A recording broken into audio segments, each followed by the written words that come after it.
はい、皆さん、こんにちは、こんばんは。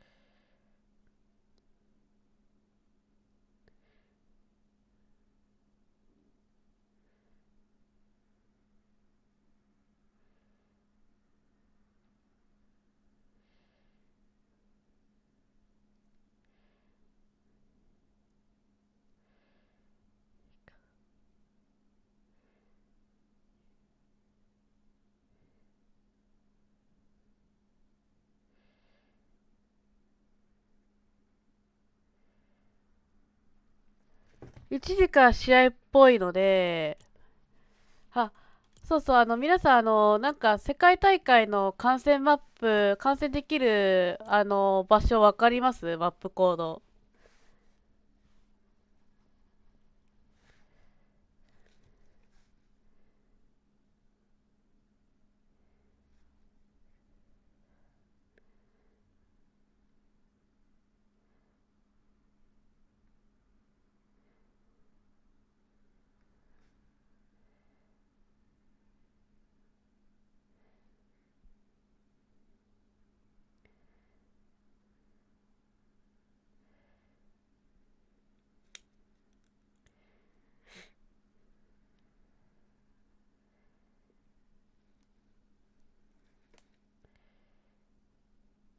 そうそうそうそうそう。なんかありましたよね、一時期ね。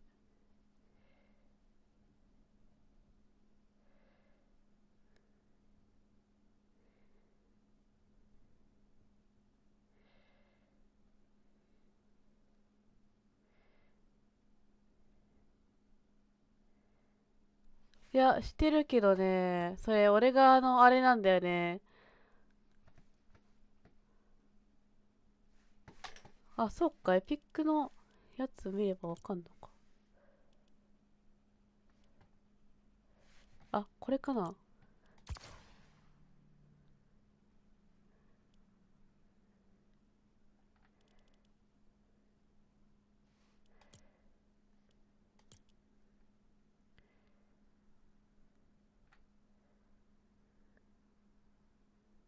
あ、じゃあこれやるか。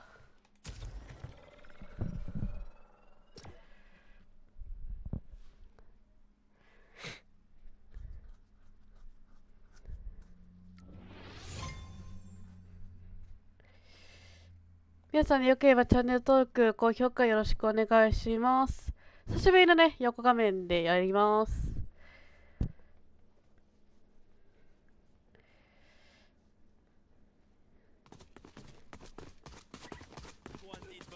音声入っちゃうと。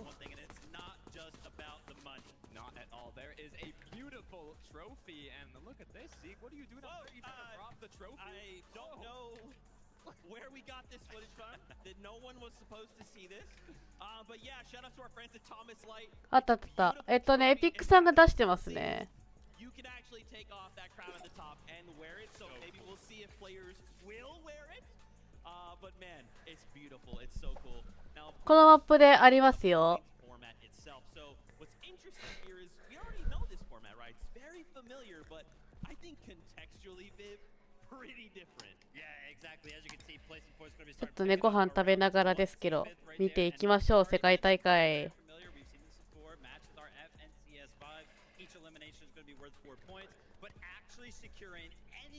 あ、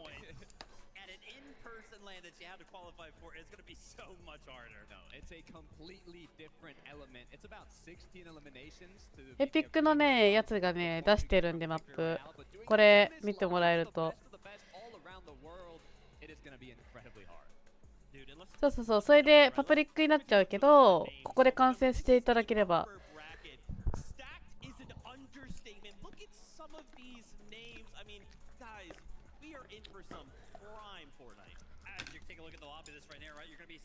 あ、トトさん直接見たいならこのマップ入ったらいいよ。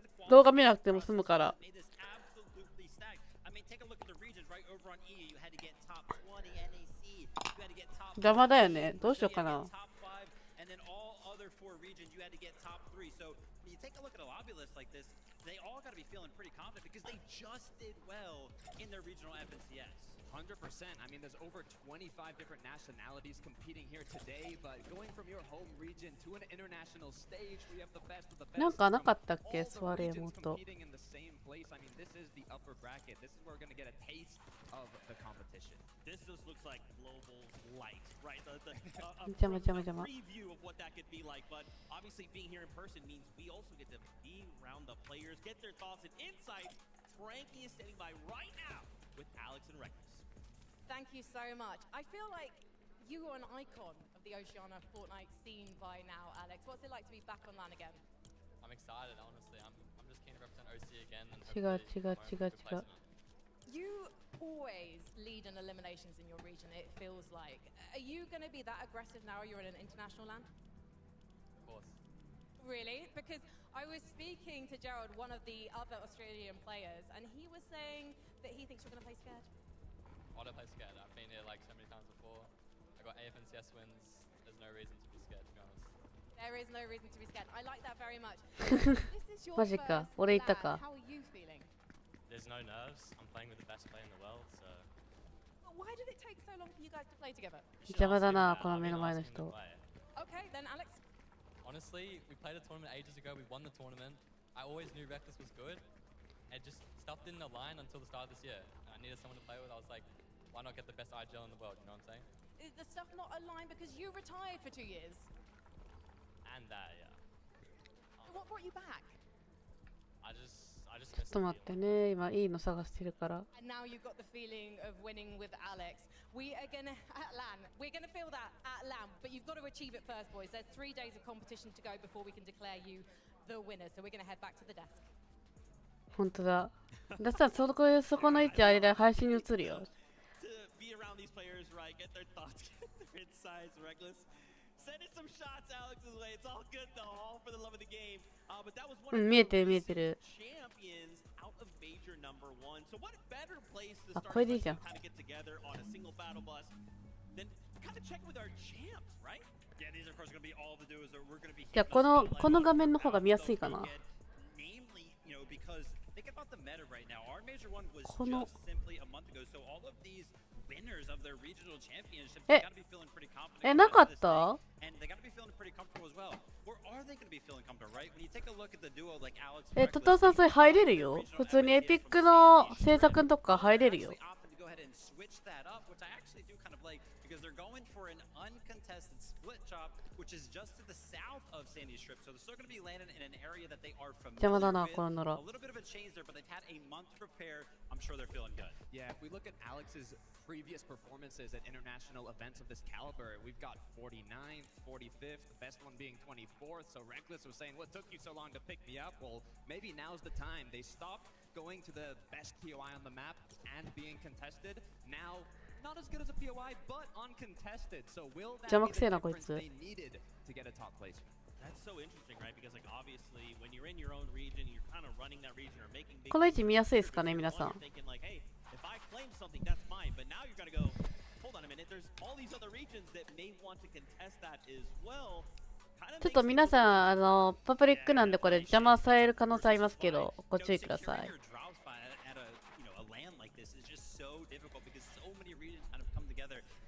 those strong, powerful spots. But being uncontested, we've seen it before. We talk about it all the time. It is such a big advantage. It definitely is. And speaking about uncontested, moving on to the Brazil region, Gone and Knight. I love this duo. Look, talk about chemistry. They've been playing together for over 3 years. Wow. In the 2024 Duo Global Championship, Gone actually had to play with a backup player, got 17th with Quanti, unable to secure a major finals win. 2 second places, 1 third, but now this year, え、じゃあさはいないよ、多 they 分。 got that championship title they were looking for, and now finally they'll be able to compete together on a ナッサンだけだよ、いるの。 Just love how different it is from duo to duo. I mean, we're just talking about Alex and Reckless, how they're kind of figuring things out. They're like, oh yeah, we're a new duo coming into this year, but then you have another duo like this who I really, really like the approach that they've been together for 3 years, so they're going to be feeling comfortable in terms of who's going to be in the server with them, but maybe a little bit less comfortable in the early game because, again, these smaller regions are all kind of going to be doing the same thing, moving away from their POIs that they won those FNCSs and opting for an uncontested split trap. Very similar situation to Alex and Reckless. Gone tonight, they're going to be leaving Battlewood. They're going to be going to a split trap that's on the southeast side of the map. We'll have to see how they do. Yeah, look, I just know there's going to be a lot of surprises today. Okay. Well, guess what? Frank is standing by with the duo right now. Let's hear from him. Thank you so much, guys. Also, big thanks to Ricardo for translating for the boys from Brazil. First of all, Gon, what's it like to play Fortnite in Brazil right now? Jogar no Brasil pra mim é What's it like to play Fortnite in Brazil at the moment? What's the meta? o meta no Brasil ele é muito mais agressivo do que aqui fora. Aqui fora parece que todo mundo joga mais na cabeça, mais concentrado e a gente é mais agressivo, a gente gosta de ser mais agressivo. So in Brazil, our meta is way more aggressive. Here, the players are more mental, like they play slower, they like to shot the calls. That's the main difference. Does that mean that you need to slow down as well? I don't think so. Oh, sorry. Eu acho que não, porque isso pra mim é o meu estilo de jogo ser mais agressivo. Eu sempre me dei bem fazendo isso, até mesmo na LAN em 2024, no Pro-Am em 2025. Então, acho que eu vou continuar fazendo a mesma coisa. I don't think I need to slow down. I think I have a very good playstyle, and I think you can pull it off on this stage. Obrigada. Knight, this is your first LAN. We unfortunately didn't get to see you play together back in 2024. So what's it like to finally be here in Düsseldorf? É a sua primeira LAN. Como é que você está se sentindo estar aqui na Alemanha? いやでも邪魔してく人いなさそうだから買わなくていいか。 Pela primeira vez conseguindo jogar aqui, né? A gente não conseguiu o Visa. E tô muito feliz de estar aqui com o Gol, principalmente. あ、俺いた？よかったよかった。I'm very happy. I'm very happy to be here with Gon. あ、皆さん見るときはなるべく僕の周りから離れてもらって見てくれると助かりますね。 You know, Takada, I'm excited, right? If Brazil, they こうやって後ろも観戦できるのかな。 they like to take the fight to the other いや、いけ players. そうだな。 This land setting might be a tiny 邪魔だな、あんた。 Look, the good news for Gone Night is above 皆さん、邪魔にならないように見てくれると嬉しいです。 basically from how close they are to each other, so they will definitely have the opportunity to play aggressive. All right. Oh, go ahead. あ、いつものスキンじゃん、那須さん。 I jumped ahead. I was like, hold on. We also got to check in all these other regions, Middle East, Asia, FKS, and Hero out of Middle East, bringing it back here to a land stage. What can we expect from them? So Eh, some ore pretty itta? late developments around this duo actually, because I was taking a look at where they're going to be landing coming into the competition, and again, one of those smaller regions who are opting to kind of leave Frigid Fortress where they won their FNCS from, and they were going northwest of the map to a split shop where they did have that uncontested, but again, some last minute changes. こうやって邪魔する人がいるんでね、ゆっくり見れないんですよね、なかなか。 Again, one of these smaller region duos who are getting the split trap. この位置だと大丈夫か？ Not necessarily the main POI, but very, very close to where I feel like they got to be feeling comfortable, right? They're going to be familiar with the area. They're going to know how to play it out, and they're going to be uncontested. Yeah, I mean, 8x FNCS champions. They swap spots with Dimish and Darm. It's a great drop spot, and they're uncontested. A lot of these regions being uncontested is kind of new for an international event of this caliber. So having the second most FNCS wins of any duo competing today. 皆さんは夜何食べましたか？自分は今ハンバーグ食べてます。 It's got to be Yuma. It's got to be Koyote. When I think back to this duo, kind of go to the same place. うん。 What kind of new tech might we see out of them? Obviously, there's would love to talk about that and their off-spawn situation. Yeah, absolutely. I love the fact that Z kind of points it out because I expect to learn something every single time that I watch this duo play. So I'll be looking forward to something crazy kind of happening this week, and we're gonna be like, wait, what? You can do that? I love to see it. I mean, not only that, they're always breaking hit records, making history in 2025 Major 3. They won 8 out of 12 matches in trios. They even, look, we had some practice games. 父さんのサバーカどれ？ And they ended up winning the first match. Now, it was a practice game, あ、これか。 I think they're feeling quite on fire for today. 箱か、オッケーオッケ Adds so much to the confidence defense as well. Again, kind of continuing this trend here with these smaller regions. They're going to be leaving Somewhere the not Dark close, Dominion and but- opting for a split job that's going to be just to the west of Wonky Land. So it'll be interesting to kind of see how that one plays out for the duo. Interesting stuff, man. You guys getting me excited. Like I'm trying to contain myself because I love being in this environment with this amazing crowd. We got to keep the conversation going, right? Let's bounce on over to EU, Sky and Scroll. The talk of EU, but what's interesting here is obviously they're off-ball situation. They're splitting with Benno, right? So what effects? 入れるはずだよ、それ。 Yeah, it's going to be kind of crazy. I got to talk about Sky and Scroll for a minute here, and I'm going to use two words to kind of describe this duo. The first word that I want to use is dominant. Obviously, we all kind of watched that EU FNCS, and that's exactly what they were. They almost won by 100 points, which is pretty much unheard of in a very, very tough region like that. The second word that I want to use is influential, and the reason why I want to go ahead and use that word is because shout out to a player that we're unfortunately not going to be seeing this weekend, Wheezy. He went ahead and tweeted out a couple of weeks post Major 1 finals. He was like, wait a minute. All of a sudden, I just kind of feels free in this divisional cup. Like what's going on? And then a well-known coach in the region, Braz, went ahead and replied to him. It was like, well, yeah, dude, everybody must have VOD reviewed Sky and Scroll and how dominant they were from the low ground. And now everybody's on the low ground. He was like, dude, try playing low ground right now. It's an absolute mess. So Sky and Scroll played so well in EU Major 1 that they pretty much changed the sentiment for how players. もしできる限り僕の周りから一旦離れてもらえるとちょっと嬉しいかもですね。今配信してるので。 early game. I'm curious to how it's going to play out today. They have Curve and Venno directly south of them, and the thing is, what they excelled in the major finals on was, you know, we have net surge now, and they just これさ、見やすいとかないんかな。 at not taking damage. They would build up by their drop ここ spot. かな。 They would get significantly more damage than they received, and they were just so consistent. So, can they keep it on an international stage? Well, as much as we love talking about them, why don't we talk 邪魔 about くせえな、こんならマジ。 Frankie is standing by with them right now. Why not indeed, Zeke? Scroll. Before this year, you've never placed inside the top 5 of a major, and now you're going into AG LAN のチーム as か。 the favorites. How did you turn this around? I think we just practiced while everyone was basically sleeping, and then we used it as our How many times or how many hours do you practice a day? I think around 12 hours can do it right now. And yet you're also fitting in all your other obligations, family, school, life. Yeah, exactly.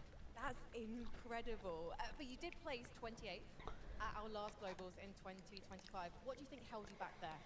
I mean, we were like new to the scene. We weren't that experienced, so going into it, we were pretty nervous and we were contested as well. So AG いるんだ今回。珍しい。 now we're way more experienced.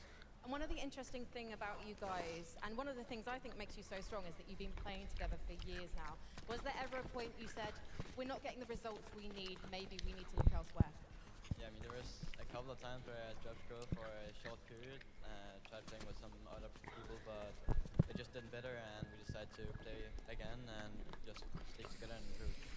So I want to ask you about the fact that it seems like all the teams have been watching you and reviewing you, and now they want to go for the みんな low じっとして ground 見れない as んか well. な。 Does that mean you have to flex now and set a new meta? Yeah, I mean, we'll just go high ground every game now. See, I don't know. Can I trust you? Are you thinking the high ground is now king again? I don't know. We'll see. We will see. Okay, one quick question, okay? You are going to be dropping at North Battlewood today. Everyone here, all the other players knows that's your domain. That Venno and Curve dropping below you, we know they like to make those sneaky lurk plays. Do you have a message for them? We're ready for it. Are you? Because Venno, I think you might have just heard that. You're standing by, right, at the telestrator with 11-2K and Mini Minor? That's right, from the north side of Battlewood all the way down to south. We are here with multi-regional Ooh. FNCS champion Venno. There he is. He is here. Venno. Now, of course, you guys won from the north side of Battlewood. Now here this weekend, you're landing at the south. Why? I didn't want to contest them. I'm playing with control over there, so it's a little hard on land to be able to get the guns. And they have very good drops. Yeah, we saw that in the EU, of course, didn't we? I mean, Battlewood Boulevard, a very good drop. 皆さんよかったらチャンネル登録、高評価よろしくお願いします。The way that they actually end up playing this drop spot is is really, really important, I think, in terms of the way they actually went and won that FNCS. They sort of based up on one of the hills just outside, as we'll have a look right here. One of these hills. 皆さん高評価押してない方います。いたらちゃんと高評価は押してくださいね。あ、ハリくん、ハリくんシーツさんいらっしゃい、初見さんいらっしゃい。I think they're going to try to also mix up a little bit. I'm not entirely sure what their plan is, but can I mark? Yeah, what again? This position here, obviously one would play main and hide out, but I think one thing about it that I wasn't really. この間の方かな。 They played the same way for 3 months straight. Now, if you play the same way for 3 months straight, people are eventually going to find counter strike. And what I felt happened was people didn't counter strike. The same people kept coming and coming, and you kept getting damage.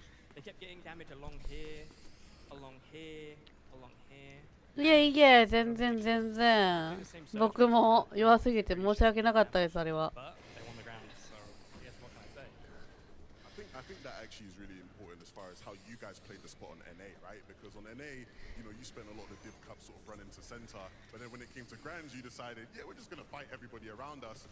What was the sort of thought process there as far as the strategy? いや、うまいな。I liked running deep. I think it works really well. But eventually, what started happening was これいい位置ないかな。あ、ここでいいじゃん。いや、ここだとあれか。You couldn't see it was happening, but I felt that's what was going to happen. I kind of like predicted how Grand was going to play out because Rapid never surge base. You always ran deep. You guys benefited a lot from a lot of the contested teams around your spot in NA finals. いや、ここだと遠いな。 The quality of some of those, you know, players in the finals. Do you think you have that same advantage in this lobby? はい、また遊びましょう。この方が邪魔すぎるんだよな。邪魔だな。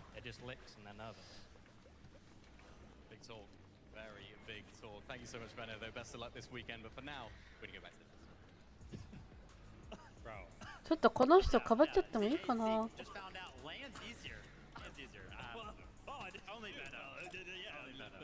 Only Benno. ちょうど真ん中があそこになるように立てば。ここか。We can kind of put things together, but hearing from him directly, so awesome.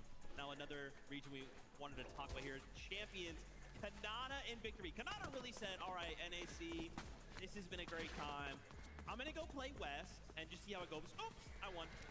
I mean, obviously his plane ride wasn't as far as Veno's in terms of switching region here, but Kanata, yeah, opted to go ahead and go towards NA West after finding, couldn't really find a duo here on NAC, but I gotta tip my hat. 日本の選手はミニピオさんとフー君とコヨタさんとユマさんとあとレイニーさんとあともう一人かな。だから計2、4、6人かな出てんのが。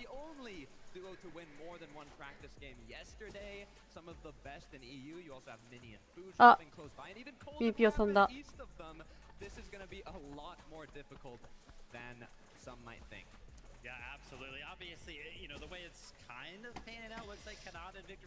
ほんとこの人邪魔してくるな。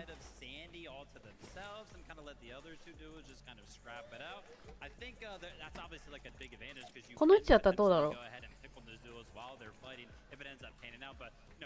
あ、あと風君か。So good, he has the experience. So if there's going to be anybody on the map that knows how to take advantage of a couple of duos fighting in the surrounding area, it's got to be this guy. Oh man, and you know, I mean, we've seen him get wins on land before, right? You know, when that happens, we get the. あ、前田さん、おやすみなさい。 He's loud. He's going to be jumping out of his seat. Someone's going to take a picture of him mid-air, and it's going to be the greatest aura moment ever. I'm excited for it. レディーさん、あれだよ、世界大会。 Oh my gosh. Anyway, you know what I'm getting? で、初顔出しだよ、ちなみに。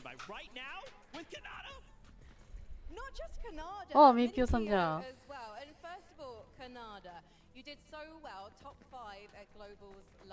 ちなみに今、もう一人の方、カナダの選手ですね。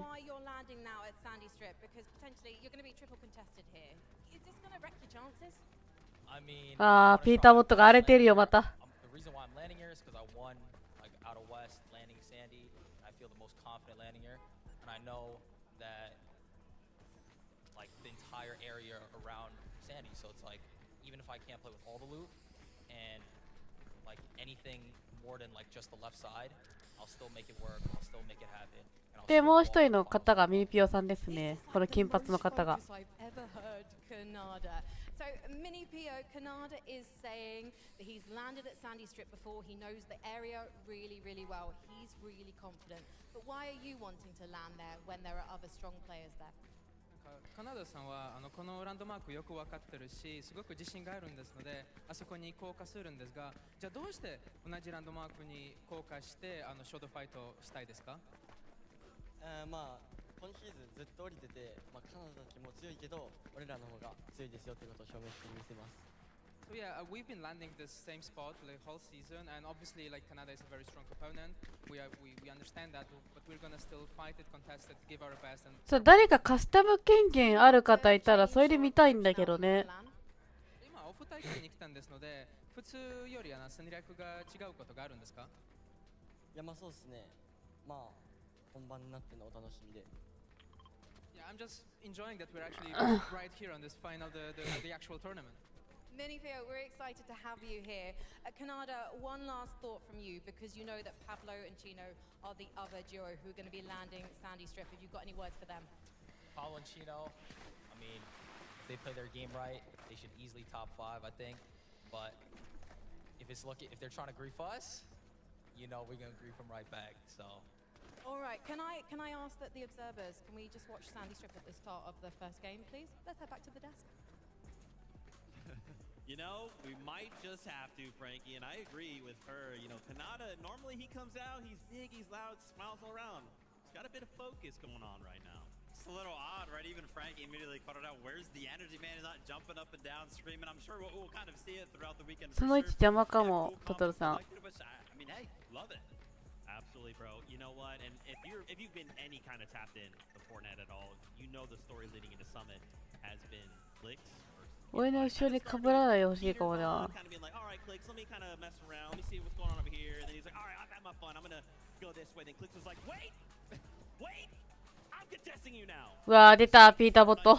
Please excuse me for the next 30 seconds. I am taking my unbiased mask off, and I am putting on my biased one as I am from NA. この方がね、ピーターボットですね。Everybody just wants to go head to head. Everybody's like, oh my gosh, you're from NA. Why don't I just go ahead and land on another NA player? With that, I mean, obviously, Clicks versus Peterborough. We've talked about it. うわー、フォルト組んでんのか。 Dude, we get to watch like two of the biggest names from a region go head to head immediately off spawn. As I'm currently saying that, I do apologize, Fortnite fan, because honestly, I don't think anybody here up on the desk knows what's actually going to happen off spawn. おい、ちこまー、久しぶり。 They were like, dude, we're going to land on you guys, yada yada yada. And then we got here and practice games were happening and conversations were happening. And now Takata, it seems like Clicks and Eggs are going back to wonky. I mean, that's the good news for you, Vivid. You said you didn't want to see it happen.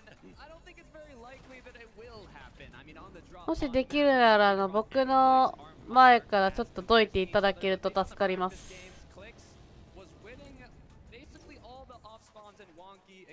若いよ、だってまだ18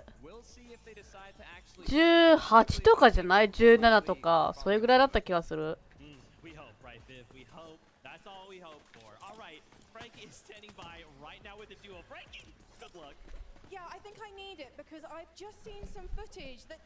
出た出た、ピーターボット。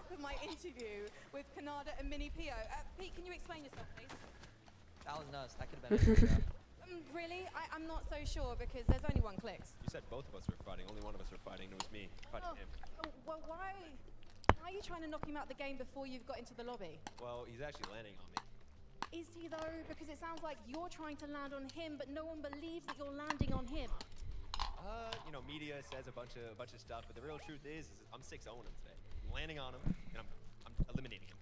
Oh, so are you landing at Wonky Land too? No, he's landing on Squibbly apparently, but he's lying. There's no way he lands Squibbly. He's a good boy. He's gonna go Wonky Land. I mean, yeah. So, Pete, what would your reaction be if he did come to Squibbly Shores today? Honestly, I respect him more because of what I do to him all year. So, I mean, I can't even be mad. You know what I mean?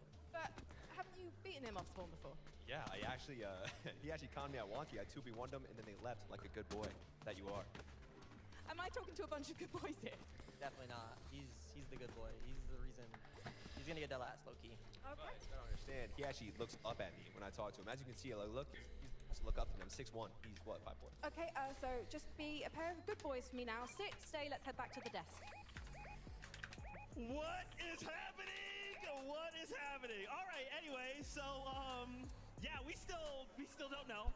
Still have no idea, right? There's this is only going to be settled once the game actually starts. But you know, Takada, if this is real, if this is a situation in which they actually are looking to contest each other, I feel like for me, I'm kind of looking at like expectation versus legacy. Yeah, I was fully convinced Clicks was going to go wonky, but after that, I'm not sure. Now, to answer your question, Zeke, we can look at Peterbot, and if you look just at the placements from Peterbot, they're really not bad at all, but people are like, is he starting his downfall? Like, what's going on? Because if you look at the prior 2 years, 2025, second, first in the majors. 2024, second, first in the majors as well in duos, and even winning the global championship with his duo, Poyo. Since then, it's really hard to live up to those expectations, but on the other side, you have Clicks, one of only 5 players competing here today to have qualified both to the 2019 World Cup and here at the major. So if they do go head to head, I mean, I'm excited for it. Man, obviously you're kind of talking about the experience on one side, the expectations on the other. I'm a little bit worried about the mental side of things, right? I will say that they did look like they were in light spirits, right? It seemed like they were kind of being friendly, obviously, kind of bantering behind the Kanata interview when we did kind of check them out there. But for Clicks, man, it seemed like Major number 1 is locked in, right? Him and Higgs just seemed like they wanted one thing and one thing only, and that was to go ahead and win Major 1. But now it kind of seems like there's like some more jokes, right? And maybe that'll help them out. I don't really know, but it just seems like a little bit less locked in, which could really actually help them out if you think about it. Okay, but in a world where this actually goes down, and again, we don't know. I feel like we've just been pulled ちょっと垂れ流ししようかなと思ってます。 Yeah, they're being contested. Then we see these practice games like, wait, they're over there. That's not where you're supposed to be. And now we're getting these testimonials from them directly. If they actually contest each other, how does this go down? I mean, listen, Pete and Poyo have been regarded as like the best fighters in the world forever, right? They're just known for getting eliminations. Surely they're favored?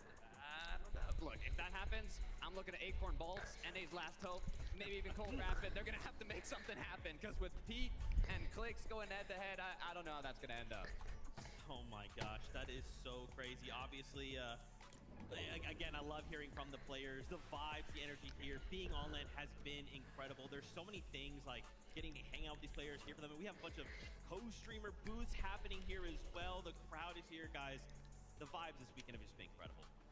Definitely has it, you know, and I'm really happy that you kind of talked about the creators, because all those like practice games that Takada has been talking about throughout, right? They were kind of the ones putting all of them on. We had a bunch of kind of 1v1s, 2v2s, 3v3s that were kind of happening throughout the weekend that kind of sparked up some regional, you know, conversation there. So just on the backs of those guys up there. Yeah, I mean, looking at some of the stuff going on in the practice lounge, turns out Virgo might be the best creative player in the world, just taking out every single region, all the titans. I mean, there's just been so much action, so much excitement, and I'm excited to kick things off here for the upper bracket. And I mean, for all of the, you know, the fans at home who maybe weren't able to make it out, like, what can you guys give them as, you know, like, you need to be here next time to see this thing? What has that been that thing for you? Man, I don't know. 邪魔してんなこいつら。 Like, I just really do love 邪魔だ the ぞ。 environment that we get to experience. Like, we get to see, you know, Frank was kind of calling it out. ポップコーン食べてんの？ 本当だ、ポップコーン食べてる。 Check out what's going on, and it kind of really does seem the dynamic when you're able to have a face-to-face conversation with somebody rather than just kind of like online or over text or anything like that. And those moments like Clicks, who gifted a PC to Josh Riley 2 years ago, meeting him in person now, like it's those little moments when you get to see these connections from players, competitors, friends, even, you know, enemies in some cases that have been competing or playing together for so long. This is the only time you get to experience something like it. And you know what's really interesting about that as well, from obviously maybe more of the player side, is, you know, NA, we've already actually taken our first L this weekend before the summit even began. Yep. Baxity did in fact lose the race. Oh, the biggest announcement. So, ほんと邪魔だな、お前。 you know, shout outs to them, of course. なあ。 As well, all of our friends who have been here. The spirits are incredibly high. Obviously, we're getting ready to bring in all of the players any moment now. So why don't we go ahead, head on over, you know, with Frank. Thank you very much, guys. Let's check in with Düsseldorf.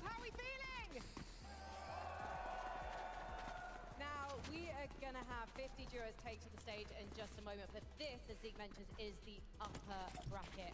That means no one goes home after today's competition. The top 25 duos will go through to Championship Sunday. They'll get an extra day to rest and also practice. And then the bottom 25 duos will join the teams who qualified through the last chance qualifier. And let's face it, everyone wants to make it through to the grand finals today. So please, Dusseldorf, join me in welcoming your teams! あ、じゃあ、えっちゃんさんさ、俺一回抜けるからさ、同時にさ、俺のやつ準備 OK できない？あ、てか、えっちゃんさんおいでよ、パーティー。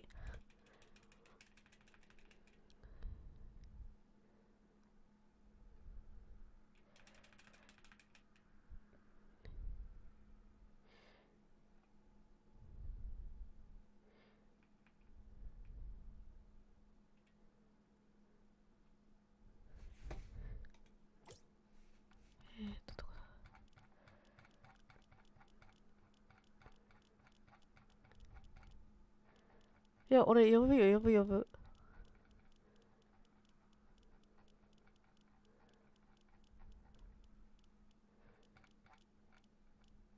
お、入れた？ナイス。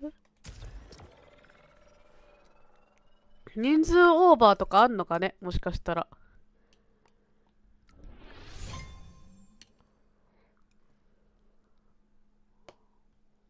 髪の毛。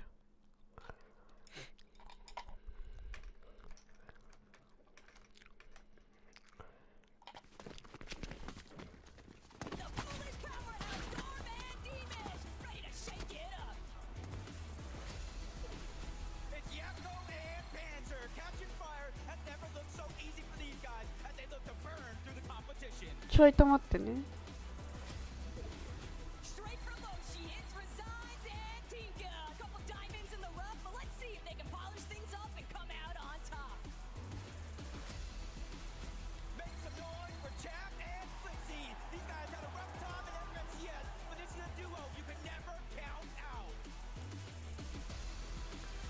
えっちゃんどこだ？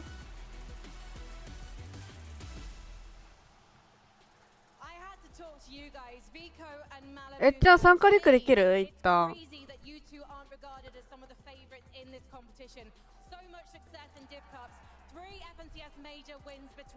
Hola.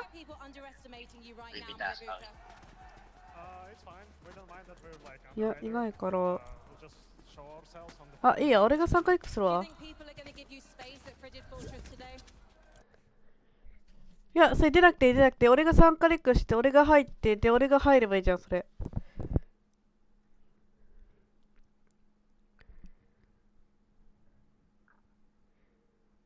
参加リク承認して、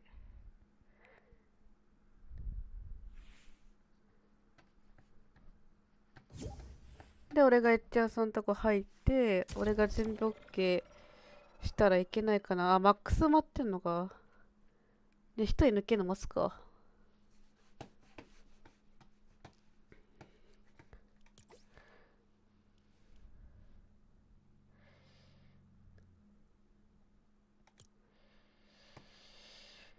待ってんのか。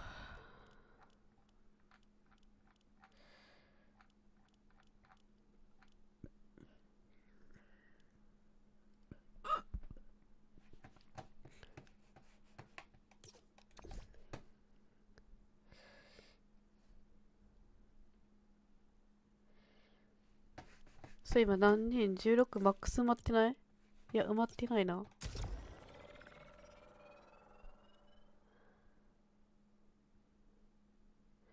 今、エッチャーさんがリーダーだから、多分エッチャーさんが準備 OK してくれたら、多分そのまま俺マッチ入れる気がする。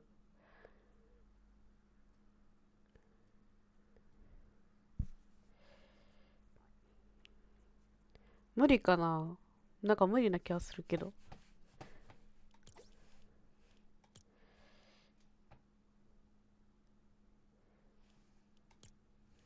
ゲームに参加できないかな？ちょっと待って。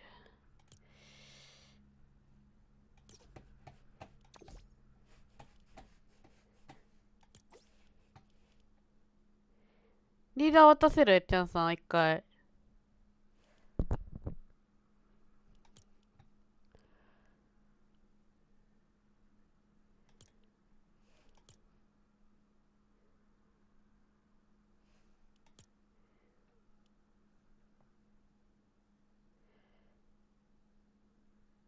オッケーオッケー。で、俺とかえっちゃんさんと同じパーティーで見たい方、参加リンクください。一旦。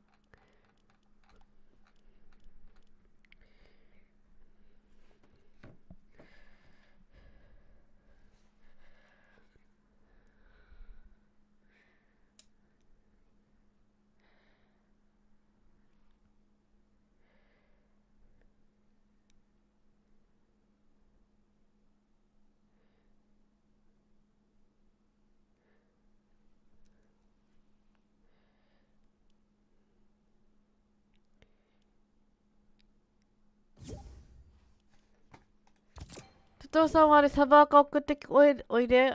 メインアカが開けないんだったら。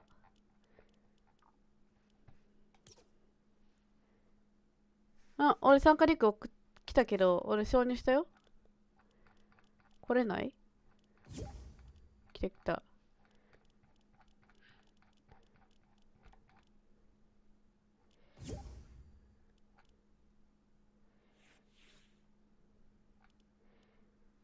いいよ、一回。オッケー。で、送ってきて。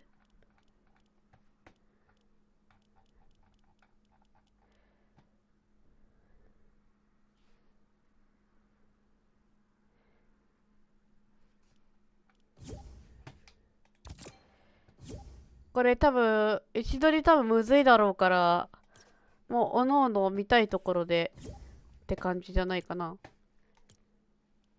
オッケー、了解。オッケー、トトさん一回持っといて。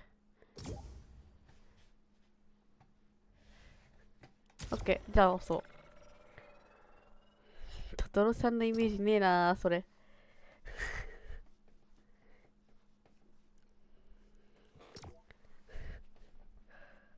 箱。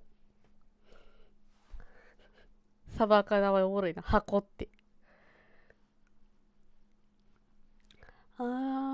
ガラスが鳴くから日が暮れる。それ絶対やめろよ。声うるさいから。確かにね。そりゃそう。I can't tell where from where ビールラモカー幸運パーティー行けてたファイカしらに I mean, he's the best one in the world. I think we're gonna do good, and I'm confident in him. And Focus, what has Thomas taught you? Experience. I've learned a lot from him. There's too much to tell. There's so much to tell. I mean, he has so much experience. Have you learned anything from Focus, Thomas?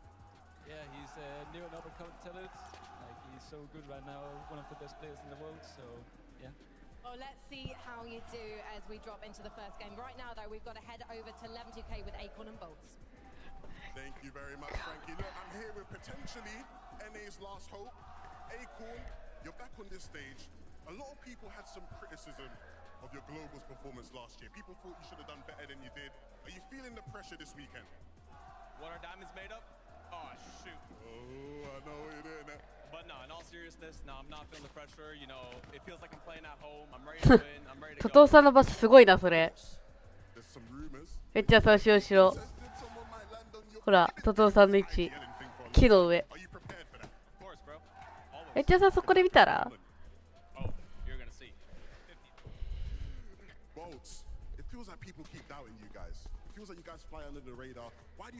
ニューヨーク中。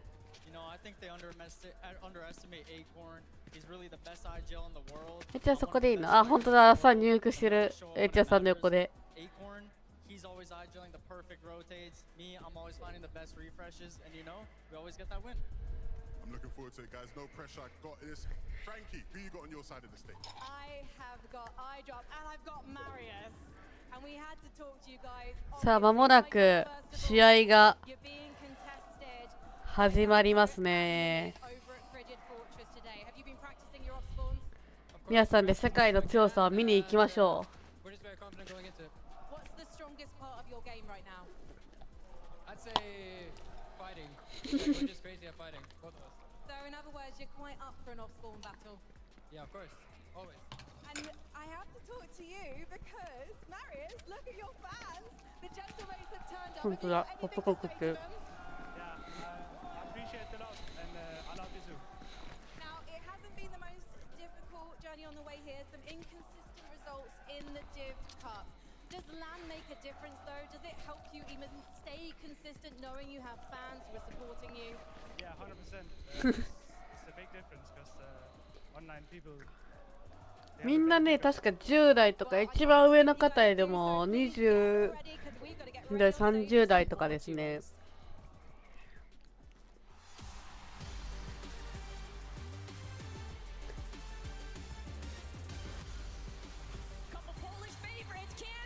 おお。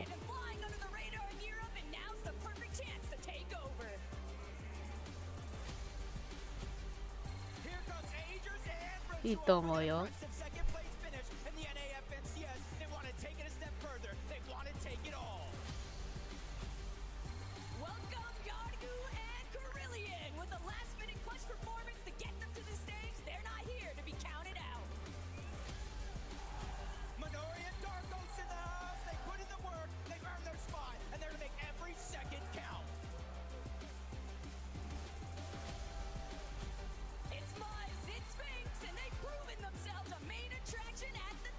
わかんない、今回に関しては。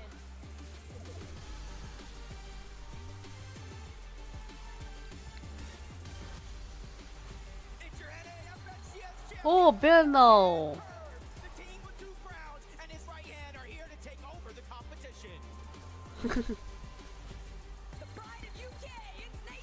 ベノもうまいからね。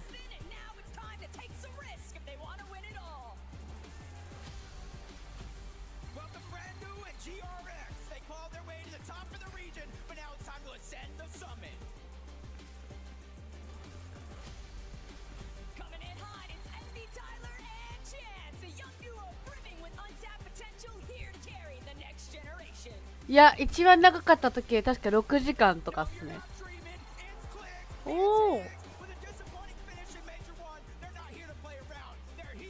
いいね。やっぱ有名揃いですね。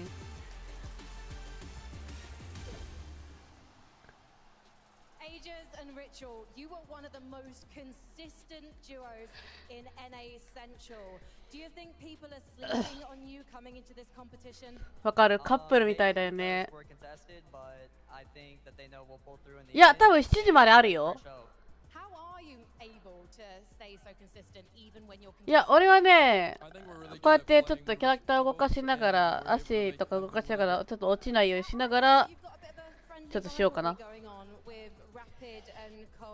Does that mean that you potentially might surprise meet up with them at some point during the day? Nah, I don't think so.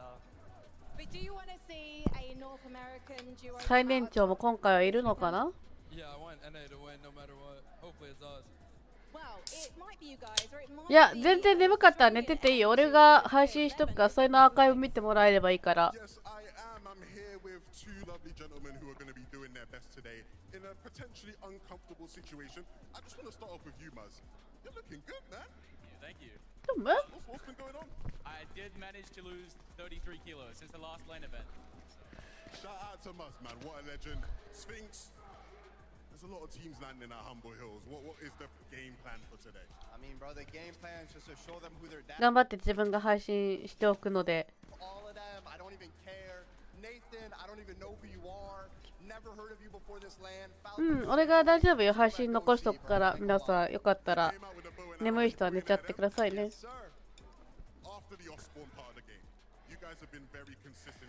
で、皆さんね、ファイトの管理者やる方に、続報です。明日はね、11時スタートとなりますので、よかったらね、ファイト管理者やる方は時間を覚えておいてくれると嬉しいです。そして皆さん、チャンネル登録、高評価まだしてないよって方はぜひぜひよろしくお願いします。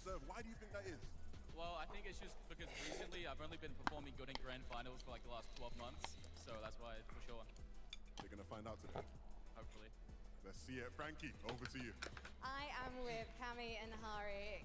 Cami, does this land feel any different to the lands you've played before? No, it feels really normal like every time. I think we're gonna do like always. And I think you might do good, given the experience you have and the duo you have in Hurry. How do you feel like the chemistry is working between you two in game right now? Yeah, I think it's really good chemistry. I think it's really good. And you're uncontested at the moment. Is that playing into your game plan? Is that what you prefer, to be somewhere safe as opposed to being somewhere that maybe has the best loot? I mean, it's always good to be uncontested, so yeah, we'll try to make the best out of it. Yeah, and I can imagine you will. I think that we're going to let you guys get back into the lobby and get ready to go. あ、ポロとピーターボットがまだ入場してないことはアジア勢そこまでまだ入場してないな。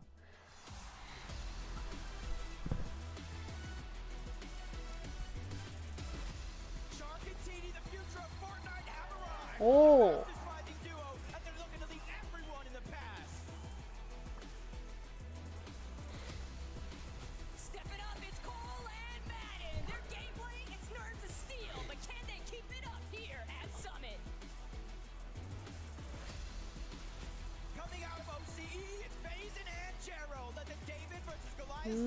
ゼロか。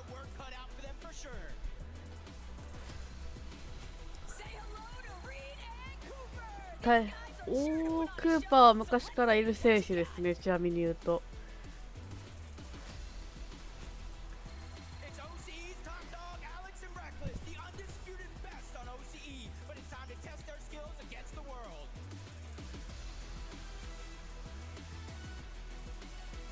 うわー。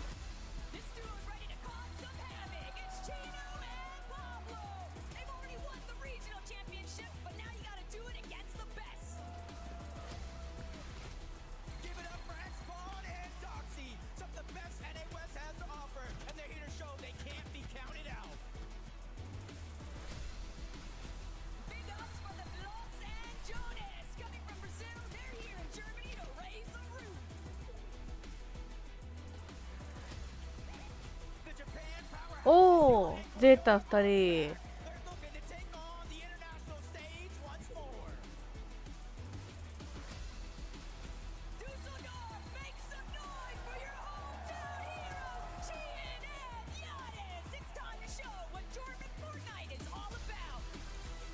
ちなみに情報によると、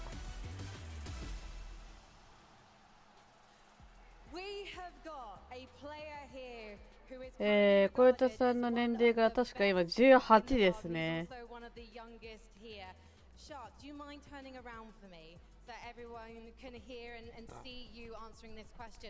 Because you actually reached out to Teeny last year to play with him, is that right? Yeah. And why was it Teeny you wanted to play with? I wanted to play him for like so many years because I just like the playstyle that he's playing. And you used to watch him before you went pro? Yeah.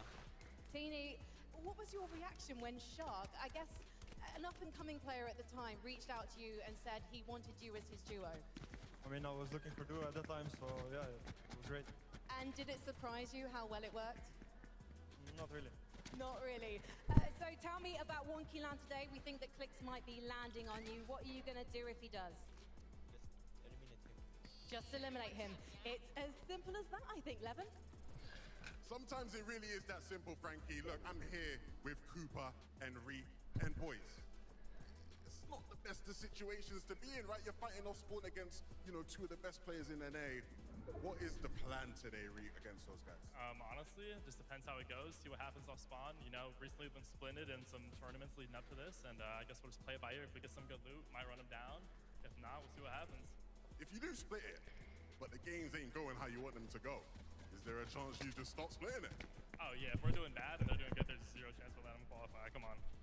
I like the thought process. Cooper, you know what it means to win on a stage like this. You've done it before a couple years back. What's changed about you as a player? Where have you gotten better over? クーパーはちなみに知ってる人は知ってるぐらいの有名な方ですね。Reed sort of said it. You guys have been fighting them for a long, like you've had a lot of practice against them. What do you think their weakness is? I think the weakness is they're trying to split it too much. Like I feel like we're just gonna get our games griefed if we just keep splitting it. So I hope they bring the fight to us because we're ready for it. I like the sound of that. Look, Frankie, I know you've got some Great Danes on your stage. What do they have to say? I do have Great Danes. We've got Pablo and Chino. And boys, you are one of the favorites in this competition. You just exploded in Major 1. There were some questions at the start of the season, so how did you up your game? Just work hard and yeah, just don't give up. Just try to fix all the mistakes. And it looks like you've done that really well. However, it's going to be difficult today at Sandy Strip because you've got Canada and Mini Pio's duos also landing near you. What's the plan? I mean, there's not really a plan. たまに動いた方がいいからね、放置判定で落とされる可能性あるから。We're gonna dominate this. Pablo, people are saying that Chino is the top 3 clutcher in the world. Would you agree? Yeah. And what about yourself? I'm also up there. You're also up there. Top 1, maybe 2, maybe 3. We know that these guys have got each other's backs. Let's bring out our final teams.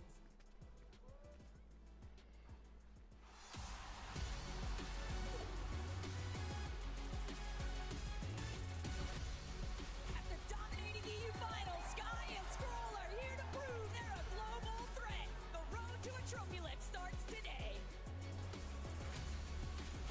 South America's #1 duo, Gone and Night. Having dominated Brazil, they're now here to play with no regrets. Welcome aboard, Javi and a finish. The competition is fierce, but their willpower is relentless. It's time to give it your all. おお、ふうくんとミルピオさん、パッド勢2人ですね。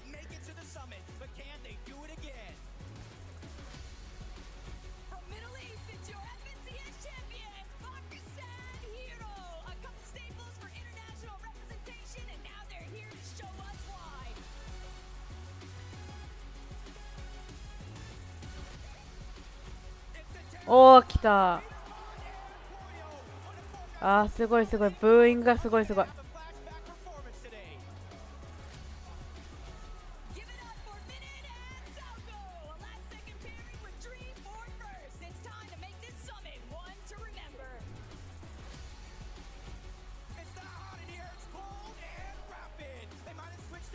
いやー、もうブーイングすごいな、ほんと。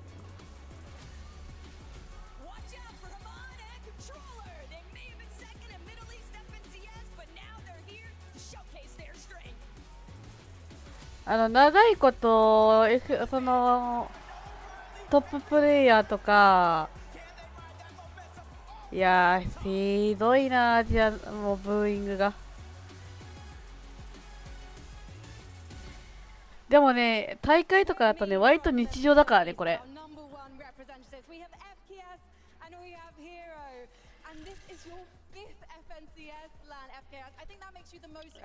無双しすぎるとよくあるあるですね。大会の無双とかだと。Do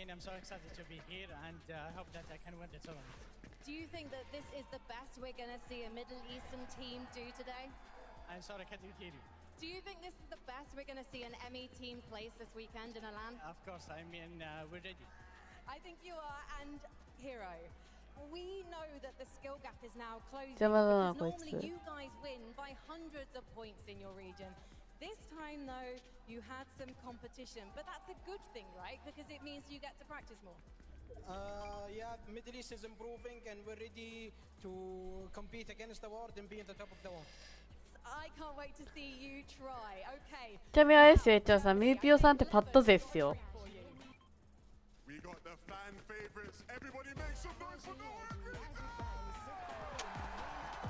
誰や？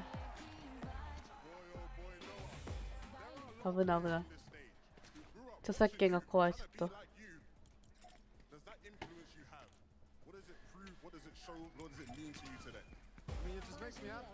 なんなんこいつ。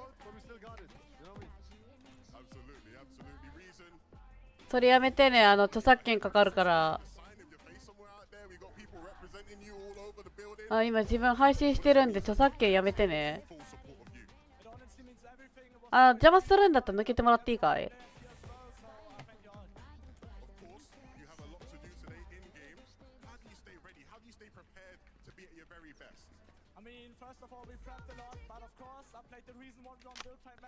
マジ嵐やばいな。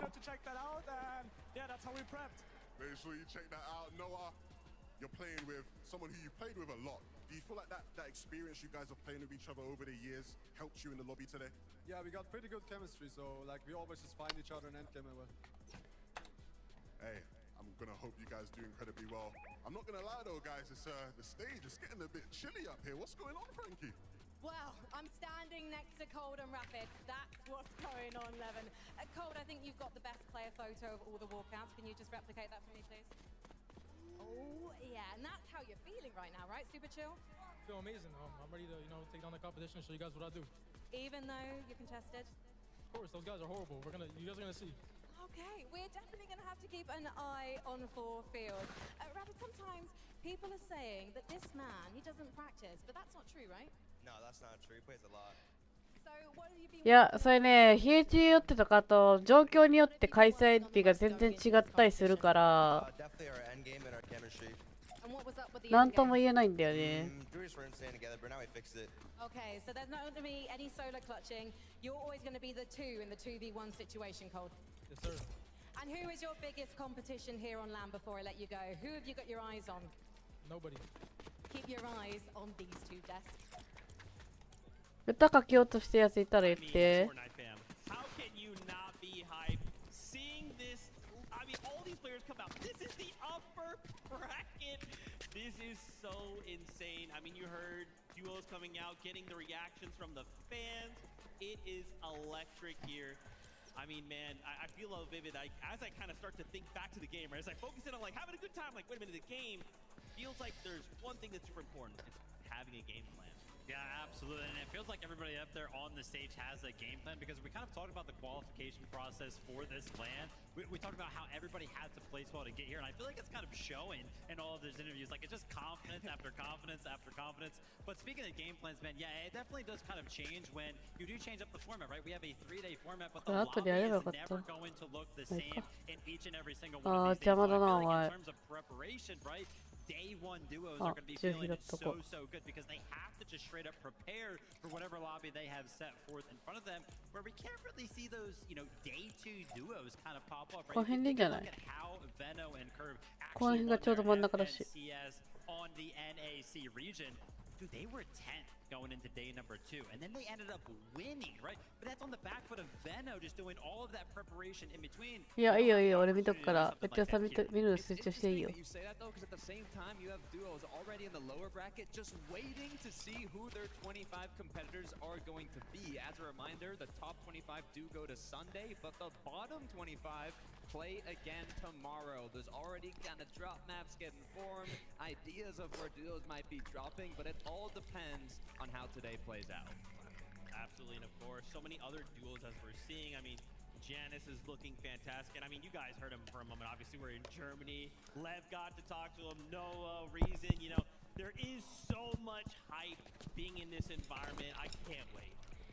It's definitely going to be cool. And you can take a quick little peek めっちゃさ、隣来ていいよ。 definitely comes in. Saw all of the players kind of setting up their setups earlier on, making sure that they had their drop maps, prepared for that. Obviously, it just kind of speaks to how important, ポップコーン食ってて美味しそうだな。 the all spawn situation, how they need to feel comfortable that they are going to land first and have a big advantage because みんな隣来るんだったら来ていいよ。ただ、もしかしたら俺が YouTube つけてるから配信者ってこと知って多分邪魔してくる人いるかもしれないけど。 drop map, they have it right in front of them. The thing I'm thinking is, we had the practice matches, but you don't want to leak your strats in a practice match when the real deal is happening tomorrow. So now today, I'm curious to see how these kind of game plans unfold. Will we actually see Flake's contest Peterbot? Will we see Sky? いや、かぶってないよ。大丈夫だよ。 Time will tell. Well, time it is, because guess what, Fortnite fam? It is that time. Game number 1 is ready, so let's kick it on over to the casters. It's Jacob PR. 早いな。 We are here. This is the moment we've been waiting months for. The Major 1 Summit Land from 75 本当だ。 from across the world are not only battling out for over $1 million in prize money, but the top 15 spots. 女性の人髪色派手だな。いや、それでいいと思うよ、全然。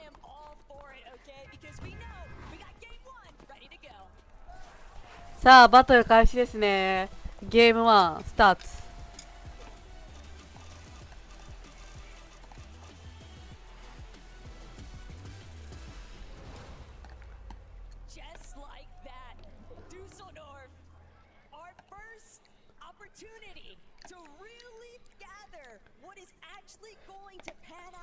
いや、初動株から初動から戦闘されそうだな。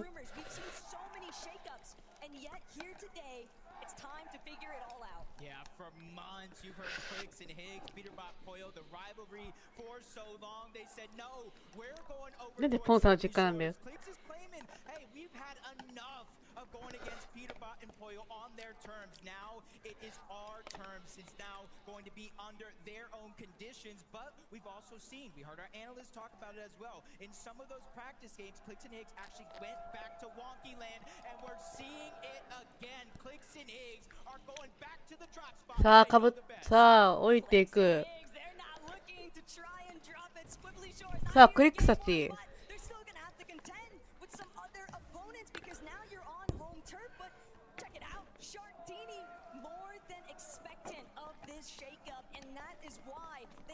おっと、これ手動で戦い起きるか。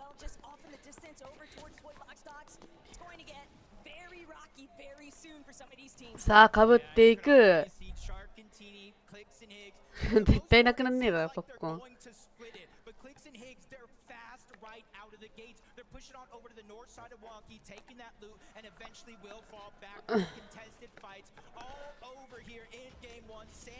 キャラコンのね、練習っていうか、キャラコン。まあ俺も一時期経験はしてたからね、いや多少はその言えるけど。さあさあさあさあ。さあ奥に2パー見えているが、まだ戦闘起きない。おっと、ここで1人がダウンしているが、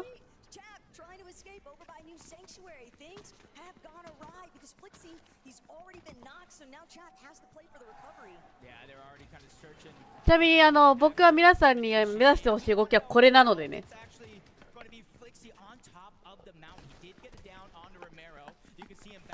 まあこれに近い動きができていますね。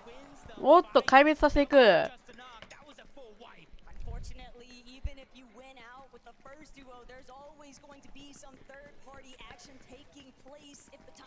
まあまあまあまあ、こういうもんよ野良は。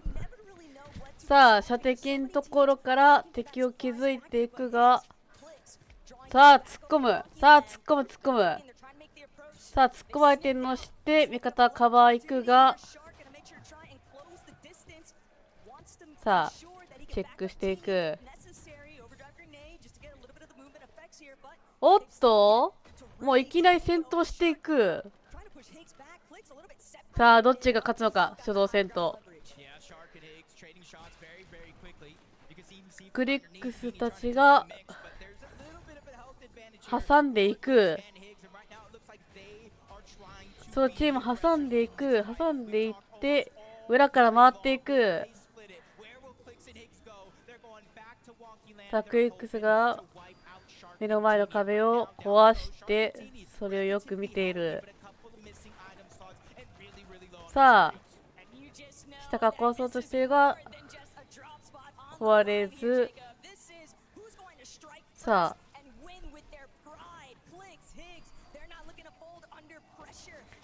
さあ下から回復を投げ、回復をさせてあげて、さあハイドに気づけるか。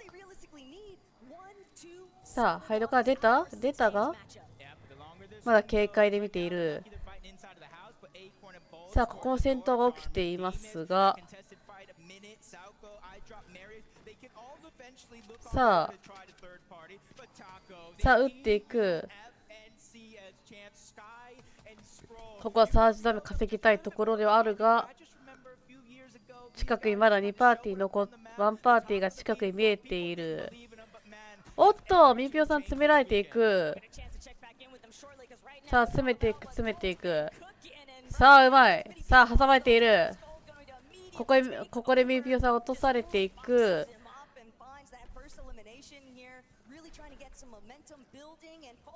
さあさあコールド。さあピーザーボットたちアンチ外で戦闘をかますか。サージ出るよ、出る。当たり前に出るよ。さあ岩選手そこで1人いるが、さあ詰めていく詰めていく。でユーマが挟まれているがピーターボットがクロスを組んで、さあピーターボットをワンパーしていく。さあピーターボットを角入れていく。さあ味方がさあピーターボットが落とされポロと 1v1。 さあどっちが勝つ？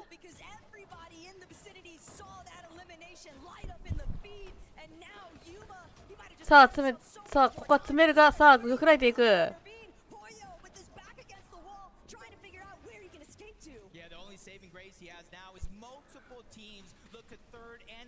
お、山田さんはこれをアンチ外で倒しつつサージ稼いでっていうムーブをするんですかね、この感じだと。さあでもポロが粘っていく。ここさあ誰がここ勝つのか。いるのは神ポロ、ユーマ選手がいらっしゃると。で後ろからちらっとねもう一人見えてますが、さあ神を警戒していく。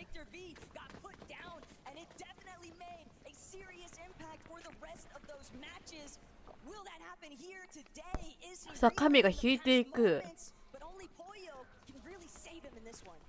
さあポロは神が引いたことを知っている。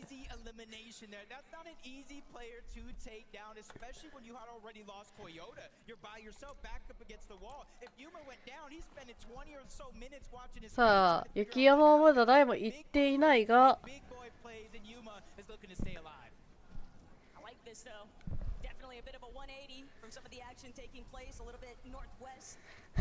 キャンディ味。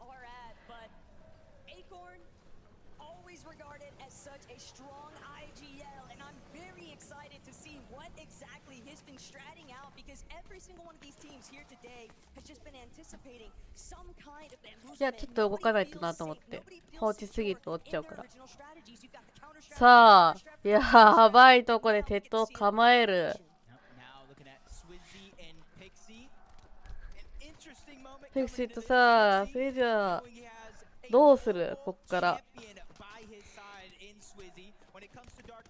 さあドミニオンの一番上を取って周りを見ておく。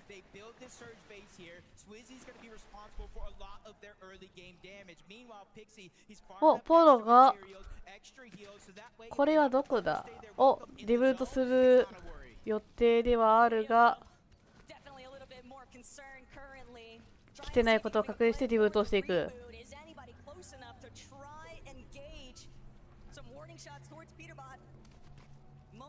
さあ安全リブートしていく。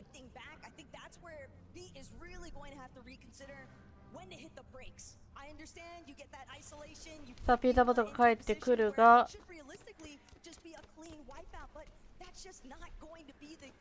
おベノが瀕死だがそうリブはできるできる。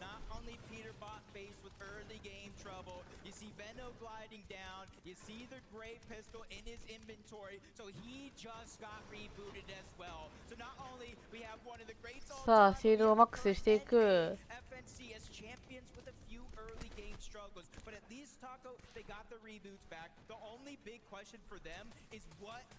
さあここで仕掛けるのはレゾン。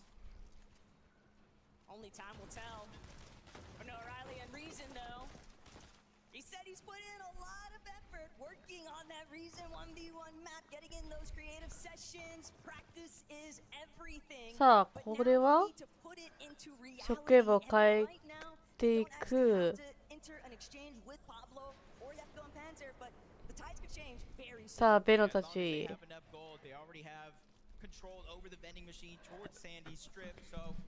マリブカとベーコですね。これは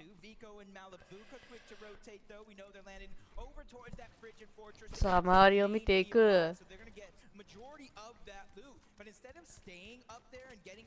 さあショックウェーブを分け与えていく。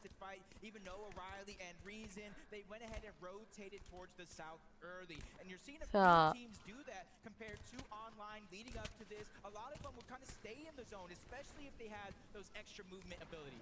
さあ、上で相変わらず見れているが、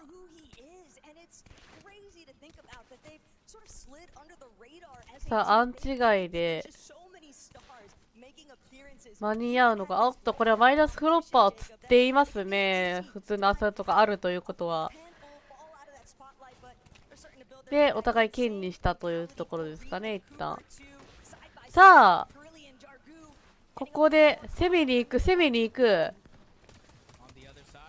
ハマーないね、確か。忘れたけど。さあさあさあ、壊滅していく、ここ。おっと、ミニピオさんが生きている。さあ、相変わらず、ヤグラがすごいことになっていますね、これは。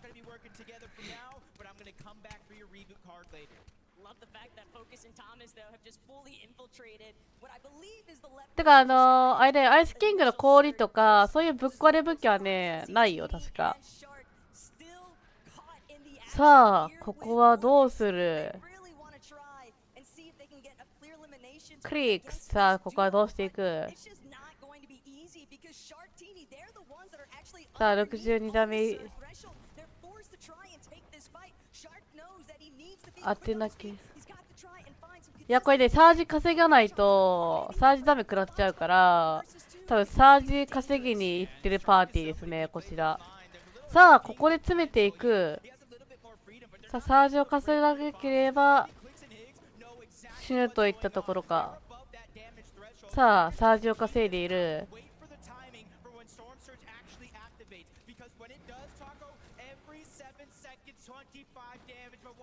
あとは一人壊滅させられていく。さあ、2V1。サージはね、大体それぐらいなんだけど、全然そのパーティーでサージダメ稼いでなかったら一発で死亡だね。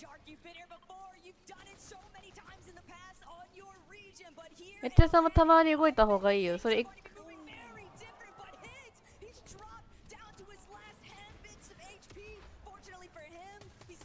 さあ、当てられてやばいが、当てられてやばいが、さあ、サージが来る、サージが降ってくる。さあ、ここは倒していく。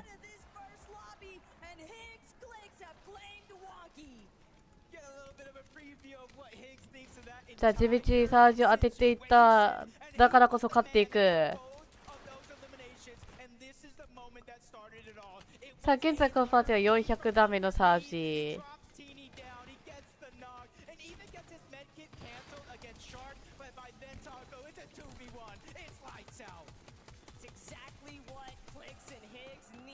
おっと、ここは降りていく。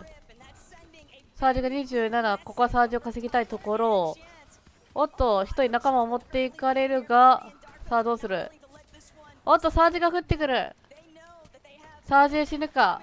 ここは。おっと、ここは勝っていく。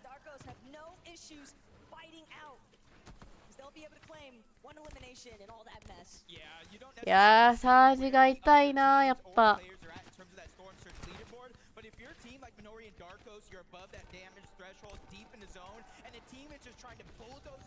さあ、撃たれている。さあ、目の前にはピーターボット。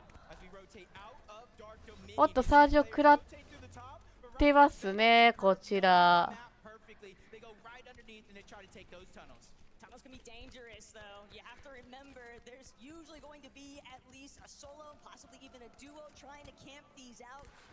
さあ、サージは大丈夫そうだか？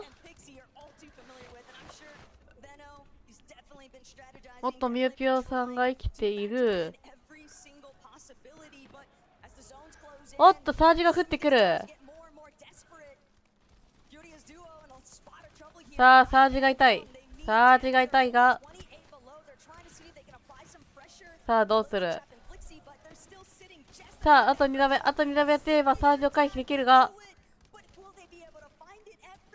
さあ、どうだどうだ。おっと、サージが降り注ぐ。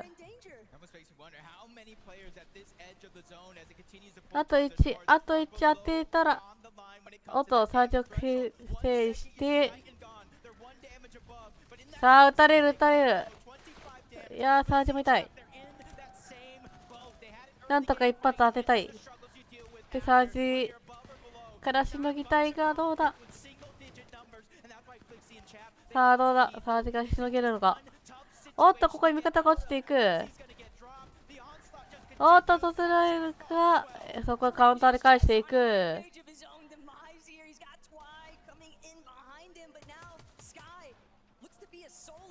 おっと、ここもサージ勝負仕掛けていく。おっと、ポロが落ちてピーターボット1人。さあ、どうなる。さあ、サージとストームダメを食らいつつも、さあ、ミューピューさんが伝えていく。さあ、ピーターボットどうなる。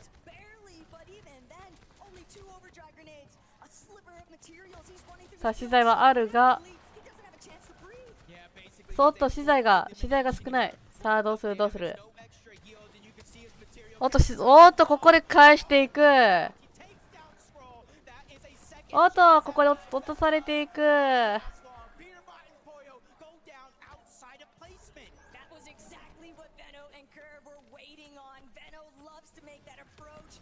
さあ、ベロ選手、さあ、どうする。さあ、挟まれているが、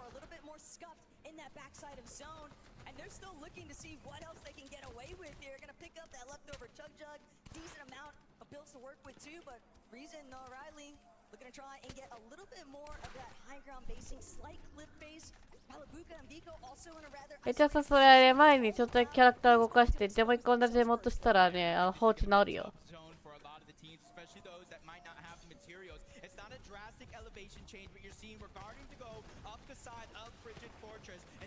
さあ、ここからどうする。さあ、コンバット、そしてアイアンポンプ。この方はアイアンポンプとサーマシンガン。さあ、どうしていく。さあ、移動していく。おっと、ハイグラを取る戦法に出るが、一旦ここはステイと。さあ、ここの勝負どうなる。おっと、ハイグラを取っていく。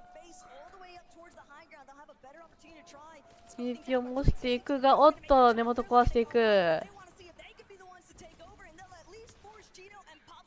おっと、根元壊しが派手に行われていく。おっと、クリックスが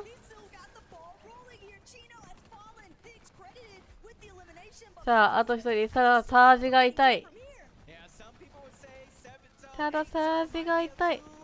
おっと、ここでサージが止まっていく。さあ、ここは素晴らしい耐えだが、さあ、誰が勝つかわからない。おっと、あと一人。さあ、ピストルでダメージを与えようとするが、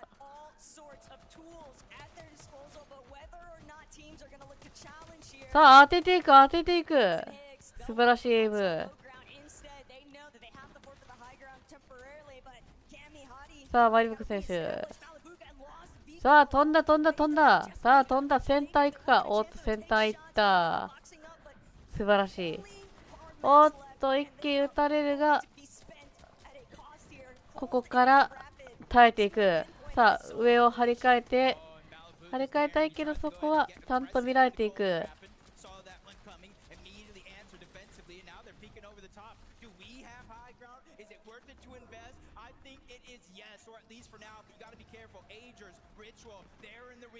さあ、ハイグラがいるが、さあ、クイック選手。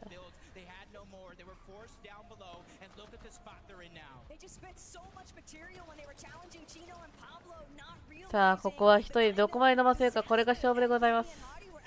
おっと、されていく。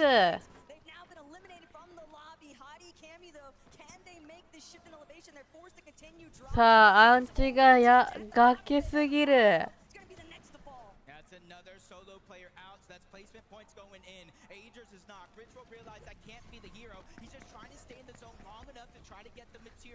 さあ、どうなる。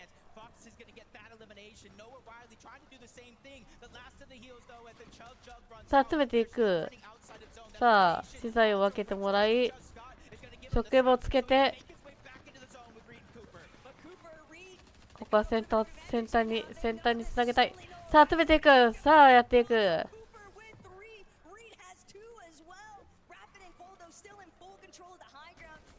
さあハイグラウンドコールド選手、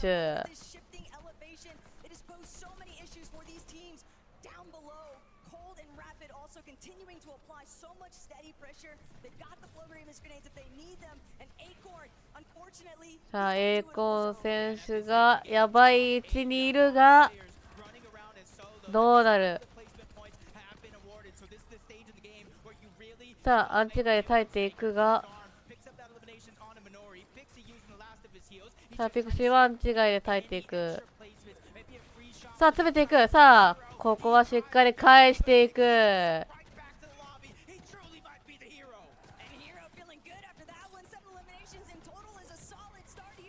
さあリートがここはアンチ外がやばいがちゃんと味方に解雇つけるが、さあクーパーどうなる。さあクーパーカウンターに返されていく。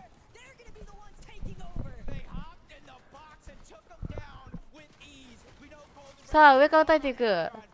さあ上にいるのはコールド選手。さあどうなる。さあアンチ外物資を拾いに行って上をしっかり守っていく。さあアンチダメが痛いぞ。おっとこれで崖に上がっていくか。おっとここコールド選手返していく。おっとコールド選手詰める。さあコールド選手当てていく。そしてコールド選手変えていく。素晴らしい。すげえな相変わらず。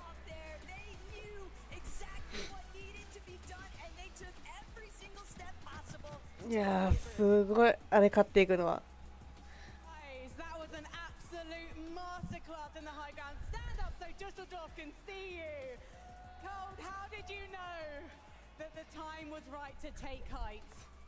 I mean, that's all right, but you know, this is what he does. You know, he's the best IG on the world, and he showed it right there.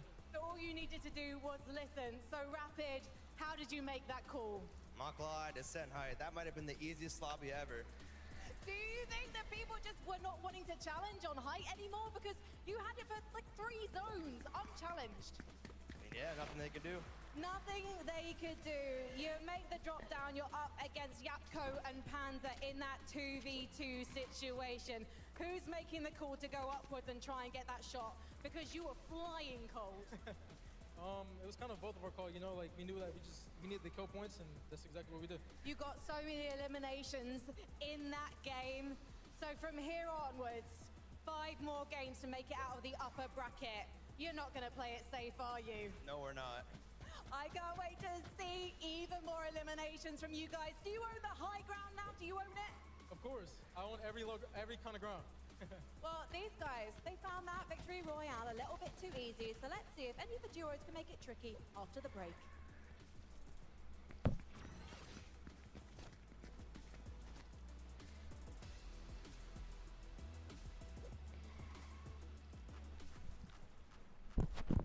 Sa, 素晴らしいキル。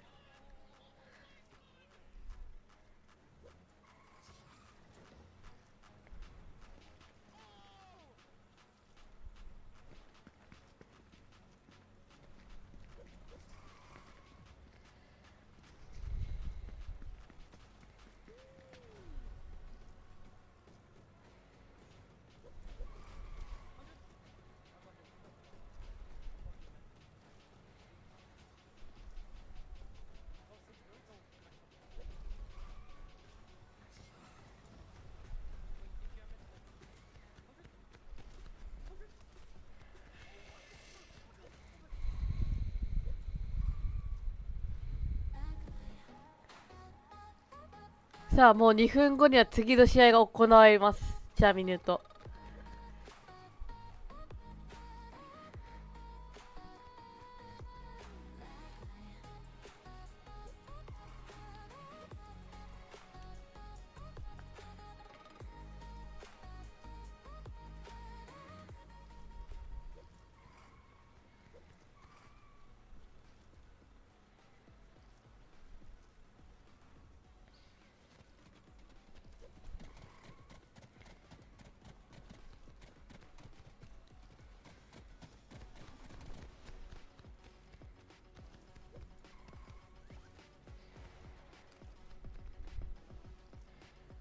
そう、休憩タイムちなみに言うと3分もないですので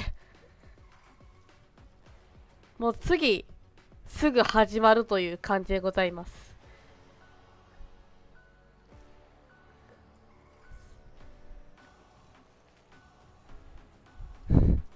見つめ合ってポップコーンを食うな、いちいち。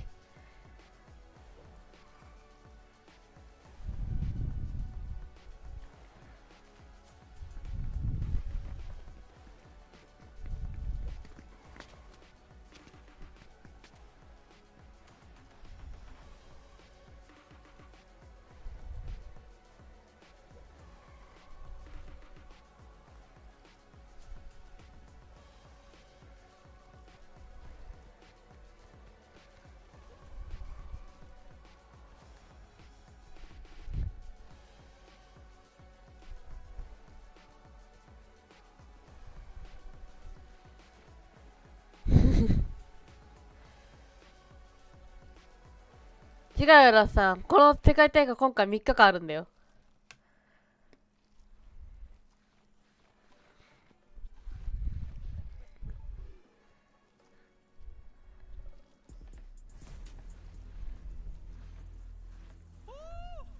That's crazy. The weather change here in Germany. Suddenly a cold front's coming in.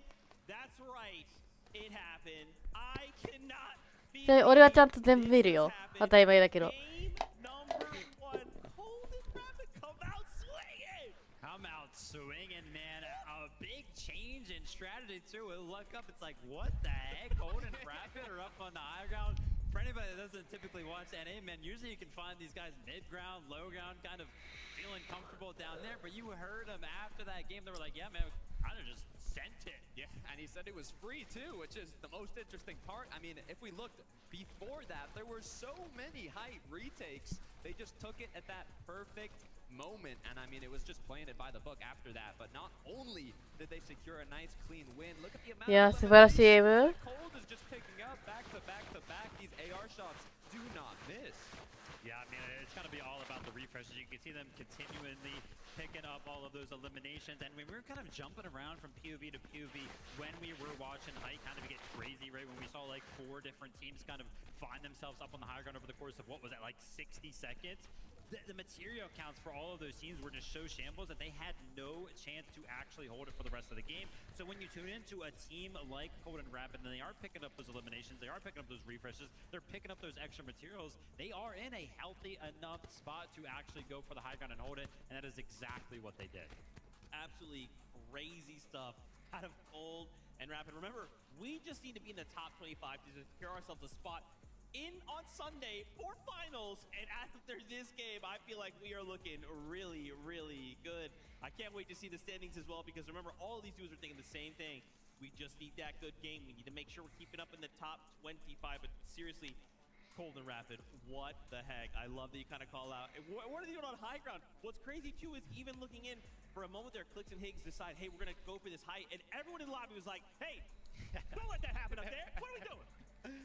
No, Clicks and Higgs actually had a very good approach to that. High ground Ritter was like, oh my gosh, they're getting a free chop. They get the chop. The high ground team's kind of falling down. They had no mats. They were just like that close from actually stealing away the high ground. But unfortunately, yeah, the lobby was like, well, no, we're not going to let that happen. Not today. Well, look, guys, after that last win, guess what? We've got 2試合目が残り1分30秒ぐらいかな。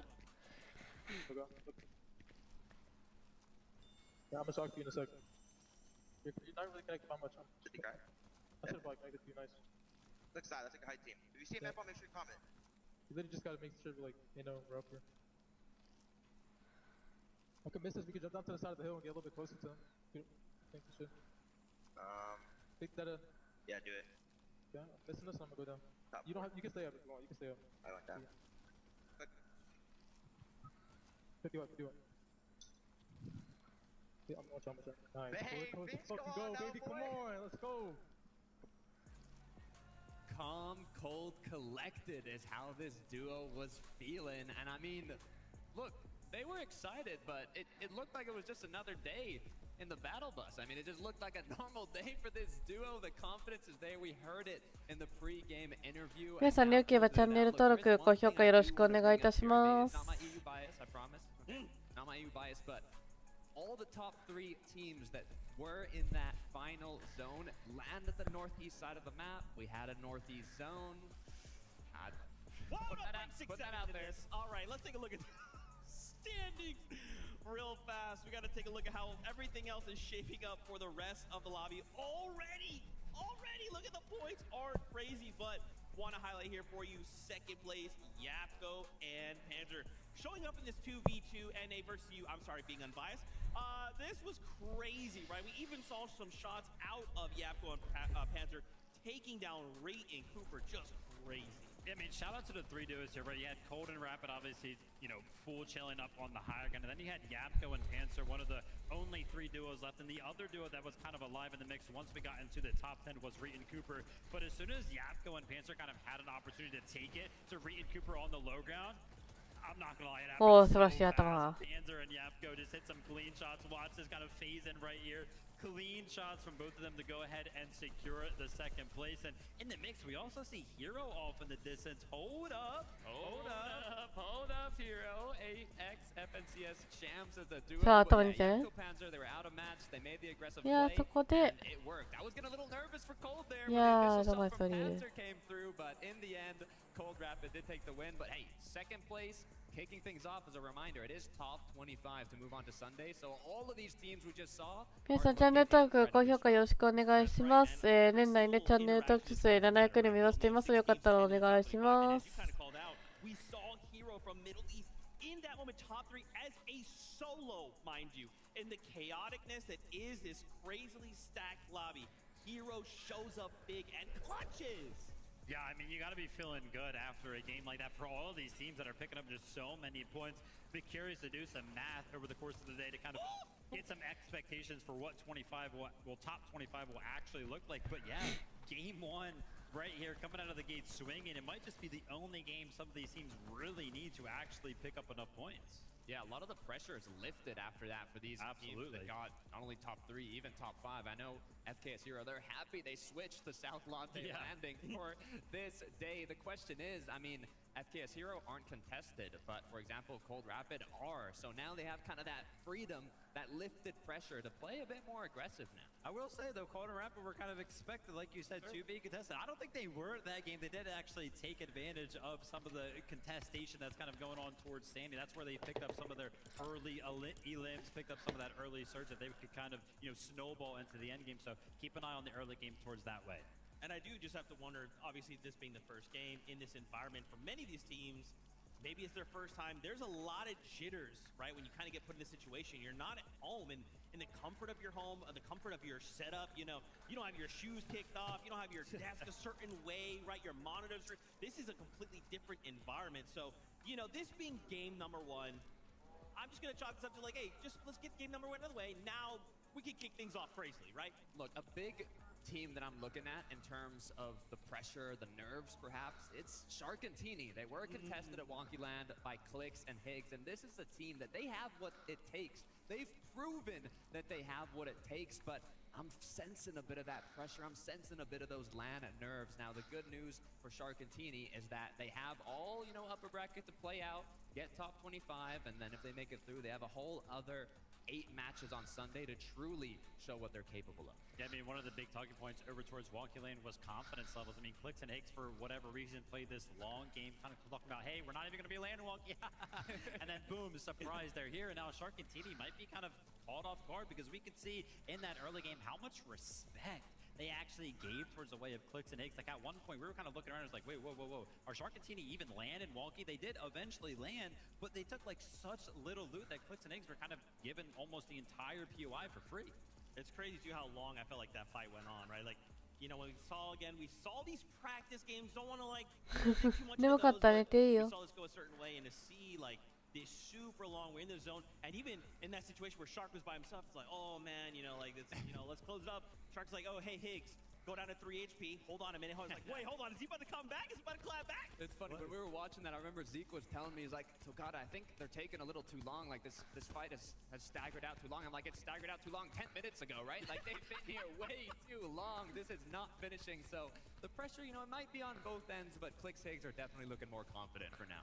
Obviously, one of the big talking points coming into this weekend was the NA on NA action. One of those instances, of course, was Cooper and Reet versus Aiders and Ritual. They did not fight in the early game, but we actually see both of those teams find themselves in the top 10, right? Cooper and Reet in 4th place right there. Aiders and Ritual in 7th place. So, honestly, I feel like both teams potentially kind of feeling comfortable splitting that split job up towards the north side of the map. I know Reed and Cooper were kind of talking about it. Hey, if the day is going bad for either one of us, I'm expecting the fight to be taken by maybe somebody, but I don't really expect it to happen. I don't know. Time will tell. What I'm seeing is a lot of NA teams on that top 10, top 5 on the leaderboard, so I'm curious to see if that trend's going to continue, or we might see things mix up a little bit as the day goes on. Absolutely, and I wanted to focus here on Cammy and Hari, right? We saw them for a little bit, right? Back on height. That's what you were saying, wait a minute, is this a blast of the past or what? Look, if I was a couple years ago and I'm, sitting down and I hear you come and tell me, hey, 2026, we're at an international event, it's Cammy Hari. They win the first game on high ground. I mean, there's a duo. Cammy has already been ahead of the meta, but it was more a low ground team you would expect. But now recently in 2026, especially going to duos, we have seen them play. こちらでジオさんチャンネルです。よかったら遊びに行ってみてください。They haven't been the strongest fighters, and now I am seeing a lot more confidence with this duo. Yeah, you're talking about kind of controlling the high ground, ちょっとご飯片付けてくるから皆さんお待ちください。Immediately turn your eyes to their material account, which is exactly what I did right here when it was the case of Cammy and Hari, because yeah, they had high ground, they had でもこのモニターで見えるんだったら縦型でもよかったけど、まあいいか。皆さんチャンネル登録、高評価ぜひぜひよろしくお願いいたします。現在ね、世界大会観戦配信をやっておりますので、よかったらね、この観戦配信が終わったら、朝の11時かなから配信しますので、よかったら参加型ですのでね。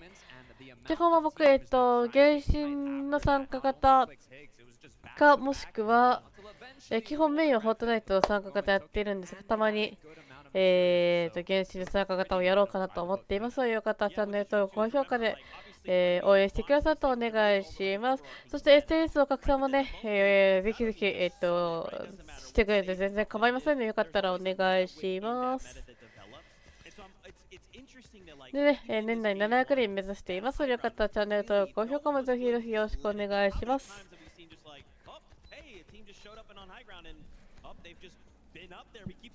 一応寝落ち配信としてね、今やっております。で、全然配信主が寝落ちする可能性も全然ありますが、その辺はお気になさらずということで。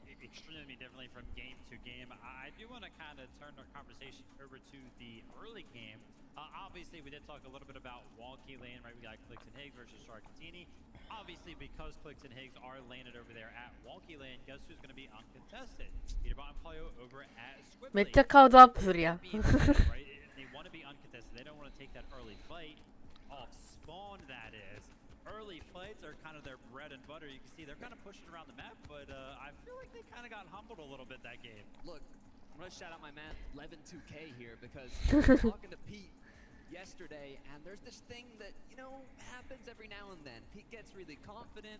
He goes in quickly to try and get a quick finish, but either he takes a big loss of shield and HP, and then he has to heal up. Poyo makes it there, they take the fight again, and they win it. There's pretty standard, they get a bunch of eliminations over time, but you're in an international event. I mean, if you go down, you can see it kind of just sets you up for a staggered situation. Zone pulled, east from them after that. I think you gotta kind of just, focus on the competition a bit more seriously. Interesting stuff. I'm actually curious. You guys kind of talked about this early game, and Clix and Higgs versus Sharkatini. We actually have elicited from the beginning of the game. Let's take a look. It's a keyboard player. We're double scroll wheel. Yeah. They have to sidekick us, so they guarantee lose. Yeah. I'm trying to think, bro. Why are they doing this? Bro, because they want to have a good game one. I don't think they did it here, bro. I didn't see them, bro. Got it. でね、僕は今解説 go fake shot. Okay. Ready? まあ解説兼実況みたいな感じでね、FNCS 配信を盛り上げようかなと思ってやっております。Nice coming. Teeny, come King Shark. Just so crazy. I love. Again, this is like what's the best part of the lane. さあ作戦決め中ですね。 Even in that moment, right? Like, what a crazy play. Hey, I'm setting up a fake shot, and you even saw there. Shark's like, oh, I heard it. Oh, yeah. Oh, wait.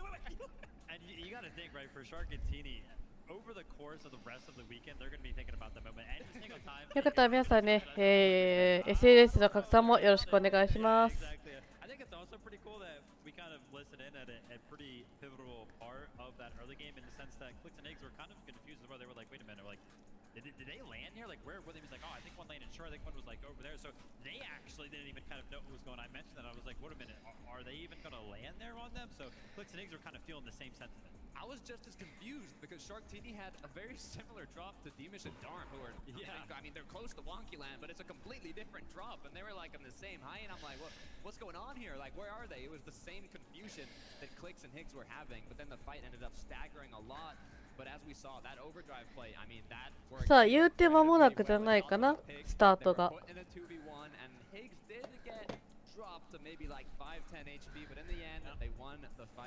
もう言うてる間に次始まるので、ちょっとお手洗いプラスちょっと食べたものを片付けに行ってまいります。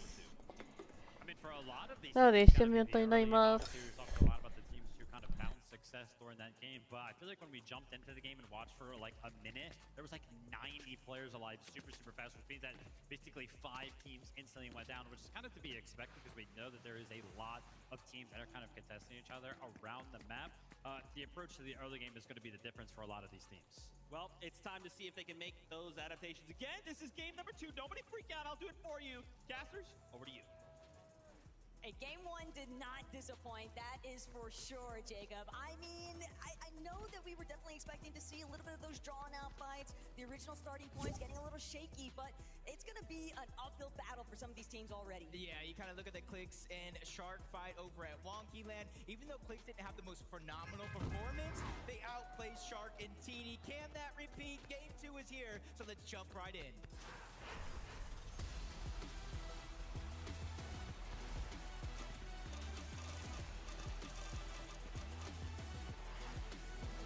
2試合開始です。 As each game passes, you kind of have to look at your spot on that leaderboard. We know it's top 25 that get that qualification to Championship Sunday, and the bottom 25 have to do it again tomorrow. So you don't need to win every single game. You just need to do good enough. For Muzz Sphinx, all they really want to win right now is the off-spawn contention. Nebs, Nathan, though, a little bit faster to the punch, but not going to be able to connect the shots. No lineup. Muzz scurrying off into the building. We'll be able to gather some resources. So these two are going to have to meet head-on at a later point. Yep. For now, it's just kind of load up, give ourselves a little bit of a fair fight. Chap, Flixie, Romero and his duo. This is something that we caught very early on. I believe it was Chap that was able to get both of those eliminations, and then we saw him down later because of the third parties. And now it goes, they both grab their respective floor loadout, and it's Flixie that gets the best of Romero first. Some tough breaking point right now for the Argentinians. Lewa going to be left to try and pick up the pieces here, but for さあ戻ってまいりました。 just prioritize keeping a little bit of a lockdown position here. They don't want to let Lewa escape. They would obviously love to. 皆さんね、もし眠かったら抜けてね、もし眠かったら寝ちゃっても大丈夫です。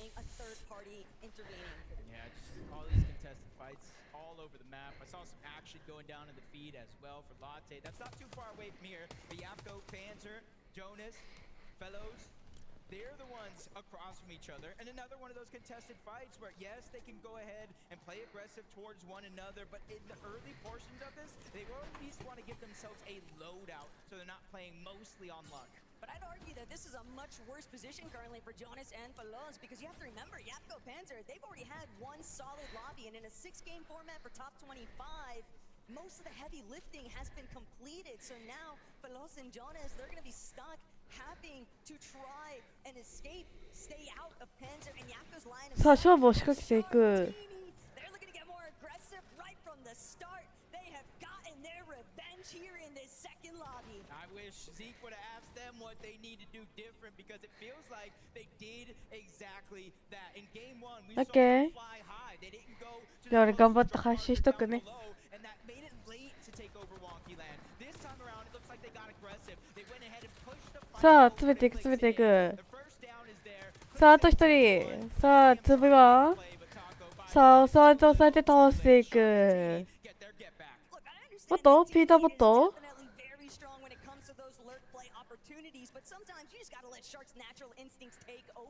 さあまさか初動かぶってしまったのか？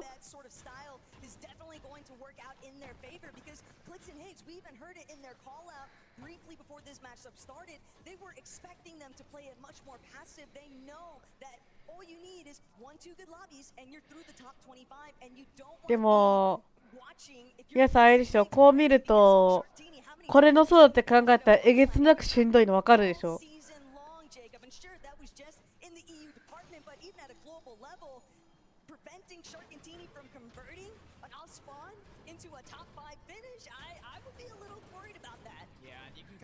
あ、でもエチャさん眠かったら寝ていいからね、無理しないでね。さあここはさあ勝負している。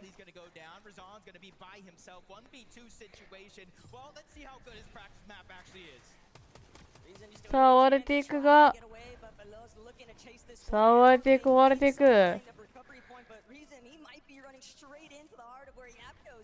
さあ別パがいるが、さあうまいこと受けていくね。さあ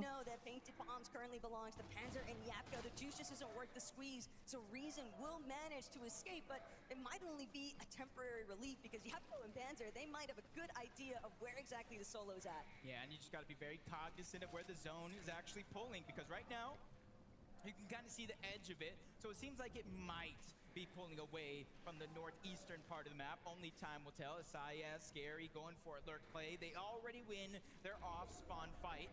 But that's not身長立ち上がり。 it looks like they're trying to sneak up on them that already have their base secured. So it might not be the best idea. So I do like this out of Isaiah and Scary. Instead of trying to push in a fight that you might not need, they go ahead and disengage and continue their game.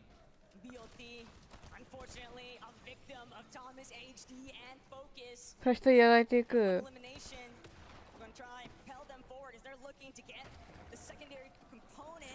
さあやられていく。 Focus and Thomas get a little bit of a run back here to see how exactly that all broke down for BOT, and unfortunately, yeah, Thomas just too quick with it, waiting on that opposite angle. Yeah, almost makes you wonder, is that a part of their strategy after kind of realizing in game one, we might need to get a little bit more aggressive for Surge, whether it's close range or long range. But Thomas, Focus, from Riptides to that elimination, they're already on the move. Sky and Scroll as well, from the north side of Battlewood. They did exactly what Veno said they should have done. Switched up their game plan, because what they were doing should not have worked. And now Sky and Scroll, instead of overstaying their welcome at Battlewood Boulevard, they instantly rotate the Dark Dominion. Already recognized the fact that this lobby is moving at a different pace entirely, and they don't. さあ最後のチームがいるがめちゃくちゃ固まっている。 Especially with the way that some of these other teams are playing. Javi and Aminish, after that first game performance, they found themselves just inside of the top 10, and they're looking to hold on to that position. さあ打ち合いが始まっていく。 They win their off-spawn fight, and sure, essentially, that new sanctuary would be uncontested to themselves, but after that, you see them rotating out through the tunnel. They put themselves in a 2v1 situation. Nutty's going to be the only one down below, and there's really no option. さあ詰められていく。さあクロスを組んでいくが、さあ全力で2人特攻していく。さあ逃げ切れるか。さあ逃げ切れるか。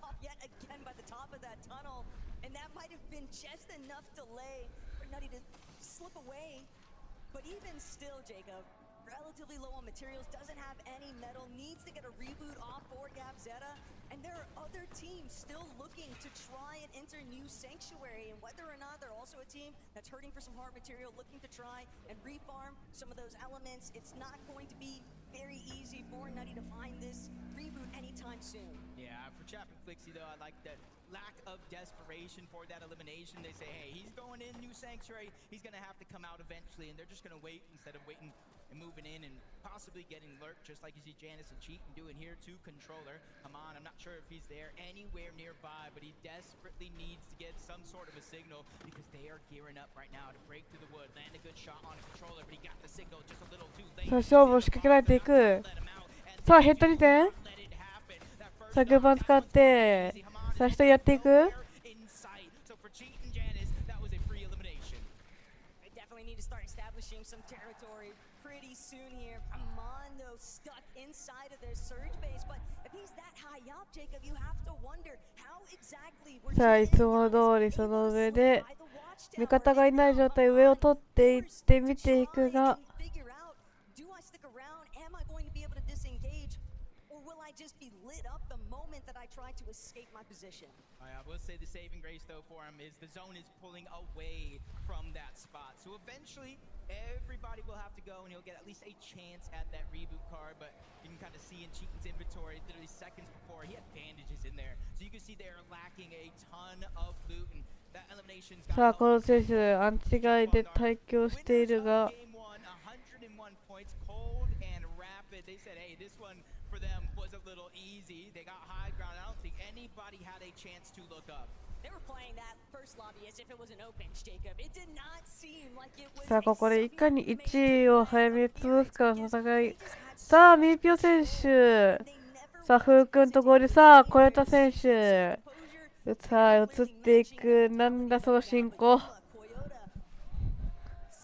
はい、これがね、例の小ヨタ選手でございます。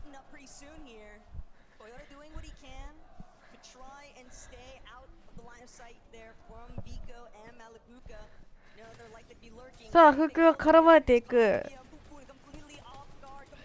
さあ、どうなるどうなる。さあ、編集が。さあ、どうなる。クロスを組むが。ここはうまく引けたらでかい。さあ、この選手も合流していく。さあ、BPO 選手は上を取っていく。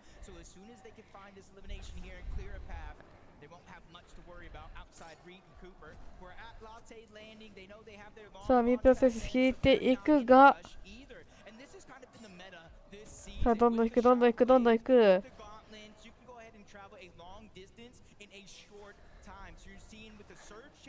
さあうまいこと引けていくが、さあここで地下にいるのはベノ選手。さあ外国勝っていく。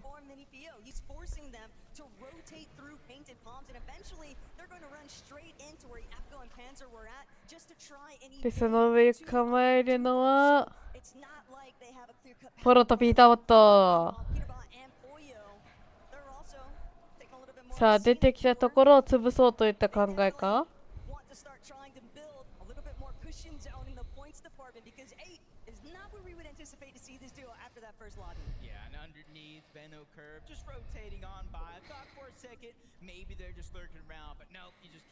さあうまいこと避けていく。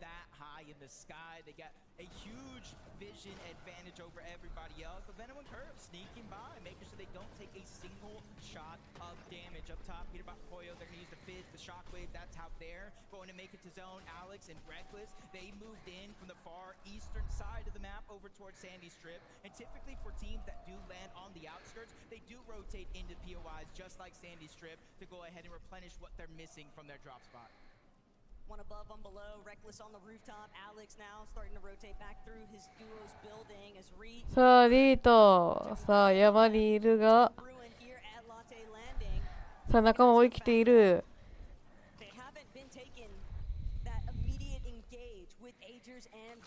These two teams from NAC kind of just recognizing the fact that maybe we play to our own strengths before we look to try and take out the other. Yeah, and this is one of those spots I've been talking about, latte landing. There's a launch pad back here that takes you higher and further. さあリードチームは山を駆け巡る戦法をして、さあピーター・バット選手、戦闘が始まっている。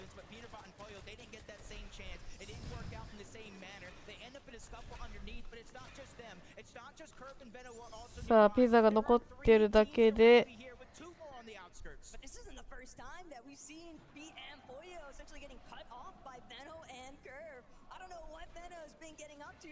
さあベノは回復待機をしていく。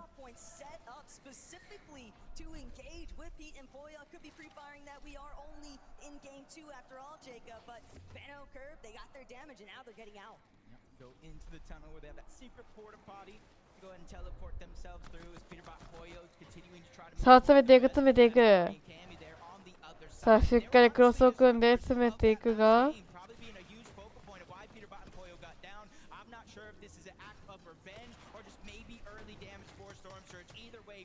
さあそういう方詰めていく詰めていく。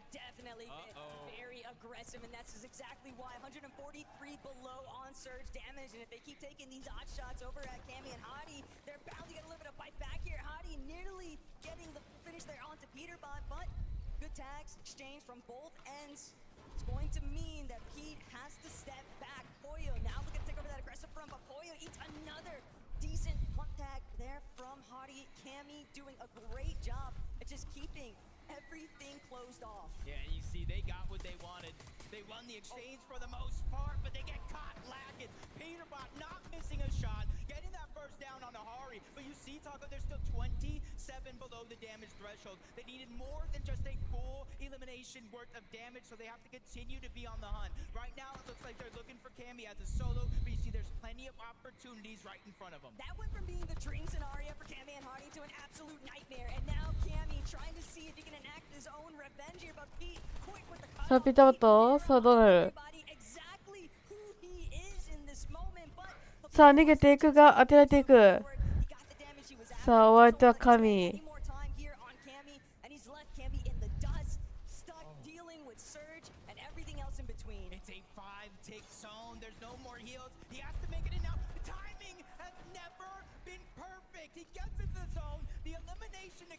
The siphon comes in, and now they have a fizz. They are above the damage threshold, Taco, but when you look at their loadout, they're in desperate need of loot.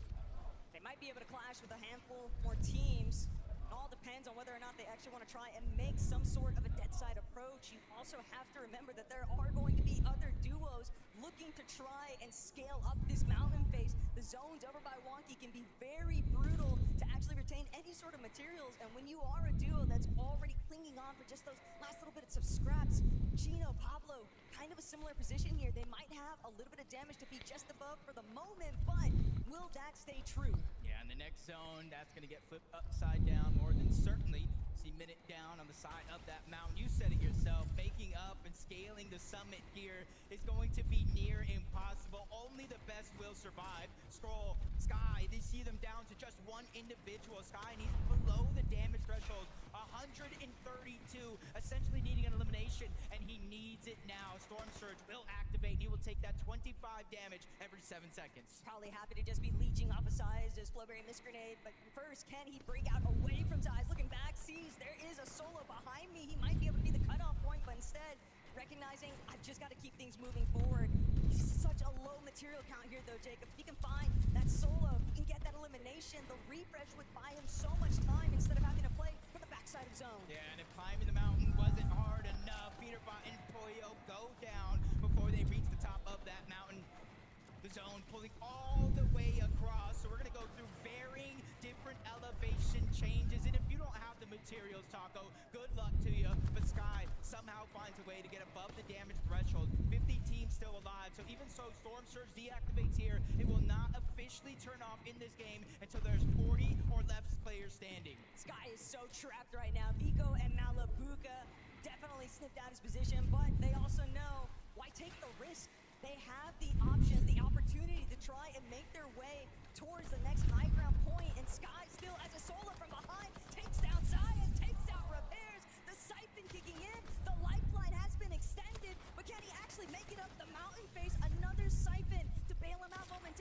Strokey, he might just be the one to shut Sky's fate down to a limit here. And Sky can't continue working his way up. He's out of this one, but at least got 3 eliminations. Yeah, even though those eliminations were good, he just got no mobility from it, and that's what eventually caused his downfall. But you can see they're not going down without a fight. Our top 25 teams left in this game. That means placement points are starting to play a role. And with every team that falls, they'll cascade further and further until you get that victory royale. And obviously, eliminations make the difference. Throughout the test of time in FNCS, we've seen it play a role multiple times. Guess who's on the high ground currently? It's Acorn and Bolt, and this is practically their backyard. Starting off over by Storm Station, they haven't really had to move too far away from home, and almost 1,300 damage above. They are completely smothering this lobby and not allowing anybody to even remotely consider trying to challenge them on height. All they've got to do is keep spraying out that secondary height layer, and even the duos that are trying to see if they can overdrive their way forward, they're just getting cut off entirely. Bolt and Acorn, along with the rest of the lobby, the catastrophe is taking place. No one can survive. Yeah, as we see, going off the side of the mountain again, going down, maybe a little bit of hills in the way for Pablo. Gino, you see they have very little materials, no extra heals. Even though Storm Surge is no longer a worry in this game, it's about where they're going to get the elimination. And Kiruo from the flank is able to get one. He gets back to back by himself to make miracles happen. Hey, better than a last-minute fill, and what else could you possibly ask for than getting those points delivered at your front door? Malabuka, now looking to see if they can have possible challenge here on height. Malabuka still looking for the drop, but it's momentary. They see Tyler, Matt and Cole, too many duos. A little bit too close for comfort here. Malabuka without any material. He's waiting to see if Vico can actually play catch-up, but Vico left behind. He's just got to find his own elimination here. Refreshes everything currently, and there's no one in front of him. Oh, we found old builds. This is absolutely perfect. No material left. Even with them both still alive, they reunite finally back into the same box. But this is where they need elimination. The zone is going to push some players over, not directly in their path, but give them a chance just like that. And much to the Elam was found by Malabuka. Yapko and Panzer are still doing their thing, though. 5 eliminations already for Yapko, 6 in total for this duo. But they know there's still a team hanging out all the way in the high ground. Will they get the chance to chop? First, we're going to bring down Giannis. Next, they're going to look towards Victor B. They're seeing if they can chop out his floor, but Vic just barely managing to escape in the moment. Acorn and Bolts, though, just look at what they are doing to the rest of this lobby. They are forcing all of these teams underneath them to just burrow underground. Look how many builds they have, Taco, because it's going over their mountain. Yes, I said it. Acorn and Bolts, they claim this mountain. It pulls up towards this drop spot, and they are not letting up off the gas. This is their perfect opportunity, not only climb up that leaderboard, but potentially take first. But there's still so many waiting in the wings. You see Shark, Teeny still alive. Vico fighting for every inch in this game. He gets the down on a dart. The siphon is needed by Vico, but the onslaught won't stop. Demus is there, trying to get revenge, but he falls as well. Vico stands tall. Vico's right at home, finding that fragger opportunity, and now playing catch-up to the rest of the lobby. But Shark, he's been taken out. Yapko and Panzer are going to be the first to catch up to him. Bolt Acorn still causing so much of a delay, though, in terms of where Yapko goes next. He's forced to drop, trying to just stay out of their line of sight, trying to see if he can huddle underneath some of these leftover builds. But Bolts, Acorn, they're taking their sweet time. They know that there's a handful of solos underneath them, so why rush it as Vico's clearing out the lobby all by himself? Still trying to find more eliminations here. Top 3, most of the placement points, but essentially 2 solos against the duo of Acorn and Bolts. And now the zone pulling down the mountain again. A perfect scenario for Vico to stay alive just a little bit longer to get that top 2 situation. But now what do? You're going against Acorn and Bolts. They have 6 eliminations. They have tons of materials. They have 2 different win conditions, because if they want to wait until the last zone, they can shockwave out and win by heal off. Look, I am all for everything that Vico has been able to accomplish in this lobby so far, Jacob. The fact that he has converted this into a second-place opportunity for him and Malabuka is incredible scenery. But now, with the full bag, Vico is left trying to just stay in alert position. Bolts is off on the hunt, but he's still staying right next to Acorn's side. They just just have so much white heel ammunition. They don't need to rush it. Vico only has so many more options before he completely runs out of space to work with. As Acorn bolts, they continue to spray away at the builds. Vico doing everything in his power to try and stay alive, but I fear we are only watching the inevitable unfold here, Jacob. Vico might be able to try and shift things up, but he's going to need to pull out all the stops here, and it doesn't look like it'll be enough as Bolts finally going in for the closing shot. The elimination's good to go, but we've got a victory royale. From the backside of the mountain to the top of the summit, Acorn and Bolts have just won a game, and that's back-to-back with NA on top, and they have to be feeling out of this world, Frankie. Acorn and Bolts, the Cars were saying, you must be feeling out of this world with that victory royale. Yeah, very ecstatic. We pulled every zone, you know, very lucky, but of course, Acorn was IGLing very well, nice height tarps, and you know, we're one of the best duos in the world, so nothing's gonna stop us. You're looking like it. Acorn, sometimes the commentators say that you take a little bit of time to warm up on day one. You don't have day one here. You've only got 6 games to do it, but it looks like you're feeling yourself right now. I mean, yeah, I seen Cold Rapid win a game. You know, we had to follow them. And they on top, baby, let's go. Have you guys all had a conversation in North America back in the player lounge to say, you know what, let's do this. Let's take this away from Europe. Oh yeah, we're all doing it for NA, you know, and Twisted Minds, of course, one of the best orgs in the world. Well, guys, you definitely gave us all a show. We're going to head to a break. When we come back, game number 3.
Hi, okay.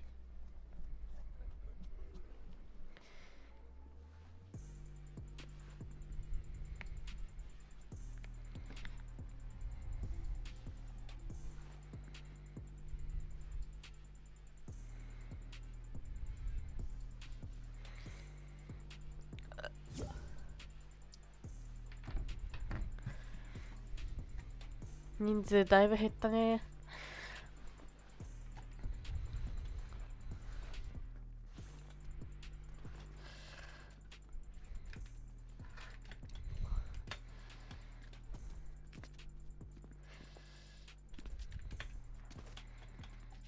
俺も、それは俺も。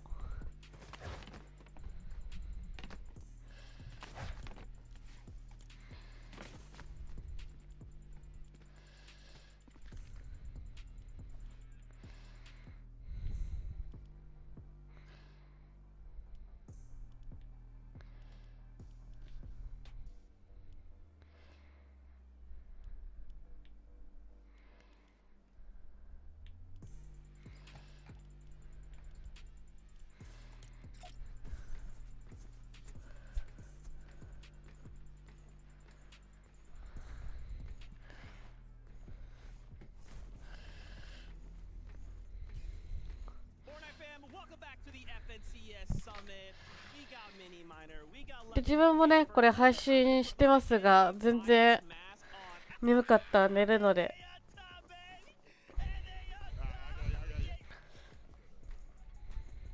Alright, sorry about that. I'm gonna take my NA bias mask off. Crazy stuff. Big W here. Big W here for. Look, I'm happy for my boys because it's a great win. Yep. It's great, and they needed that, especially with all the question marks around them being NA's last hope. It's a good sign of what's to come, I think, for those.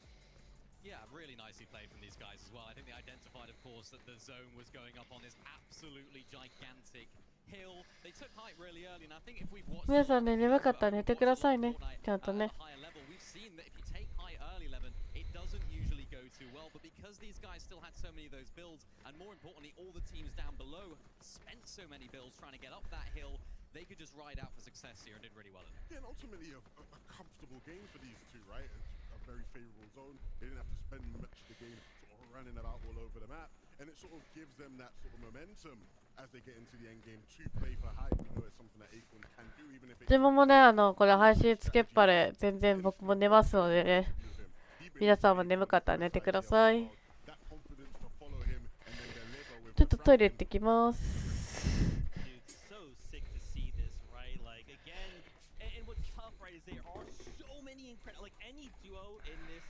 In this lobby could win, and I'd be just amped, right? Because this is kind of like a sneak peek at what like a globals could look like. So to see them come out on top, massive stuff. Take a look at these beautiful standings. Yapko and Pans are currently sitting in that #1 spot. What's interesting as well, the teams just in front and just behind them fall early on, right? This is a huge window for them to make a move. And man, with duos like this, Mini, the moment you give them that opportunity, they will strike. Yeah, that's absolutely right. I mean, they're making the most of those games, those early 2 games right there. 17 eliminations for them as well, Evan. This is a duo we've seen on EU performing very well here as well. I think Zeke might have pulled the trigger on the whole NA on top thing a bit too soon, better, because that was an EU team on top, broski. What's going on? No, my NA bias mask is currently off. Okay, Right. That's right. It's fallen off quite quickly, actually. What happened Hey, let me come back to EU. It's all good. I'll come back over. Yeah, anyway, seeing them all go crazy as well. And even in those last final moments, right? Seeing Vico super down low as a solo. Again, all of these singular interactions, these little decisions that every single player makes will make a difference, right? Because remember, we're just trying to stay in that top half of the leaderboard right now. And clutches like this are what we need. Well, it makes a difference. I mean, remember at the beginning of the day, we were saying, Vico, you posted on socials, you were nervous at the beginning of the day, right? We're not seeing too many of those nerves right here. And a really, really important game for these guys. We saw it on the leaderboard right there. They jumped up 10 places by getting the 2nd place right here. And it wasn't easy for them, Levin, on the side of this hill. I just mentioned it. All those teams down below, these guys are one of them. Low on the materials, had to rely on their aim, which Vico is very good at. And ultimately, a very, very good game for them, making advantage of that zone. Yeah, and I'm glad we get to see Vico strut his stuff a bit, because really and truly, there are not many players on this stage that are better fraggers than Vico. He is one of the elitist in the world, and if he was feeling any nerves like you were alluding to, Mini, they surely are gone now after that game. I love that he mouthed it. I don't know if you can tell. He said, I tried.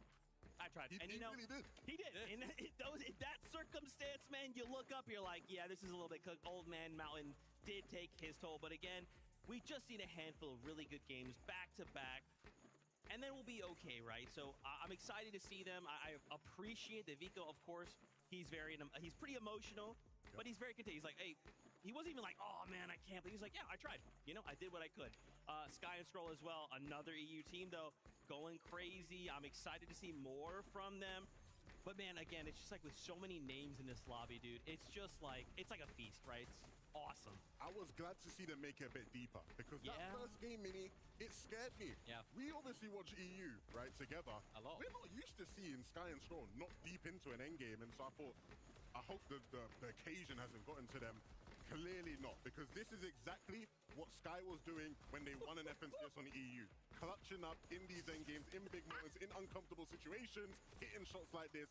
And again, we want to see more of it today. And this is one of the things we were talking about all season long. Both of them are so good individually that no matter what one of them goes down, the other one still has all of the firepower necessary to clutch up. And that's what Sky just did right there. Yes, of course, it wasn't an amazing game for them. Yes, of course, they're not moving their way up in the leaderboard absolutely massively. But what is important for them is just keeping them in the tournament, keeping them inside, of course, that contention for the top 25. Because realistically, I mean, we expect these guys to qualify through. So when they make it to endgame as a duo, when the zone is on a massive hill, expect to see these guys on top.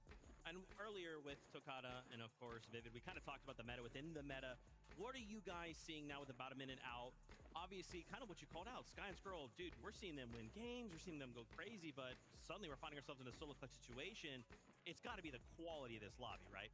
It's difficult. It's also very difficult to sort of predict what's going to happen in these lobbies. You play EU, you play the scrims, you know the teams around, you know how your drop spot's going to work, how they play Surge, and that's a key element of their strategy. But when you come up in this lobby against all these other regions playing their own styles, their own strategies, ultimately it's tough for them to predict what's going on. I think as far as meta within meta goes, right, one thing we saw in Game 1 and here in Game 2 is teams who maybe we don't traditionally consider height teams being opportunistic, being aggressive towards height when getting favorable zones, right? Cold and Rapid, again, it was a zone where they had a bit more to work with than the rest of the lobby. They thought, let's take height. Same thing with Acorn and Bolts there.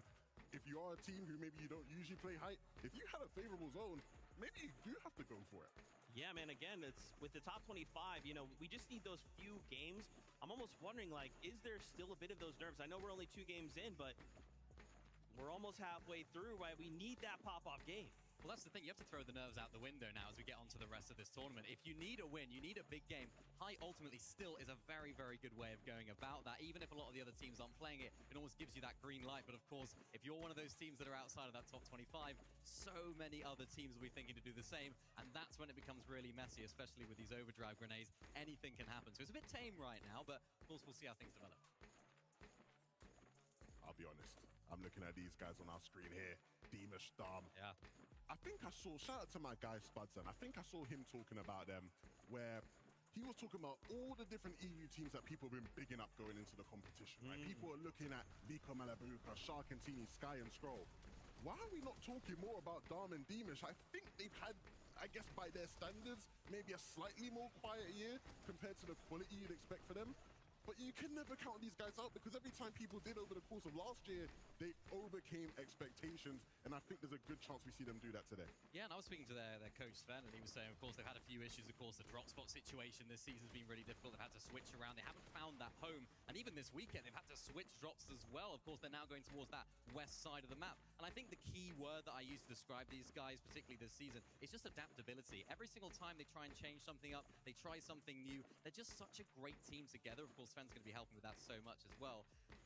It just seems to work for them. And that's such a valuable asset to have in this lobby in particular because, again, as I mentioned earlier, you don't know what things are going to happen. You don't know who's going to be rotating where. So if you can have that adaptability, it's going to pay dividends. I have decided to be the designated vibe assessor and vibe monitor at the LAN. You know, watching every player's vibe, figuring out who's comfortable, who's maybe a bit nervous. Every time I've seen Deemish and Dom, they just look comfy. They don't look like a young team who has only ever played at one big LAN and maybe are still feeling a bit nervous. They just seem like ready for this occasion, and that, you know, goes a long way in these types of cups. That's interesting, Lovin, because even at the beginning of the show, when you guys had that opportunity to kind of talk with different players, there was several that were kind of like, hey, this kind of feels like home. This kind of feels like I've been here before, or I have been here this many times. Like, that is such an advantage, right? For some of these players seeing their first LAN, they're thinking, this crowd is really loud. This desk isn't my desk. There's this comfort level at home that isn't here. Yeah, I think the beauty of us being, you know, another year into VFNCS is earlier on, right? We used to be at these events and we used to go, half the lobbies never played at a LAN, right? And it's like now you sort of look at people and you're like, no, these guys have been here, right? And you do feel that comfortability. You're right. I think it goes a long way. You don't have to think about, oh, am I going to be all right? Am I going to be nervous? Like, you just know what you need to do on the stage. Look at this leaderboard. I just looked down. I took a look. Benno, Curb, up 9 places in 9th place right now. It's crazy, you know, when you start to look at the disparity of the points, crazy. You're like, oh, yeah, Panzer 172. What the heck? 10th place, 76. Even Darkos and Minori there. You know, these games will go any which way. But to see Curb and Venno, dude, you know, we just love Venno. We're Venno stands here. I don't love Benno anymore. Oh, sorry about that. He's coming for my job. All that analysis he was doing, bro. I was shaking. He's too good. When I saw him reach for that telestray, I said, I am finished. Yeah, he was like, can I draw it? I was like, oh, he wants to be a commentator. He's trying to be an analyst. You might as well have said, oh, sorry, can I take your job real quick? Instead of saying, can I draw? Because, I mean, that's what he is, though. He's a great mind in the game, right? Yeah. And I think that's absolutely crucial in terms of Curve's development as well. We've seen him just rising to the occasion time after time, and being with someone like Benno, it's going to pay dividends for him as well. Fantastic stuff, guys. I'm getting word. The next game is ready to go. So, casters, take it away. With EU on top of the leaderboard, NA winning back-to-back games, I had to invite a little friend on over to let us know what he's thinking about the action. Listen, man, I was feeling too energized after watching those first two games that I had to go ahead. I had to jump on with my pals right here and get into the mix and see what's going to be happening live. And this guy sees NAC succeeding. All of a sudden, he wants to keep the yap going. Vivid, how many teams are you going to big up here? But we're going to find out in Game 3. Ready to go.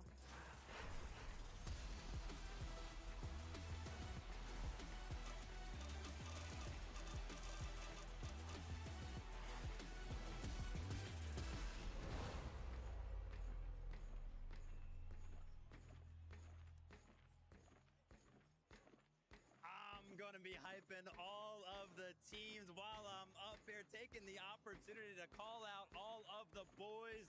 But we know kind of where the focus has been in the early game. I feel like Wonkyland, we got to go ahead and mention that. We got to go ahead and take a little peek that way, because if we take a look at the score overall, it's got to be 1-1.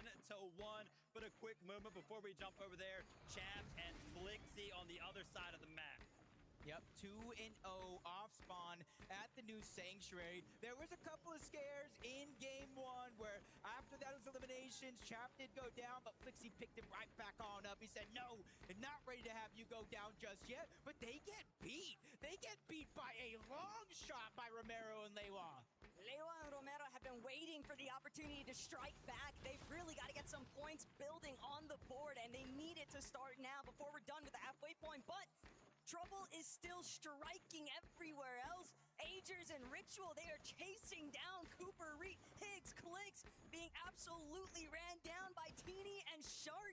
There is no escape. Vivid, you might have picked the wrong opportunity to jump on here. Trouble in paradise. If you take a look over how good Clicks and Higgs have been doing all spawn over the past couple of days, the confidence is probably what led them to actually make the final decision to land at Wonkyland. But I can't lie, when the stakes matter, when everything matters here on the upper bracket, man, falling short. Yeah, let's see how this off-spawn fight actually went. I did see some third-party shots coming into the mix, but Higgs gets beat off-spawn for the floor loot. Teeny takes him down. He's trying to run away, but eventually it gets all cut short. An interesting decision, though. We did not see them try to chase down Clicks as a solo, so we can see the return of Higgs. They know that there's just too many other opportunities here, but Agers first, he's going to look to bring down Reed. Cooper somewhere left stranded now. What was originally just, pleasant vibes between the two NA teams has immediately turned into a clash here as Ritual and Agers, I feel like they're on the hunt right now for Cooper. I mean, they should be, right? Maybe they're a little bit jealous. Hey, listen, this duo was landed at our same drop spot. They're a little bit higher up on the leaderboard. Nah, we got to take the fight to them. So Latte landing up there. We can kind of see how that one is painting out. Cooper obviously going to be wanting to run away, but it looks like Jacob Ritual and Agers are kind of on the hunt. They might have a little bit of information as to where he is currently at. Yeah, they just realized they just want to make sure he's pushed far enough away so he can't sneak in and loot the north side of Latte Landing. So they're going to go ahead and work their way from the north all the way down to the south. And because they already have the early sense of the zone pulling towards the north, they're not in a hurry either. And this is one of the biggest changes to Latte Landing with the golden fishing spots. It's almost a guaranteed chance that they're able to get some sort of gold loadout. Other teams are still looking to try and seal their own fates with these early off-spawn battles. Golden Knight looking to disengage. Tinka resigns. They don't want to draw any third-party intervention here, and they're already looking to just try and create a little bit of space here. Gonna start cranking up, but there's only so much material left for them to work with here at New Sanctuary, they're going to have to eventually look for either a fight and a refresh or just a full retreat here. But it's going to be tough because Chap Blixie, they look like they had primary control in New Sanctuary.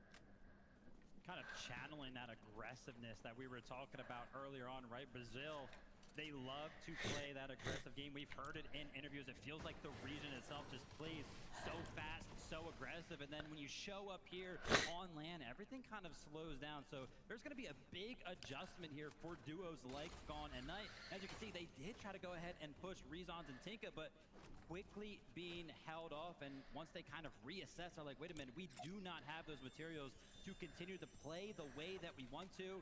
Full reset, and they do got to be careful because these type of fights, they make a lot of noise for all of the other surrounding duos. Yeah, this is just one of those sides of the map where it can get messy from the new sanctuary inside of that bowl. さあ、ポテトピーターボットが It's almost hard to get out as you jump on board Peterbot and Poyo, making a quick rotation south towards Humble Hills. They're trying to go ahead and interact with some of these contested fights that we know Muzz and Sphinx, Nebs and Nathan are doing at Humble Hills. They've seen them go north, but they've been followed by Hari and Cammy. So it's interesting decisions how we're going to see them play this one out because 16 points. I don't think anybody would have guessed them this low on the leaderboard coming into game 3. Now, things have definitely dissipated a little bit there too. 4P and Poyo, you could tell they weren't able to find anything in Humble. They're just going to default back over to Swiftly Shores, but Pablo, Chino, here at Sandy Strip, they have plenty of company nearby, probably more neighbors than they're actually looking for, at least for the early starting measures. But Sandy Strip, we knew it was going to be triple contested since the start of this day, Jacob, and I really can't help but wonder whether or not some of these duos いやー、結構固まっちゃってるな、フー君とかな。 I do know for sure that Mini Pio and Fukun, they've already kind of left Sandy Strip. We do see them there now, rotating with the zone. But I was talking to Kanata in between one of those games. He said, yeah, we made them leave. We only have to deal with one team now. It's Chino and Pablo. So, I mean, I wouldn't be too excited because there are huge threats to this lobby. But at least one less team that they have to worry about. Vico and Malabuka here towards Frigid Fortress. I feel like those first two zones were pretty favorable. Whenever we took a look at the leaderboard, pretty much every single team that landed on the northeast side of the map, I saw a little arrow upwards next to their name, obviously picking up big points, but you're going to have to go a little bit higher than that. Yapko and Panzer right now sitting pretty first place, 180 points, and I can't lie, the biggest difference, it's all in the eliminations. That's also a very worrying factor for so many of these other teams because we know top 25 can be forgiving, but at the same time, what if you're a duo that's trying to contest the team looking to claim their drop spot outright for finals? And that's where Cooper finds himself in a bit of a hole here currently, forced out of Latte landing by Agers and Ritual. He had nowhere left to run to. Latte is just so far north of the map, the only places that he could look to retreat towards were straight into the hands of other duos. Yeah, and it's just unfortunate that the zone is still floating around the north side of the map, because if we had a far southern zone or even towards the northwest, but most of those teams would be out of here already. Maybe a few sprinkled around, but it'd be definitely easier than this. Getting pushed by Jargu, sliver of HP. Carillion from the other side, they pick up that elimination. And there's one thing about Carillion and Jargu. It's a team you could almost never count out. They got in through that last opportunity, switching teammates. They get into the FNCS finals at the bottom of that bubble. And you can see their kind of slow approach to that fight as we take a look towards another fight that has seemingly reached a bit of a stalemate. We're going to be looking at a Minish and Javi. They hear that overdrive grenade go off. They're going to be taking a look. They're not going to fall short to a little bit of a fooled plan, similar to how Shark and Tini did earlier on. They can actually see the players disappear off in the distance, so they know they actually did use that grenade to go ahead and rotate out. Like the idea there, though, from Bakusin here. They don't need to stick around. They've actually had a lot of success already on the starting point today. I believe they were in that 8th place position on the leaderboard entering this halfway point of today's competition. So the only things really left to do is wait and see what are Chino and Pablo going to do with this legendary POI. Oh my gosh, what are Pablo and Chino going to do with it? What is the rest of the lobby be good at doing it as well. Take a look at the map. I can't even count that high, Jacob. 1, 2, 3, 4, 5, 6, 7 teams. I think there's like a solo in there somewhere as well. The zone seemingly is going a little bit further south of Sandy Strip, but every single team is looking to claim some early real estate towards this POI. I think they heard you, because as you said 7, another team floated. Wait for us. We want to join the party as well. And there's so many others in the outskirts. So for Chino and Pablo, they kind of have a little bit of advantage here. They were the first to set their flag at this POI. So every team that rotates in thereafter will not know exactly where they're at, what builds are theirs. So you got to be very, very cognizant of getting caught off guard. Size and Scary, they are one duo that is yet to throw their name into the hat for contention over by Sandy Strip. They're still hanging out near Builders Barracks, and Size, Scary, Spaniards hoping to try and represent, but at the same time, Jacob, coming from that EU nation, they've had a lot of experience with dealing with aggressive fighting styles, and yet still here today, sitting at only 20 points.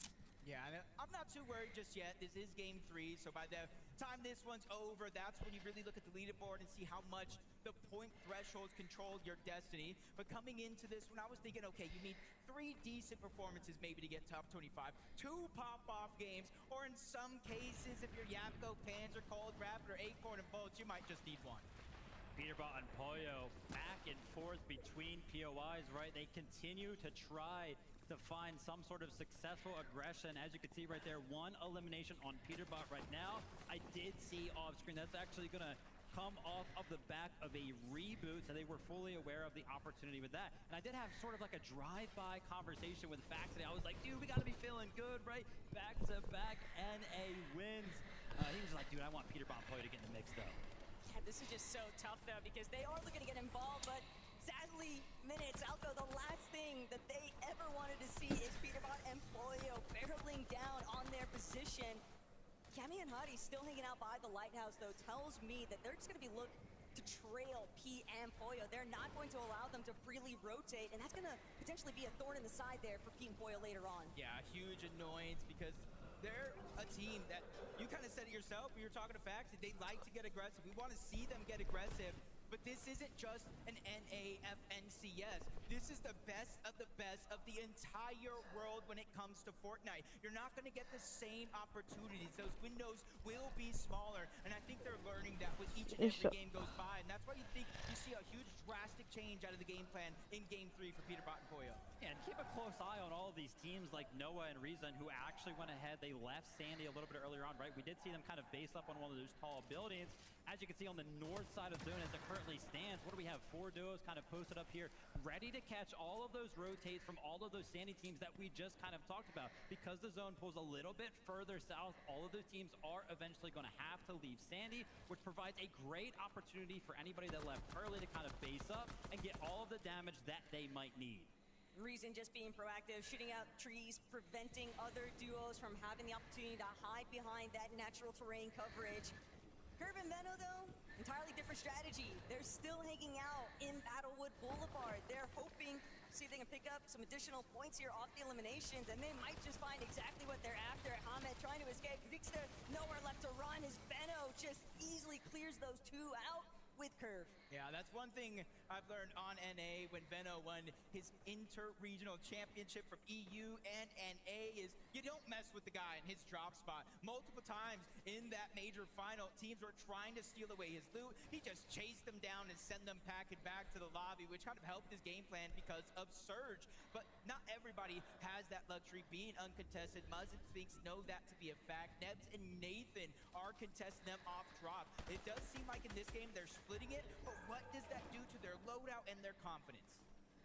Little check-in here with Pablo and Chino. We know that they land Sandy Strip, 280 damage above right now. They're going for some control. They're going for a little bit of a sneaky play onto some players, but everybody in the surrounding area is taking full advantage. They've done big damage on the Pablo and Chino. They're going to be forced to refresh right now. When we tune into them, they were 260 above, but as soon as they went ahead and took that fight, seemingly took about 100 damage, and their net surge dropped by just that. Ager's Ritual, they might have been one of those duos involved. もしね、配信主が寝てても気になさらないでください。 I don't even think it was Darman Demish. They just immediately coned themselves off, prevented. Those tags are going to be through, but Pixie won't be able to weather the storm. Can Swizzy fare any better here? Still getting lit up by these surge tags. He has to find a full elimination, 192 below. He knows that there are players fighting nearby, but will he actually have a chance to strike? Yeah, and he's officially on a clock. He has about 130 of HP to heal in this situation, which is not much. We're in the 5th zone. Now he's taken behind. It's going to go 2 to a 5 tick and active surge. All that damage is going to start to add up, and he is still below the damage threshold. 346. That's almost essentially 2 eliminations here that Swizzy needs to get by himself with his back pushed up against the wall. Even further now is Doxy, maybe X-Pawn as well, are trying to get elimination of their own. Yes, Barry, no opportunity to go ahead and let Swizzy get any damage here as they're going to be using the overdrive grenades to go ahead and disengage. That is worst case scenario for Swizzy. For somebody that needs to do 300 damage, you want to be close, you want to be personal, because the shotgun is going to be your best friend. But as you can see right now, the chase is on. Not only does he need to go ahead and pick up both of these eliminations seemingly right now, but he needs to get in the zone. Finally, a tag comes in, 12 HP to work with, 2 ticks left. Swizzy's going to be going down. There were only so many places left for Swizzy to actually venture through, and Doxy X-Pawn, they just played that one excellently. They knew that he was trapped. He had nowhere left to run to, and just like that, we're right back here at Sandy Strip, and the queue is going to be his worst nightmare right now for Mini Theo. It's sent everyone flying, but Chino, what kind of aim course is he running over here? I need his routine right now. That was one of the most insane things I've seen in quite a while. Not only getting the knock mid-air, but cleaning up the eliminations, and that is exactly why they land at Sandy Strip. They know teams will float around and try to use that as a mode of rotation. We've seen multiple teams, not just then, get caught out because of it. Super hard to make those rotations when there are just so many teams around. Speaking of hard rotations, Peterbot and Pollo landed all the way on the west side of the map, had to make their way all the way over here to Sanctuary. That being said, I feel like they found themselves in a very favorable position. 500 damage above, as I say that, drop that down to 300. But they have pretty much the high ground secured as it currently stands. We know they love to play high ground taco. Can they actually hold on to this throughout the rest of the game? This is definitely the best sort of position that we have seen Peterbot and Pollo all 3 games so far today. Sky Scroll, on the other hand, though, way off in the distance, separated from the rest of the lobby, trying to see if they can just break in to the edge of zone, hoping that they get a chance to try and take out any duos that might be looking to try and cut them off, but instead will find a secure position to start tarping out, securing space, and now they can take the chance to look back. Yeah, this is the point in the game where you have to stay alive. You've been in it for 7 zones. There's 26 teams. One more falls, and you start to get those placement points, so you don't want to have to look back. We wasted a lot of opportunities here throughout the tournament. Placement points are now starting to come in. 25 teams still up. But you see 49 players. That means someone in this lobby is running around as a solo. Malabuka and Vico, right? They almost found the opportunity right there on Yuma and Koyoto. As you can see right now, the zone is actually pulling north. And when a pull like this happens, any team that's already based up here is going to have the opportunity to pick up the higher ground. And that's going to be Yuma and Koyoto as it currently stands. Tuning in with Sky and Scroll. We just looked at these guys 45 seconds ago. They had 21 materials to their name. Elims are going to be helping out with that. And that's exactly where Sky was able to get the party started here with Chance and Tyler. The moment that they claim that front side low ground position, they are right back in the most comfortable driving seat. That's exactly where they had so much success in the EU Major 1 Finals, and it looks like they finally managed to replicate it here in Game 3. But Demish, Darm, talk about a duo that has been on the upswing all 3 games so far today. They've just been establishing their own territory. But Vico Malabuka, big knock opportunity here, taking out Veno. Yeah, they don't even necessarily need this fight. 3 players go down, no more Storm Surge. 1,100 for them. Some shots coming in, so they're going to fall down just a little bit, but they're holding their ground. They know they have extra materials, so they're not afraid to overbuild and spend those mats. Taking a look bottom right, I see Sky and Scroll already kind of establishing that low ground that they are known for. Cold and rapid throughout the day. They've been known for coming out swinging, right? Winning game number 1. But I would imagine now that all the other teams are kind of feeling comfortable towards the higher ground, maybe they go ahead and go back to what they're used to. But even with this elevation not really being a huge turning point because we are in that south section of the map, Teeny Shark, they're still on the high ground. They're still looking to take players out along the way. Shark able to help bring down Yapko, and they are still looking for more, Jake, as they continue tarping overhead, but you are never safe. You are not high enough to avoid the rest of the lobby just yet. Yeah, especially in a meta where you got Shockwave and you got that Fizz Grenade, so you gotta expect things to happen at a moment's notice. Even Hari Kami trying to go ahead and Shockwave forward, but they stayed on both separate ends for Sky and Scroll. They're making sure nobody can get a free flank. Meanwhile, Peterbot and Poyo, they're in the thick of it down below. They're trying to get as much damage, maybe even elimination. As of now, they're good on their loadout, they're good on loot, but they know eventually they're going to need an elimination. So easy for this duo to quickly kind of change targets. Why nobody is pretty much safe when you are anywhere near that duo. They're going to be needed an elimination, and just as I say that, Rezon finds himself on the opposite side of things. Peterbot's going to be dropping down. The mats come in, but now they go ahead and need to make the rotation necessary that they need, and I'm sure we're going to be finding another elim that they're going to need, of course. Well, we saw a big solo clutch replacement point out of Vico in the last lobby. Can Malabuka do the same here in game 3? Overdrive grenade with a little bit of a stimmy effect on the movement, but look at Cold and Rapid. Isolated in the mid-ground, trying to take out players as they look back. Sky and Scroll, though, just left to their own devices here, completely trying to shut down what Greens and Twy have going on, but instead, they'll find themselves looking to stay moving forward. They still want to control front side. They still want to make sure that nobody else is going to be able to take over. Yeah, sometimes for Sky and Scroll, you need to stumble before you wake up and start to play to your full potential. And this game is a real example of that. Same thing for Rapid and Cold. They won game 1, and then they had a huge hurdle in their path for game 2, and this is a chance to make up for it. Meanwhile, Vico, Malabuka, one of the most consistent teams we have still alive in this lobby, even as a solo, as Peterbot tries to run down one, but he's the one that ends up falling. Poyo now alive, but shots coming in from all directions. You see him scrambling around, trying to build and protect himself until he officially runs out of mats. Wow, to see what Poyo can do right here, trying to find some sort of calm in the chaos right now as he takes one quick breath right here. Malabuka, no opportunity for him to kind of slow down right now. He's kind of feeling the pressure from duos all around him. He's going to be taking the opportunity to go ahead and jump into the storm as Scroll and Sky.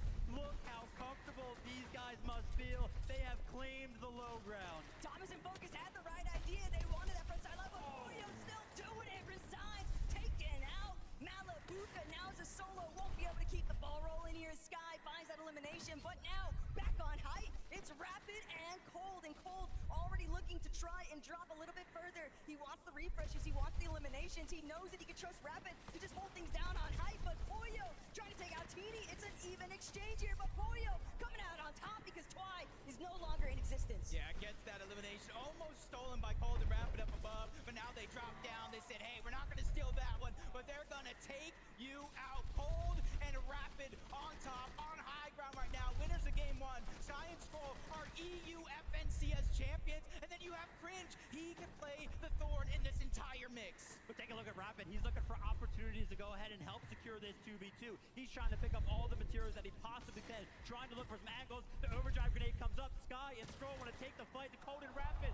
Scroll does that, finds the Elin, finds the knock on the Cold. They're going to be looking for the opposing player as well. Rapid, though, somehow, amongst all the chaos, ends up on height. And Scroll, just like that, realizes his duo's in trouble, but Scroll, he's going to take over. Rapid has been eliminated now, the 1 versus 1. This is everything right now for Sky and Scroll to finally get their chance to strike back. Cringe from overhead. He gets the leverage. Scroll with only 2 builds remaining. Can he find the closing shot? Just needs to get that max hit off the Chaos Reloader, but sure enough, Scroll can't do it. Cringe has won it out, and that's going to be game 3 for Cringe and Twy. We had Cold and Rapid. We had Sky and Scroll. We had Cringe and the Shadows. And like thieves in the night, these guys have just stolen away game 3 at the Major 1 Summit land. You got to imagine at this point in time, when you're playing that long as a solo, to come out on top and actually win the game, they have to be feeling great. Cringe and Twy, can you believe you just took down Sky and Scroll? Sky and Scroll, really? It was Sky and Scroll, it was that 2v2 situation. Talk me through it. I mean, like, shit was just easy, I'm not gonna lie. Really? Was it really that easy? Because it looked quite tense for all of us watching. I mean, bro, it wasn't that easy. He had to solo clutch it. Well, you know what, British players, you know, we have to talk a big game. So talk to me about your game then. What is the plan here in Düsseldorf? I mean, you just run around, eliminate everyone, and just win every endgame you make. And it's interesting because I feel like some of the European teams have actually struggled with the zones with net surge. How have you been finding it? Net surge? I mean, you just run deep and chill. That's about it. So all you got to do is just W that king. Yeah. Yeah? King the W? Yeah. So, Düsseldorf, what do we think of Brian Cringe? Okay then, that's 3 games done. We're going to have a short break. When we come back, we'll be assessing all the action so far.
to the FNCS Summit. Cringe and Twy get themselves a victory royale in a 1v1 situation. Hold on. Yeah? I want to put my UK bias hat on. Oh! And I want to say UK on top. Cringe and Twy doing it for the boys. I forgot my hat. I got one for you. You got another one? I got one for anyone that wants to join the bandwagon. UK fans out there, represent. Oh man, you guys can't kill me like this, all right? You gotta give me some time. Man, congrats to them, seeing them get a victory out in that situation. I can't believe it as well against Sky and Skrull, man, for like just a moment. I really believe Sky and Skrull, this is it, their moment, game 3, they're gonna strike. And then Cringe said, sorry about that. I've made my way here based on my skill, my merit, my prowess. Skrull, you're gonna have to sit down this time. What a performance from Cringe here at the end. I mean, to take down Sky like that, to 1v2 the best duo in EU coming into today.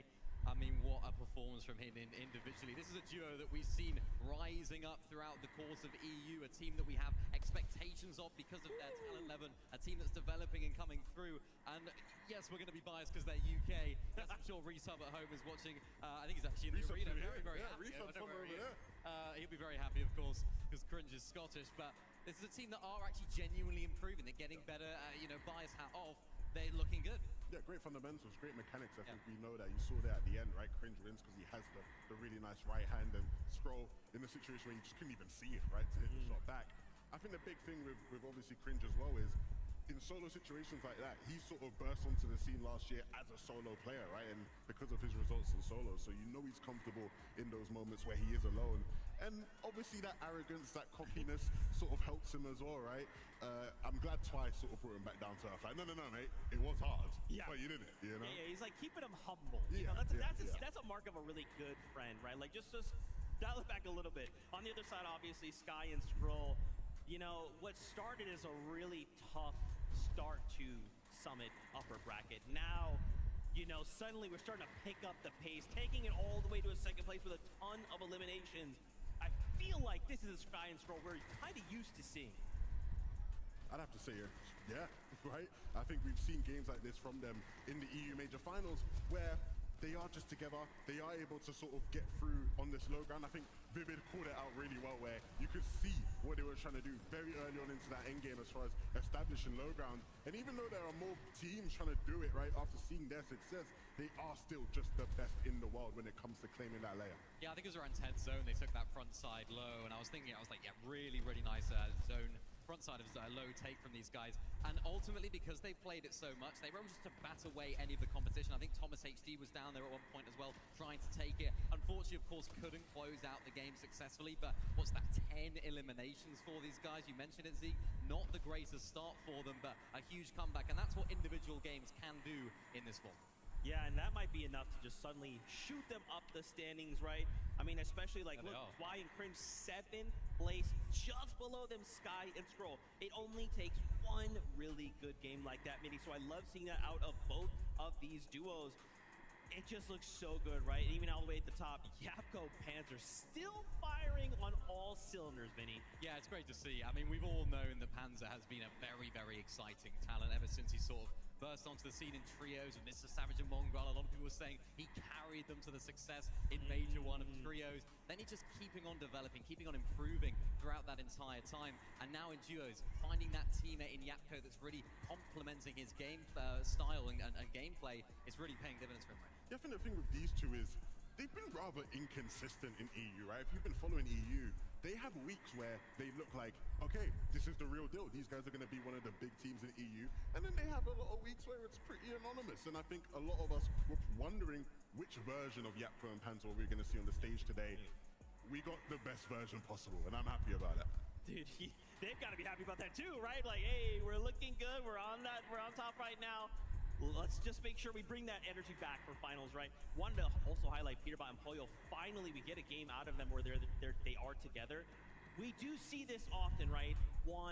It's either Pollo or Peterbot as a solo, but finally kind of recognizing, okay, look, this is a high caliber lobby. If we're going to find that success, we need to stick together. Yeah, we haven't seen that scariness, I guess you could say, for these guys for a little while now. Of course, last Globals not performing to their level that you'd expect from them. Of course, Major 1 still, of course, qualified here, but still not quite performing as we would expect. And even here today, it's been a bit sort of reminiscent of that, Levin. They've had their moments, they've had their ability to fight. We've seen them getting a few eliminations, but it's that togetherness, it's that over-eagerness maybe to try and go for these plays. Yeah, not to be a nostalgia merchant, right? Okay. But when you look at the last time we saw them as a duo on a stage like this, when they won Globals, they were playing a very different game to the rest of the lobby, right? That was always the big talking point. They had all these different advantages that meant that the game they were playing was different. Here in this lobby, they're having to figure out how everybody else is having to play the game, right? And that has been one of the themes of them this season is, when they are in the situations where they have some huge advantage, can they play really good, fundamental, solid Fortnite? And I think they're starting to get there. They're starting to figure things out. It's a rough start, like you said, Zeke, but still plenty more games. And it's just about making sure they're playing on Sunday. No hiccups that send them into the lower bracket. Yeah, that's interesting. That's a really good point, too, because you got to think back in NA, they kind of conditioned the lobby, right? Everyone's kind of like, Peter Pollo, they're kind of close by, but dude, you're looking at 6 other regions that don't care. They're like, I don't care who you are. You could be Peter Pollo. I'm still going to take the fight because I'm still trying to be top 25. In second place, though, we did see Cold and Rapid, though, still holding strong. I mean, they're looking good, guys. I can't lie. It's crazy, too, because we see this all the time, Levin. People just, like, continue to look at Cold and say, like, he doesn't play the game. He's not good at the game. He's not good at this. But here we are at Summit. I feel like he shut some of those people up. He did. Yeah. And to the people who've been saying that, 2 days ago, he was the player in the practice room who I saw playing the most of anyone, right? And so I think, you know, people like to hit Cold with that narrative of not playing, but ultimately, Cold is one of the best players to ever touch this game. Not just in this lobby right now, period, in Fortnite. And so I think Cold, in this moment, he's starting to feel it. I think Rapid is feeling confident as far as the game plan goes. We know they're looking to take these, you know, do these late height takes, which have been somewhat successful throughout the day. I'm feeling really good about these two. Yeah, really impressed actually with their calmness in a lot of these endgame moments. You had a really nice listen in earlier on, and we were expecting maybe a little bit of excitement. Of course, they're on height, they're winning the first game, they're looking really good, but just the way that they communicate, the way that they're navigating these games, it is almost just a walk in the park for them when they're in those positions, and that just speaks volumes about their confidence going into this weekend as well. I think they understand it's not necessarily about having the best day of your life today, it's about qualifying through, and if they can continue to play as they are today, taking those height takes at a really nice time, they should be just okay. Okay, I like it. I like it. Well, hey, look, right now we're at the halfway point of the competition. The players, we've given them a bit of a break, a bit of a moment to kind of collect themselves, prepare for the second half. But Tokata setting by right now with some information on the zones. Thank you, Zeke. Look, I want to break down 2 pivotal aspects of Fortnite competitive. So 1 is Storm Surge and 2 is zones. If we look back at Storm Surge previously, it was the minimum damage threshold needed depending on the zone to not start losing HP and shield. Now it's net surge. So it's not only how much damage you do, it's also how much damage you receive. So if we look at today and see how it's impacted the players, the rotations, and specifically the zones. Game 1 ended right here, a little south of Frigid Fortress. And if we look at the teams, the top 4 teams of that first match, we had Cold Rapid, we had Reed Cooper, FKS Hero, and Yapko Panzer. Now, I'm not sure if you're seeing the trend I'm seeing, but all of these duos are incredibly close to where this zone ended. Now, you could say, okay, maybe it was a fluke, you know? We know zones have been important in Fortnite competitive. This is the first event of this caliber where net surge has actually been in play. So if we take a look at game number 2, the zone ended north, right up here. Guess who won the match? It was Acorn and Bolts, and they land right inside of that zone. Second place, Vico Malabuca. They land Frigid Fortress. I don't even have to draw arrows because you can see how close these duos actually were to that final zone. And you can say, okay, I'm seeing the trend, but what about game 3? What happened there? Look, I'm not even gonna break down all the teams. It ended right here. Our winners, Cringe and Volko, I know Levin was getting hyped about that, land right here east of Dark Dominion. And as you can see, there is not much distance that you have to travel to get to the zone. Now, we've only seen 3 games been played out today. We have a lot more competition to look for, but if you think about it, you as the fans watching, keep an eye out for where that zone pulls in these next matches and which duos are looking the strongest, because I think we have a lot to learn. But let's head back to the desk to continue breaking things down. Dude, I like that Tokata guy. He's cool. I like that. Have you met him before? He's pretty cool. I need to go meet that Tokata guy. He's real cool. Interesting information there, though, from the zones, right? Like, again, I love this moment, right? Because, you know, we come to a summit, we kind of bring all of these teams from different walks of life and places on Earth into a single battle bus.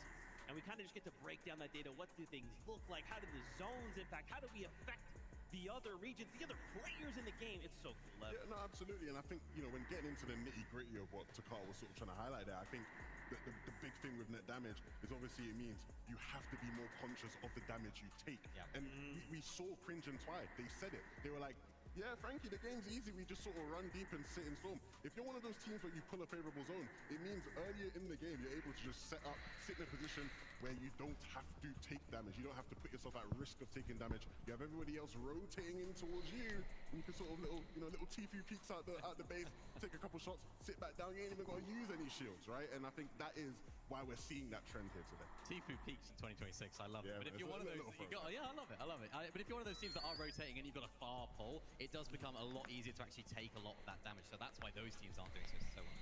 Crazy stuff. Well, guess what, guys? As we are at the halfway point of the competition, we're going to check in with some of our players right now. It's Yapko and Panzer who's standing by with Frankie. Thank you so much. Panzer, you might not have got a victory royale yet, but you've managed to make 3 endgames incredibly convincingly. Why do you think you've managed to have so much consistent success? I mean, I don't know, I just played my game, so... But you're calling your game. How would you describe your game at the moment? I mean, just scout around, rotate early and get surge. Does it help that you're able to take on another duo off spawn and often win? Does it help? I don't think it changes anything. It's pretty quick off spawn. Sometimes if we split, it's probably even worse, but we'll make it work. What do you prefer to do? Do you prefer to get that early surge? I don't even know. I don't mind. I think being con or uncon, the surge doesn't really matter because we just like kill the Minster right now. But if we fight more, it's worse, obviously.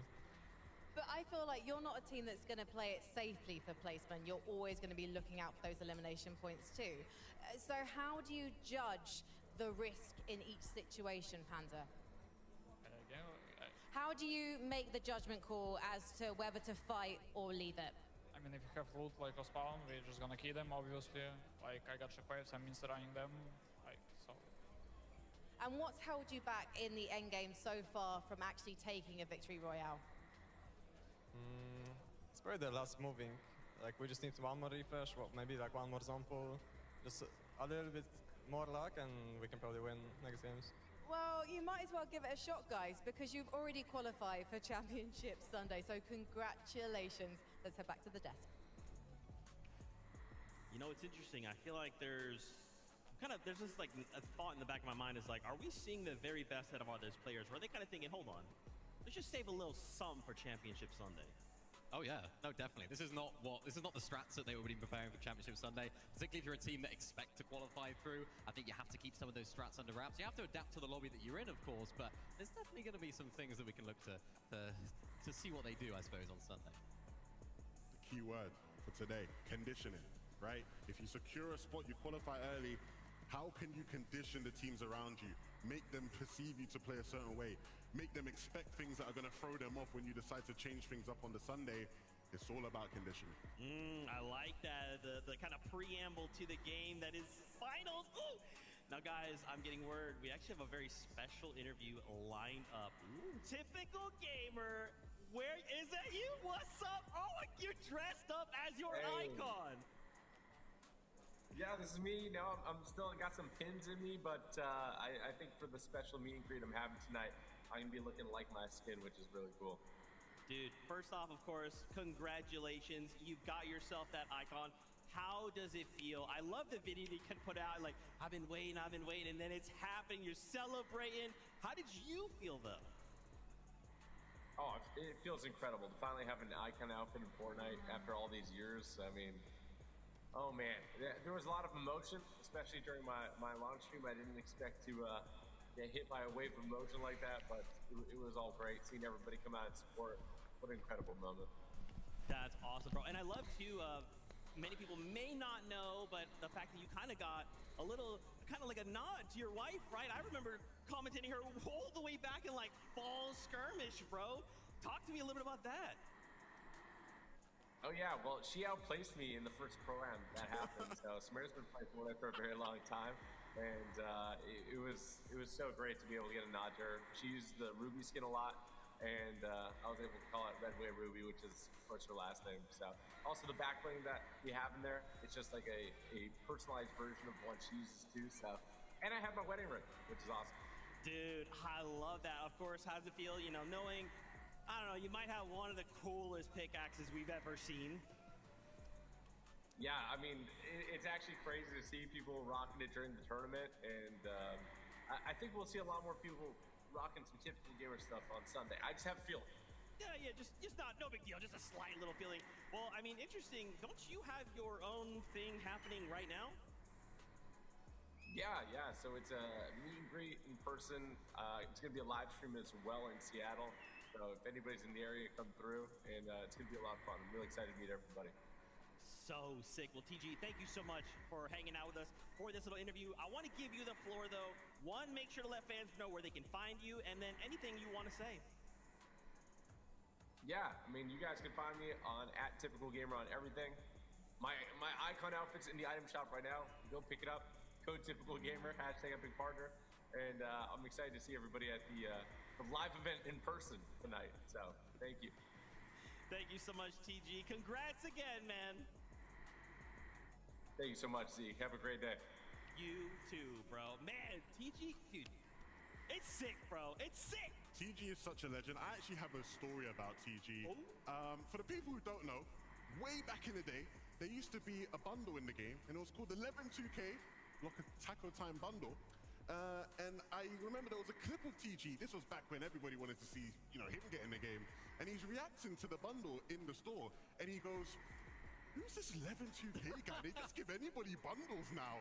And I was like, "Oh, I used to watch you growing up, man. Like, you're my guy." But, I confronted him about it, when I saw him in person for the first time. And he did apologize to me and said he does love me. So I respect him. I'm glad he finally got in the game himself, because he deserves it more than, anyone, man. That guy's an absolute legend. Shout out to TG. We can say it back to him now. Who's this TG guy? They didn't let anyone They just let anybody get an icon skin now, He deserves it. He's been waiting a long time, and he's even a good competitive player as well. I remember him playing with Noah W Plays. It was a few seasons ago. They made like Heat semi-finals, like that sort of stage of competition. Pretty good competitive Fortnite player as well. So definitely holding a few skills in that locker as well as his new icon have. Yeah, man, so awesome. Congrats again, TG. Love that you have the icon. If you guys want that, go check it out. It's in the item shop. Once again, congratulations to him. Also, he called out if you're in Seattle. Hey, come hang out. You might be able to meet and greet, say what's up, TG, give him a big high five, say I'm gonna use your pickaxe forever. All right, guys, let's get ready though and focus back in onto the competition.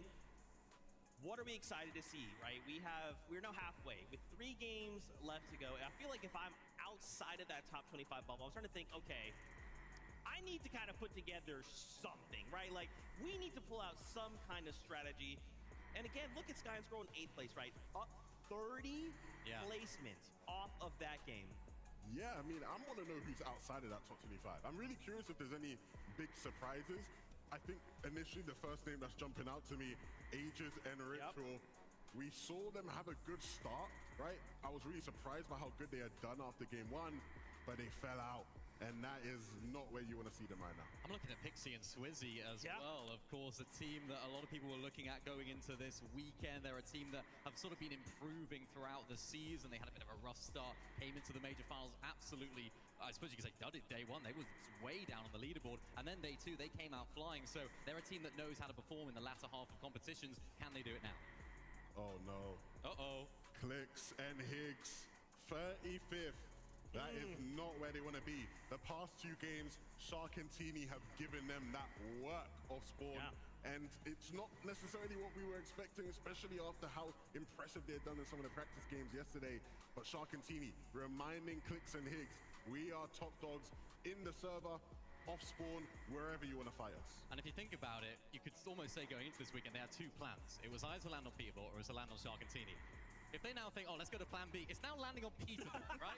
That's not a very nice plan B to have. So do they have plan C? Do they have plan D? We'll have to wait and see about that. But I think this is the point of the tournament, Zeke, where you have to sort of categorize yourself as a team. It's like, right, are we a team that's trying to break into that top 25? If so, how do we go about doing that? If you're a team that's already in the top 25, how do we hold on to that position? Do we take as many risks? And if you're a team that's in that top 25 comfortably for Sunday, how do we then condition the rest of the lobby?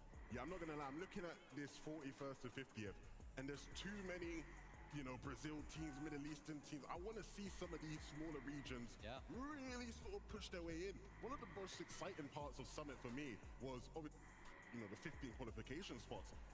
This was the best chance, or this still is the best chance we have had in a long time to see a lot more of the teams from those regions take up some of the global championship slots. And I think it'd be a shame to see them fall short here. Yeah, man, it's got to be weighing on the back of your mind, right? There is so much pressure, and you could kind of say, like, all right, maybe we take it to lower bracket, but again, if you make the same mistakes, you just have that one chance, right? And then that's it. You can't even look to compete for one of these top 15 spots. So, you know, but yeah, as we remember, we can't forget Yapko and Panzer rather at the top of the leaderboard, currently leading in eliminations as well. So it's very, very difficult. Take a look. Yapko at 12. Actually, just kidding. Tied with Vico. Woo, Vico. Big Vico. Get it right. Mr. Big Vico. I think my bad. The thing we said about Vico earlier, right, is this guy is one of the best fraggers in the world. Showcasing it here on the stage. I think the great thing about all of these guys here is we know how great they are as fraggers. In the case of Dom and Sky, it's interesting you have two players who actually are the IGLs or the leaders of their team, and they're still leading the way when it comes to the fragging. Again, it just shows how talented some of these boys are. A lot of EU, I might add as well. A lot of EU on there, yeah. What's that about, Zeke? Was your hat gone missing? Was this an EU only list? Is there like another list of the top fraggers that I don't know what you're talking about. I'm completely unbiased, Zeke, right now, okay? You have to calm down. I'm sure you guys can kind of hear it as well. You can see it on camera. Players are starting to return back, start to take their places up on that battle bus to continue the competition. And you know, as I'm looking at some of these faces, man, I'm seeing some of them excited, happy. Others, I can tell, they've taken this time. They've really utilized this time to try and say, hey, we have a plan. We need these 3 games now. Yeah, we saw it in the background of those interviews. They were actually VODing. They were looking at some of their VODs. They can't do it up on the stage. I think some people maybe at home don't know that. You can't sit and watch the VODs after you go out of the game. So that's going to be some vital time to not only do that, maybe talk to some of their mental coaches, some of their in-game coaches as well, even some parents, just people to help you calm down a little bit, particularly if you are a team that's lower down on that leaderboard. This section of the tournament is really where the experienced players, the players that have played on this sort of stage before, will now come good because they're able to utilize that time really effectively. Yeah, I think for a lot of these teams, you know, especially ones further down, a lot of it's going to come down to looking for opportunities within the lobby in their area, right? Is there any loot we can cut off? Is there any way we can just get an advantage on some of these teams that have been getting the upper hand on us around where we land? And yeah, you just have to pull out. All you need is one really good game for some of those teams who are just on the outside, right? And so you just got to make it happen now. Yeah, and you can't forget as well, if you're a team like Yapko and Panzer, right, who are currently sitting in first place, you're thinking to yourself, all right, well, I'm good. I've qualified. Maybe I could even look to maybe contest some of these other teams, push them down to the lower bracket. You know, that's where this situation starts to get really complex, right? That's where the mind games start to come into play. Well, I know Mini and Lev, they kind of go here. I'm doing okay. Maybe I go show up there, slow them down a little bit, right? It can make a difference. I mean, that's something that you were talking about earlier, Levin, that conditioning. Easier said than done, though, of course. I think you have to identify whether you are a team that's actually guaranteed to be qualifying through before trying anything too crazy like that. But you're right, it's something that those sort of teams, Yapko, Panzer, will have been looking at. How do we now condition the rest of the lobby so that we have a potentially easier run on Sunday? We've seen a couple teams said it before the tournament even started. There were a couple players who said, I think I saw it in the case of like Shark and Teeny, right? Shark was saying to Clicks, if we are in a qual spot and you're not, we don't care about the rest of the games. We're just making sure you don't qualify. And that becomes a very scary prospect if you are a team in a similar situation, which there are a couple teams in that spot right now. Yep. Use that example though, right? Clicks and Higgs are thinking, okay, so game 1, we got it. It took a long time, but we wiped them, and now game 2, we come back, they clap back instantly, like, what the heck? We have 3 games to try and put something together. And again, like, think about that day 2. Think about that lower bracket. Even if we use the same exact example of Clicks and Higgs, they're currently in that upper bracket, right? They suddenly drop down in the lower bracket. Well, their plans have changed. Maybe someone else is looking to come to Wonky. Maybe someone in the lower bracket says, hey, wait a minute. If they come down into the lower bracket, maybe we would be willing to contest Wonky, right? And that's just one duo, Lev. How many other duos are kind of waiting for that opportunity in the lower bracket? I think there are a few. Yeah. I think based off what we've seen, let's go back to our example of Shark and Teeny. I don't think anybody in lower brackets looking at these guys as we might want to land on them, right? Especially after what we've seen so far. And so I think it just goes to show what you do here, even if you are in a secure spot, still does matter. Like you said, for those teams of, you know, you ward them away and say, okay, if we do qualify out of lower bracket tomorrow, stay clear of Yapko and Panzer. They are not the ones you want to fight. They are going to hurt you.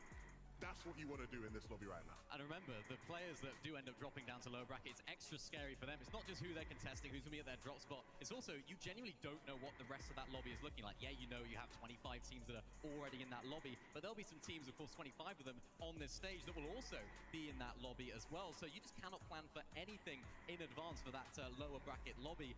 So you just want to make it through here. If you miss this opportunity, it's going to be such a loss.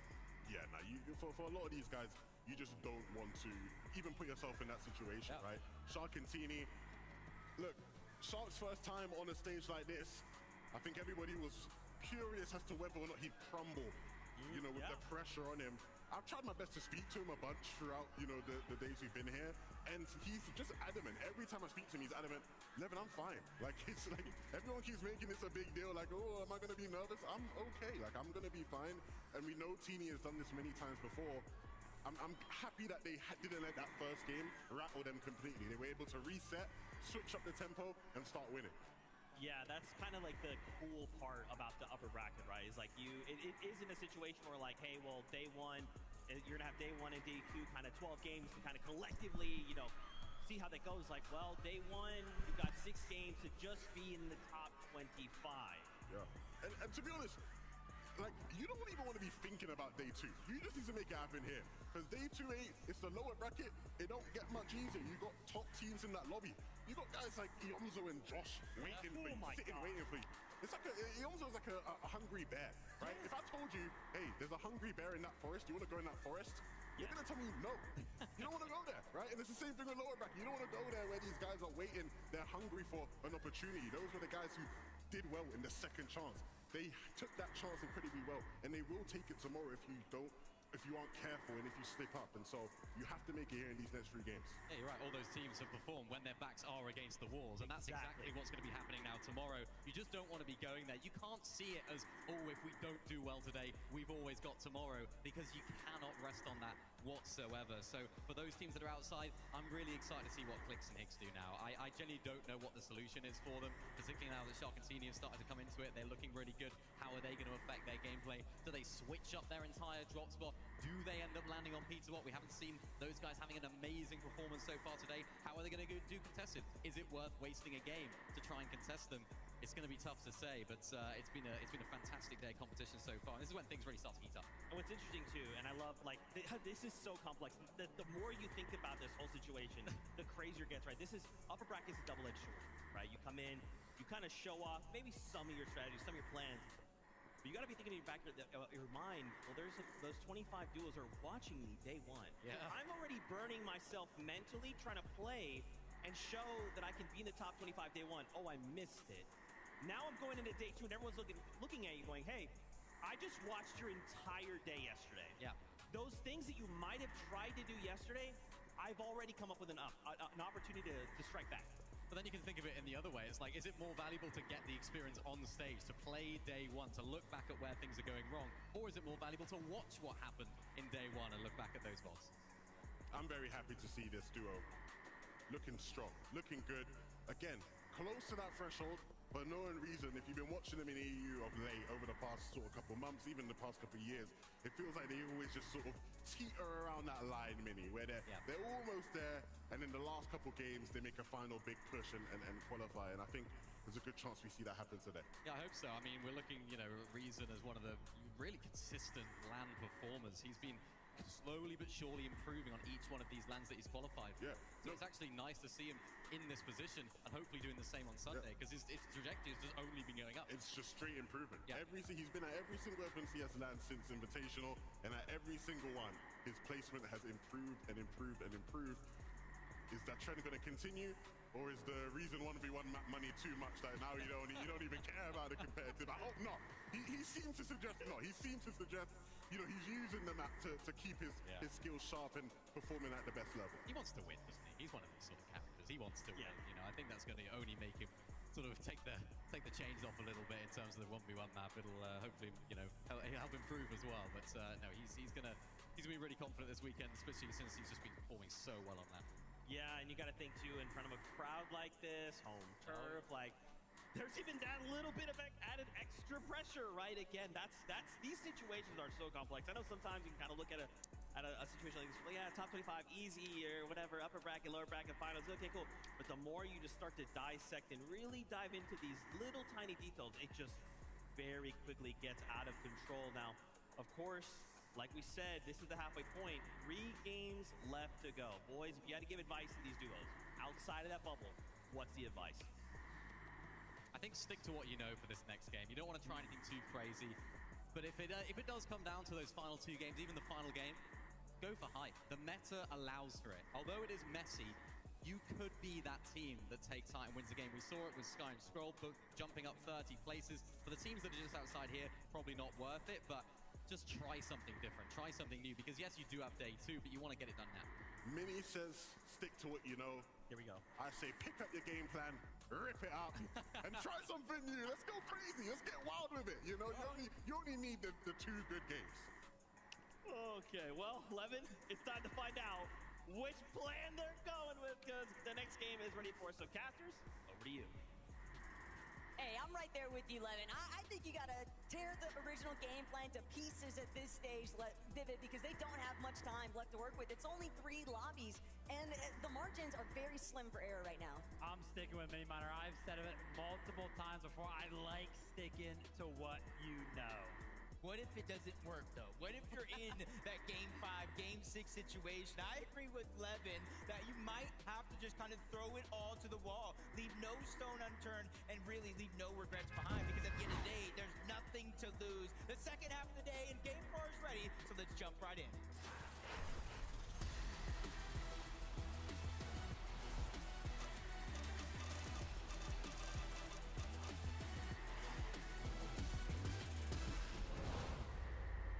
One of the names that sticks out most, though, from during that halftime segment, Clicks and Higgs, sitting in that 35th position currently, just outside of the top 25. Granted, Sky and Scroll have already proven one good match, one strong elimination counter can change course entirely and catapult you to that threshold you need to just go straight to finals. Yep, now we got another team joining back into the mix. They may have left at least 1 game before, but Mini Pio and Fukun are back at Sandy Strip. So we're back on over to our triple contested fight. Interesting enough, it really hasn't affected Kanata and Victor V on that other side. Yeah, taking their quadrants there. Quick little peek over here towards Wonky Land. Clicks and Higgs, they got to be feeling the pressure. During the halftime, I got the opportunity to talk to Clicks. He was like, yeah, we're fully aware of the situation. It feels like Shark and Teeny are already qualified. They can pretty much do whatever they want to us right now because they got to be feeling comfortable. And that's exactly where Shark and Teeny are headed. It is setting up home base here in Wonkyland to try and prevent Higgs and Clicks from having those comeback measures. Still, job's not finished. You have to remember that because of the lower bracket's existence, nothing is necessarily solidified just yet. You still have tomorrow, worst case scenario. Yeah, while you have nothing to lose, don't want to give up on those opportunities. Both and Fringe just outside of the bubble as well. Contested fight against Visual and Braids. Both of these teams performed phenomenally on their respective regions, but when you're in a contested fight like this that honestly made some changes before the Summit land, and they weren't necessarily the best for a contested fight, so you really got to go ahead and get all of the loot to yourselves. I'm going to be a hawk when we're taking a look at all these POVs. As we do take a look towards the elimination feed, Cole does go down, but on the screen, we've got Volko, we've got Fringe, both picking up their respective eliminations, and that's going to be a clean wipe for them. An 8-point swing is going to put them on 50 points, and when we were taking a look at the leaderboard, right, that 25th place threshold was right around there, so that's going to be helping them out tremendously. Well, it looks like a decent amount of teams that weren't necessarily faring the best here have already decided to try and switch things up, but Clicks, Higgs still entangled here with Shark and Teeny, who have decided to just take the fight straight to them. They want to be direct. They've had so much success in these past 2 lobbies the moment that they've instantly tried to collapse, but now it's Shark, 100 pump, that's going to be all of his shield. He has to fall back. He's waiting for Teeny to take the reins here, but Teeny, patent alert strategy, trying to see if he can find a separate angle, trying to see if he can get that closing shot onto Clicks or Higgs, but for right now, the leverage sits entirely with Higgs and Clicks. Yep, even though Shark and Teeny almost all but qualified here to Sun Sunday, you can kind of see why. They're just trying to shut down Clicks and Higgs, not let them feel comfortable. Get them out of the game early so that way they have a much harder chance making it through the lower bracket and eventually possibly contesting them.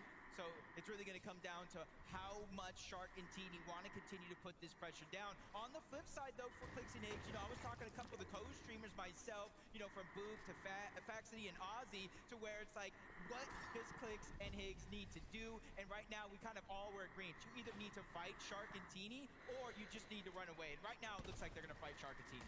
Absolutely. They do have the position as they currently kind of get out from the boxes that they have been sitting in for so long. They now officially have the higher ground. Bettini's looking to take the fight to Clicks. He gets one shot in. Get the shot on the Higgs as well. He's done so much damage and they've got the advantage, but Clicks does get a little bit of a return shot. That could be...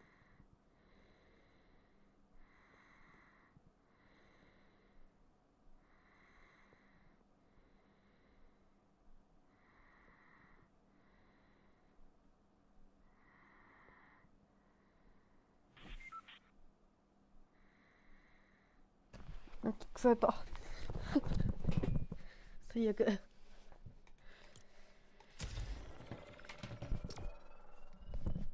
気をさしちゃい。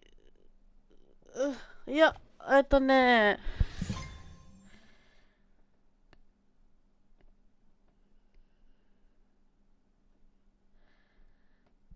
世界大会ですね。世界大会の観戦配信でございます。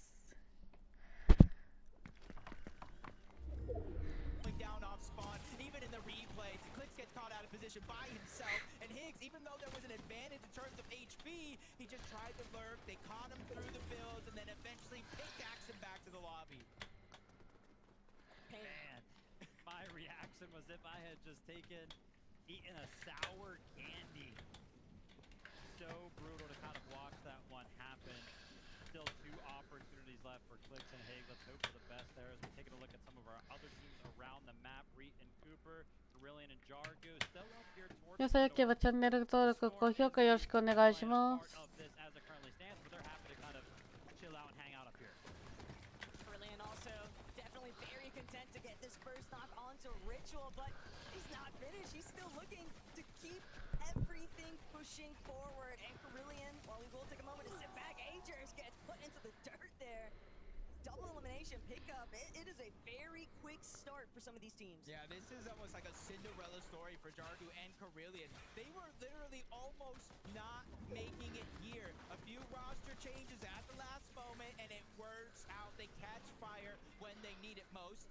Thomas and Focus kind of doing the same things, landing over at Riptides. They use 平山さんも、ジャージーさんもいらっしゃい。They went up north just a little bit towards Squiggly Shores, and they're still finding the picks that they need. Vico and Malabuka, yeah, they're getting all of Frigid Fortress to themselves, but they know there are some teams surrounding them to the south. FKS and Hero are going to be finding their early demise to a team that's not too happy. They're taking some loot in the surrounding areas. FKS just gets beamed in the open. Shields are all gone, and Vico knows exactly how to play aggressive. He knows the mechanics of Fortnite so well. He instantly gets in and finishes that one off. And part of that was just a little bit of a hiccup at the starting point there for Hero and Bacchus. They were doing what they could to try and salvage their starting point. We know that Bacchus was left in that really awkward position to begin with, but they're not the only duo. It's kind of just looking up and seeing what's going to happen to this leaderboard development after Game 4. iDrop and Medius are dealing with Twy and Cringe currently, who are riding off the momentum of that third place victory royale. Yeah, and right now, with our top 2 players in damage, Hold and Panzer, our top teams out of this lobby, this is going to allow for the players at the bottom of the leaderboard, right up to the middle, to get more points. Because those guys were winning games. They were siphoning them out with eliminations. But now Cringe and Twy, 119. It's not necessarily a battle for first. You only want top 25, but you also want to push your competition out. You want to beat them both in-game and mentally as well. Establishing the idea that, yeah, I was kind of mentioning around 50 points was that 25th place, and that's at the halfway point. So we just kind of double that over the course of the next 3 games. You can kind of expect that threshold to be around 100 points. And look at this, just a patented strat from Benno and Curve. Anybody that finds themselves anywhere north, near the southwest side of the map, just gets lurked on. His focus is going to be on the receiving end of that one. And the big thing here, the one word that's sticking out to me right now is what Levin highlighted on the desk: conditioning. Curve and Veno, they haven't necessarily ran the same thing back twice, but they are trying to condition this lobby to not be able to anticipate where it is they're looking to set up base. They're pushing out into Riptides, they're pushing the south sections of South Boulevard, and it's just very difficult for these teams to find their footing and focus. Thomas, the strong competitors, but Veno is just going to immediately send the lights out there for Thomas. They're now waiting to see whether or not they even are aware of the fact that Darman Demas are nearby. Yeah, Darman Demas probably watching the feed. Thomas, Focus, they go down. Well, that's Riptides. They immediately made their way on over, and they're pulling a play out of the Veno playbook. They're working on Curve and Veno. They're just trying to make sure that if they make a mistake, they're going to be there to answer the call. And you can see, when it comes to materials, they're good. It's the bandages that worry me out of Darman. You can see why he's even kind of rotating on over to Riptides. They wanted the mending machine, but they get damaged. That's the cherry on top. And that's all they were really looking for. You can see how long they waited for Curve and Veno to kind of retreat, for them to actually go ahead and open up the shots right there. They didn't really want them to be closed. They were just interested in getting some of that damage. So the eliminations were not really on their mind, just kind of playing it safe and making sure they can kind of find themselves in the end game. Veno and Curve got to be feeling pretty good about how they are doing so far in this game. And Sky and Scro, as pointed out by the man himself earlier on, continuously find themselves in bases around Battlewood that are just up on these little hills over here, right? All they're interested in doing is just getting as many tags as they possibly can without taking any damage. Still going to take some time here, because the real winning moment for Sky and Scroll was just finding themselves jumping up so many placements on the leaderboard. And Vico Malabuka, they're not content with what they've been able to accomplish so far here today. They're looking to be very safe in terms of top 25, but still, they want more. They want to take out as much opposition as possible, because they don't want to allow anyone that they might view as being interested in what they have up for grabs at their starting point on the map. Yuma, a little bit of a question mark surrounding this duo, because we know that they've been kind of trying to infiltrate Dark Dominion, but it's difficult to control this POI. Yeah, especially when you got Vico and Malabuka, a team that's on fire, hunting you down. They got that first elimination, and they made sure to keep pressure onto Yuma by himself, and just really keep note, because Swizzy and Pixie are also in Dark Dominion, and they made sure to keep the fight contained underneath, where they knew no third party had a chance. But as soon as the elimination comes in, Malabuka seemingly just stalls out, holds that right-hand peek. He knows that somebody's around him. I have no idea how he has that information, but Vico and Malabuka, they look scary, as it looks like they have one thing in mind, just to play aggressive. And somebody that's kind of came out this weekend on Friday that is looking pretty comfortable with 116 points, it's Kanata and Victor V. They definitely got to be feeling really good about their current state. They know that they're not necessarily at a huge risk of falling outside of that top 25, but you still want to keep things pretty tidy. You still want to ensure that you see the whole mission through and are on that battle bus for finals come Sunday. Yeah, and you got to think about a team like this for Victor V and Kanata. Victor V, kind of the young superstar, especially on NA West. He really got his first shot playing with these kind of known players with Paper. The next year, he played with Paper and Epic Well, qualifying for the Global Championship in both of those respective tournaments through NA West. And now he was playing with another player in Kanata, bringing out the best. And I've said it for years, Victor V has the potential to be one of the superstars in NA. He just needs to be playing with the upper echelon players, bringing him out of it. The potential, and I do think Kanata is that player that's been doing such a good job. He called that I'm going to NA West, I'm not only going to win, it's going to be a cakewalk, and that's exactly what we saw.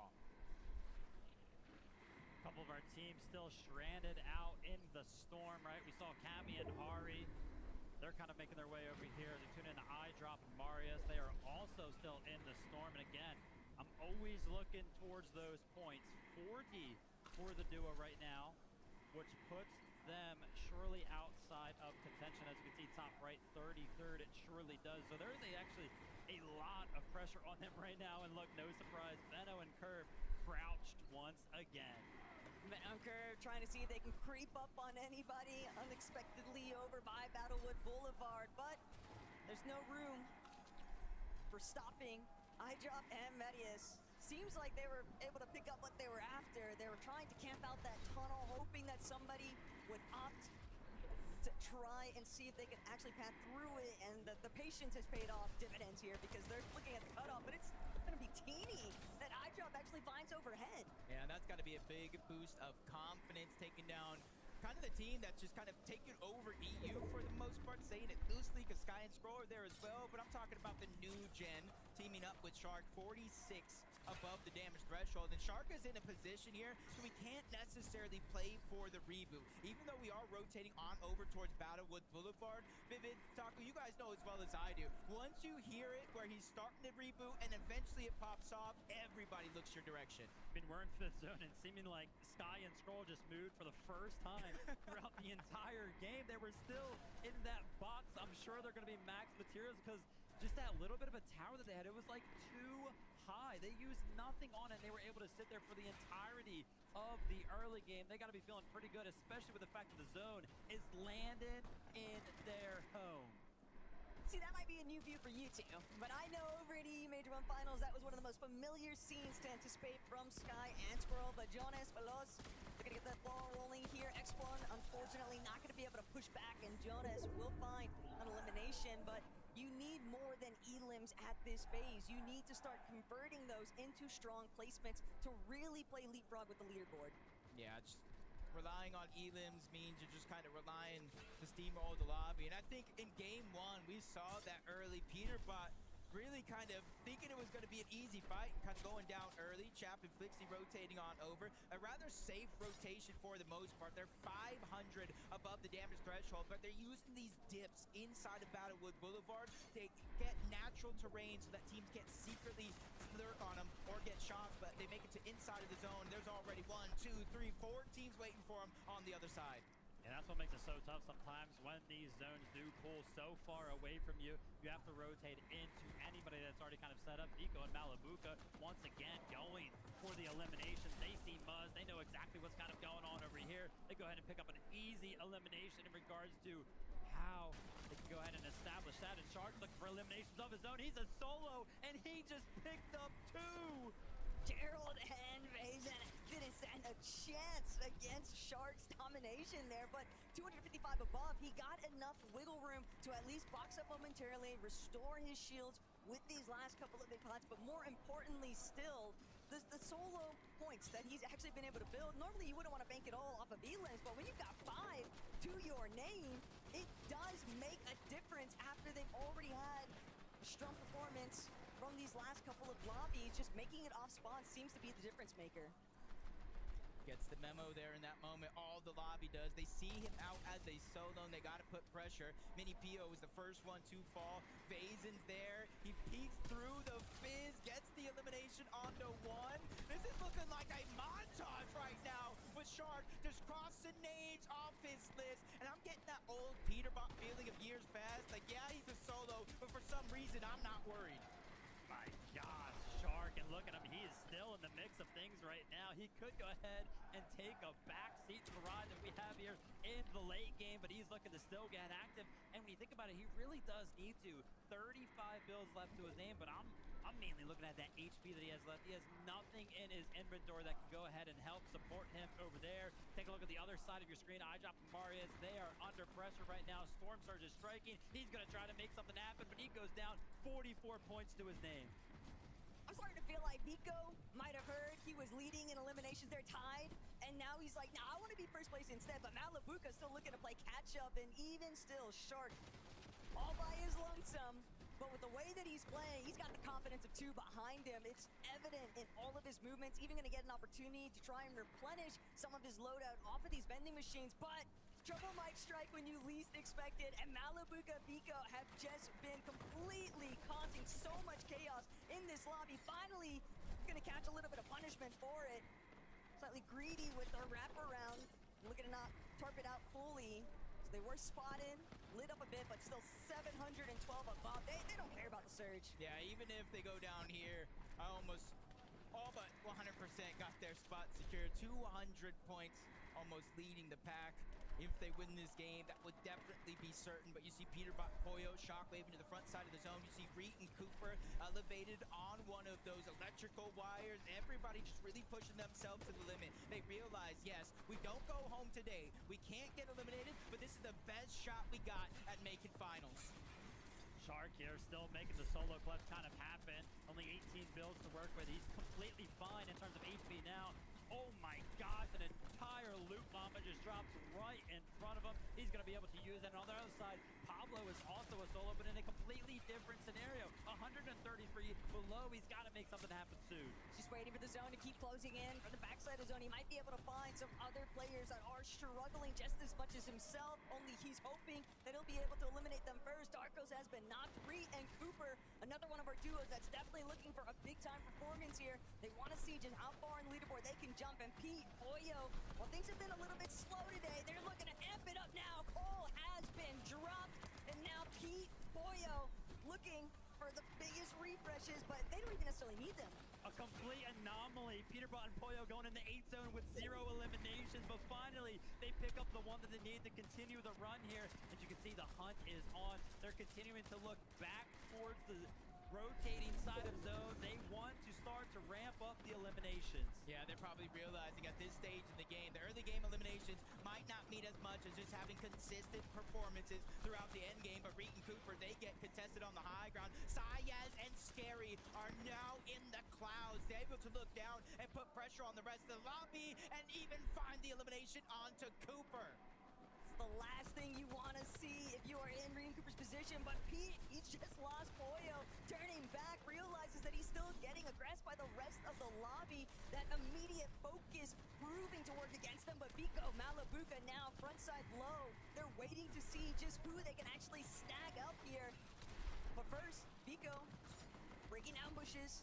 Peterbot still playing the low side, but he sees Malabuka, doesn't get a chance to actually fire the shot, but he comes straight to him, and that's going to be Madden instead. That Pete converts into an elimination. He needed that material.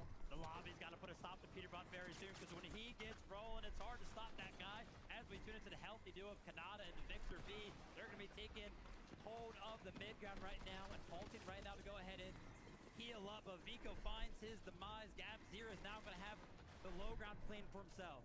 Yep, Peterbot now with no builds, forced to lurk down below, getting as much as he can out of the fizz, but it's only so much before Sky and Scroll run him down.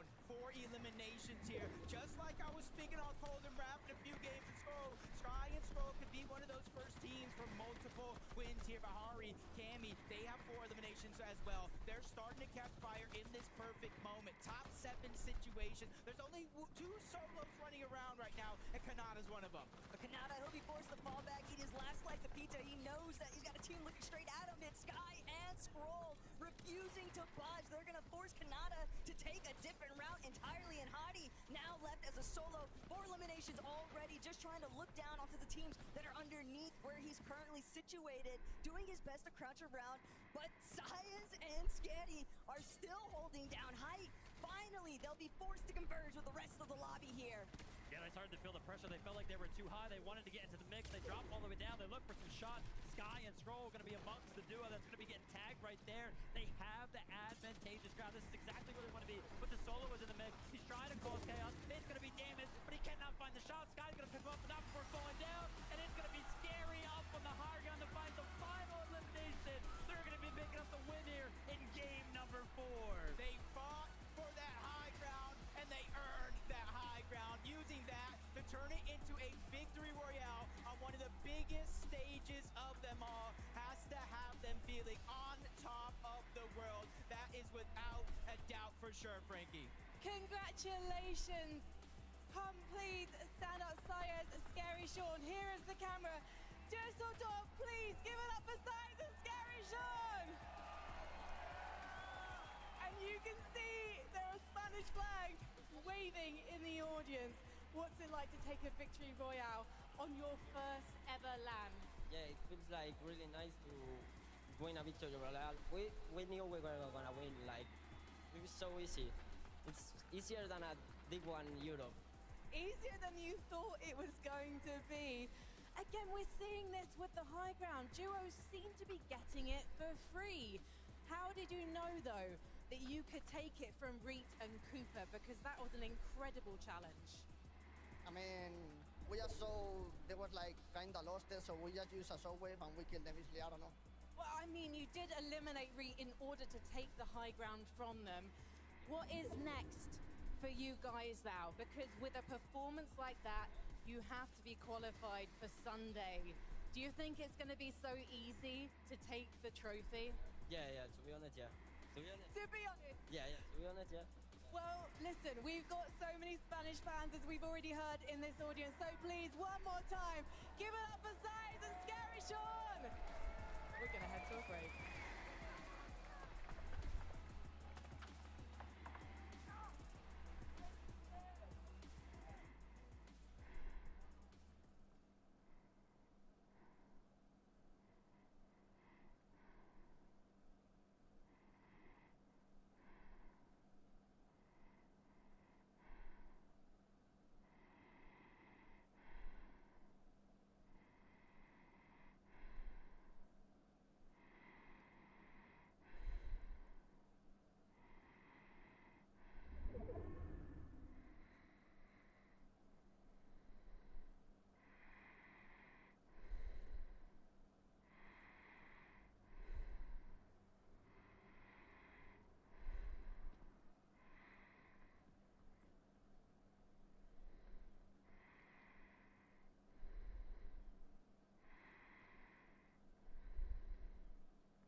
Fortnite fam, welcome back to the FNCS Summit.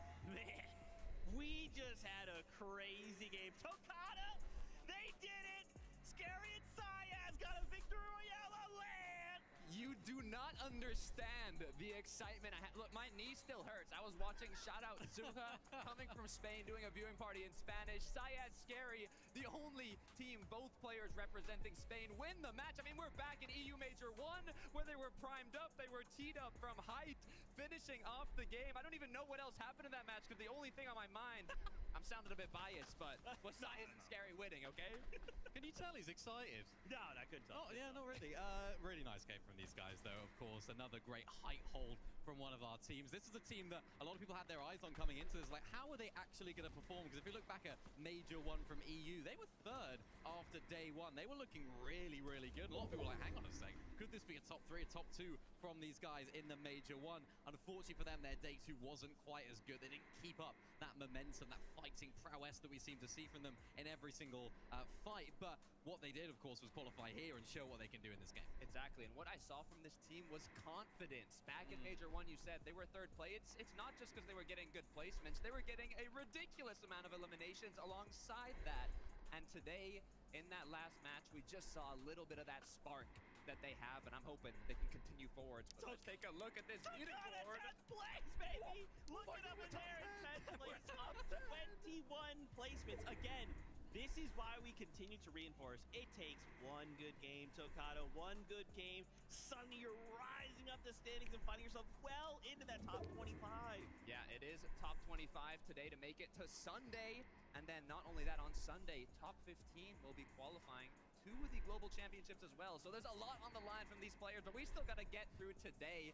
Just 4 matches have been played, and we're getting closer and closer to finish off this upper bracket. So listen, because you are Brazil biased, I'm currently EU biased. Hey, you see Vico Malabuca take over first place? I've changed sides. I've changed sides here. They've suddenly decided it's our time to strike Mini Minor. I mean, I'm not surprised, right? This is Vico and Malabuca we're talking about. Yeah, this is a team that have been very, very consistent throughout today. They're doing what we know this team can do. And this season, going into the major finals, it was a bit up and down. We weren't really sure what to expect from these guys. Then, of course, it was a 3rd place in Major 1 finals, and we saw what we expected from 2 powerhouse names in Vico and Malabuca. And this game, Takata, was absolutely no different. These little lurk plays at this stage of the game, it's so difficult to pull that off. I think it speaks volumes of their confidence at this stage of competition because, yeah, we used to speak about Vico as this sort of up-and-coming player. He is no longer like that. He's a veteran on this stage and on this land. So he's someone that's going to be brimming with confidence, and you can see it in their gameplay. And what I want to bring up as well is not only did they perform incredibly well, but that was a Battle Boulevard zone. They dropped north of the map at Frigid Fortress. They went all the way down south. We talked about net surge. We talked about zones, rotates, and how it was looking to kick things off today. But after this 4th match, not only did they get a zone on the opposite side of the map, they still managed to rack up a very good amount of points. Was Vico singing there? I think he was. Was he singing? I think he was. You know what's interesting? Remember, I don't know if you guys saw, at one point Levin was saying, hey, I'm like a vibe checker. He was. I feel like, right, he was like, I don't know why, but I feel like Vico, Malabuca, vibes are really, really high. Yeah. He nearly left him hanging there. That was... Yeah. He picked it up, though. But seeing so much joy from, obviously, so much representation, I just really quickly wanted to let you guys in on a little behind-the-scenes action. When we saw Scary and Sayaz on the high ground, at one point, I was like, yo, Tokata, are you seeing this? They're on the high ground. He said, no way! And then ran out of the room. And I was like, wait, where is he going? I come out here. He is jumping for joy. They've won. They're having a great time. Waving the flag. I love it. Now, why don't we go ahead, though, focus back into the competition. Let's take a look at the standings, because remember, we only have 2 games left to go. We need to try and end in the top 25 to move straight through to Sunday's finals, or we drop into the lower bracket tomorrow. Pollo, Peterbot. You know, we've kind of, currently in 12th place, we've kind of had a little bit of a mixed bag here.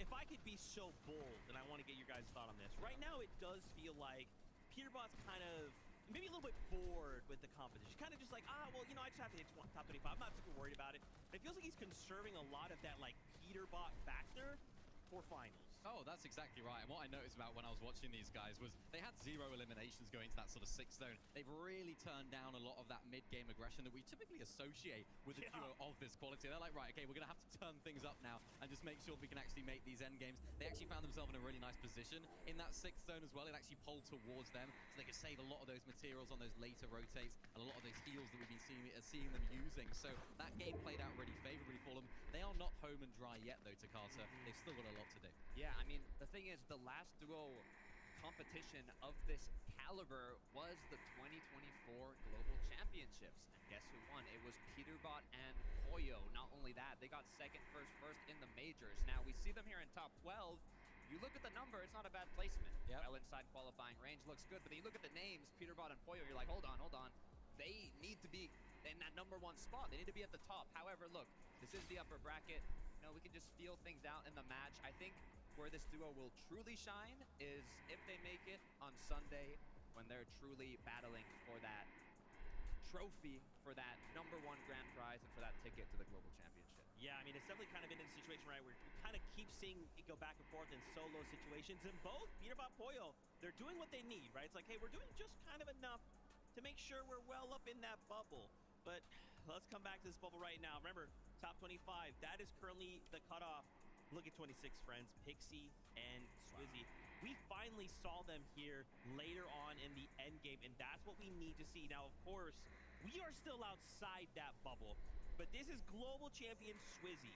He cannot drop to the lower bracket, Mini Miner. I refuse. Remember, this is global champion Swizzy and second place at Global's Pixie. So it's like, you know, when we come into this, it's like these guys, they have a spot on that stage reserved for them. They deserve to be on this very large stage.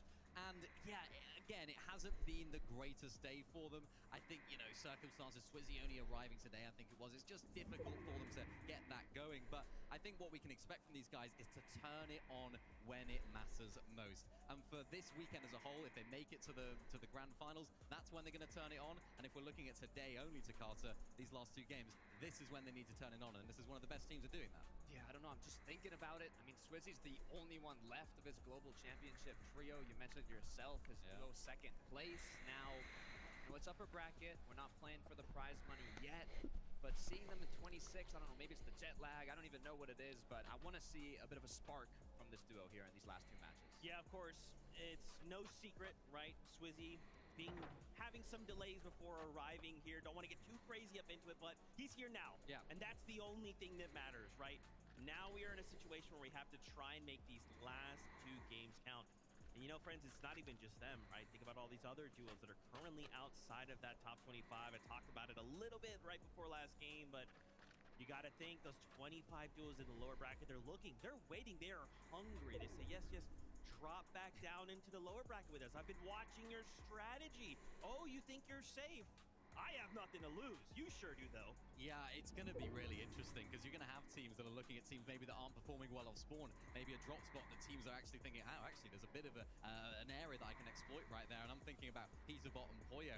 They need to make it through. And even if they don't have a great day today, even if they do make it through, they haven't had the greatest performance. Teams like Mr. Savage looking at that and thinking maybe it's time. Man, I'm getting nervous. I'm getting nervous. I'm sorry it always happens. I stress for all of you so that you don't have to stress. But I'm getting word. Game number 5 is ready. So casters, take it away.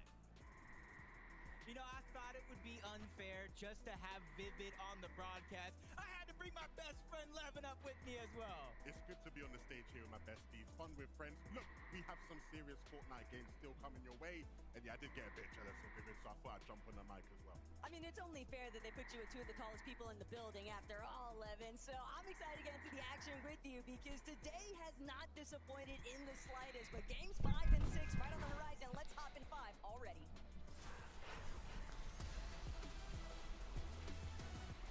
So 5試合目。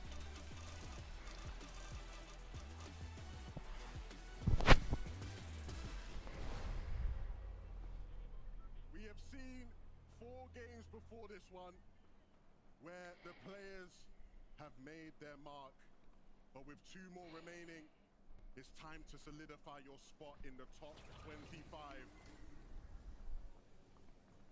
This is where it really gets interesting because with only 2 games left, you start to see people take more and more chances, no pun intended. He went and contested on over. Down goes one. Chargu follows Tyler and Chance, believe in themselves, switch up that drop spot, and it already works out here early in game 5. That's exactly what they needed too, because 68 points, they are right there towards the cutoff range of the top 25. They cannot afford to take another stumble because with only 1 more lobby remaining, Jacob, every single point of placement matters, including elimination points, especially for a duo like Clicks and Higgs. These guys have not had quite the day they thought they would. But it was going to be a tough one when you were fighting a team like Shark and Teeny. They've been fighting off spawn all season long in EU.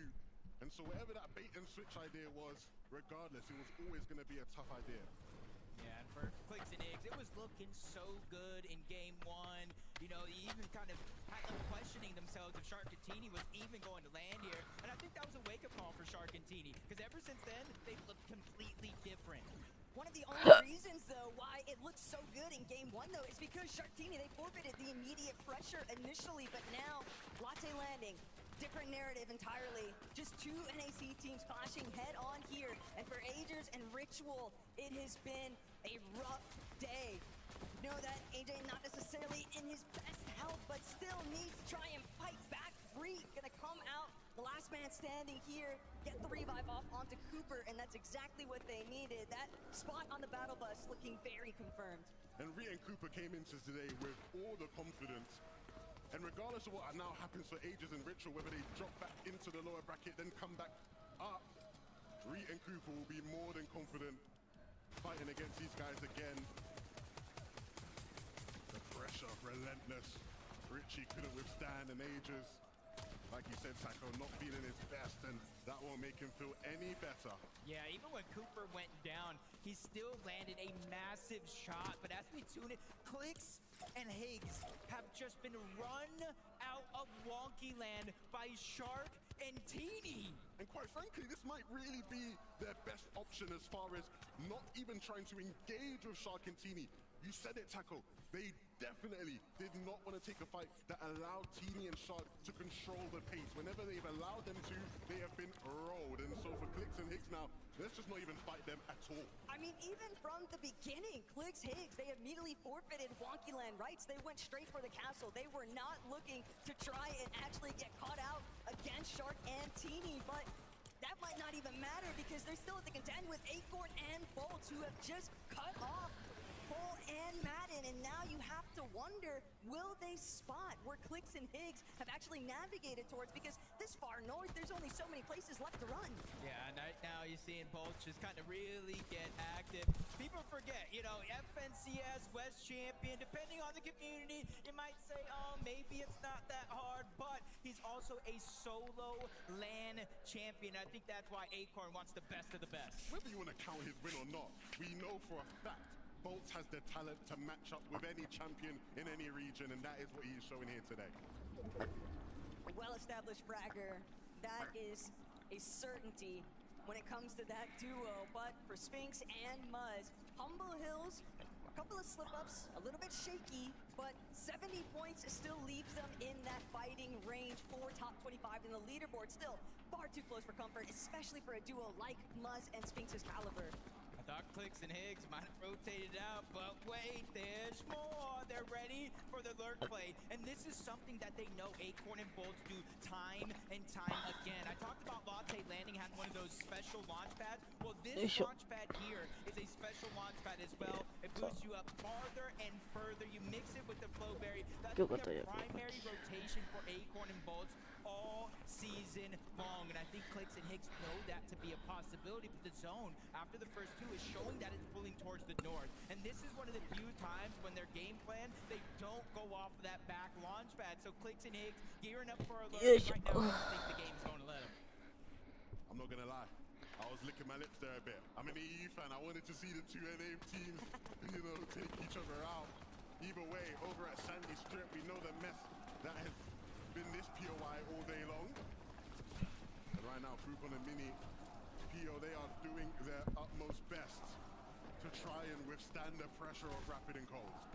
It's never going to be an easy starting point for Mini PO and Frucon. They knew exactly what they were getting into. It's part of the reason they tried to leave originally, but they just couldn't find anywhere to establish themselves on the map that forces them right back to Sandy Strip.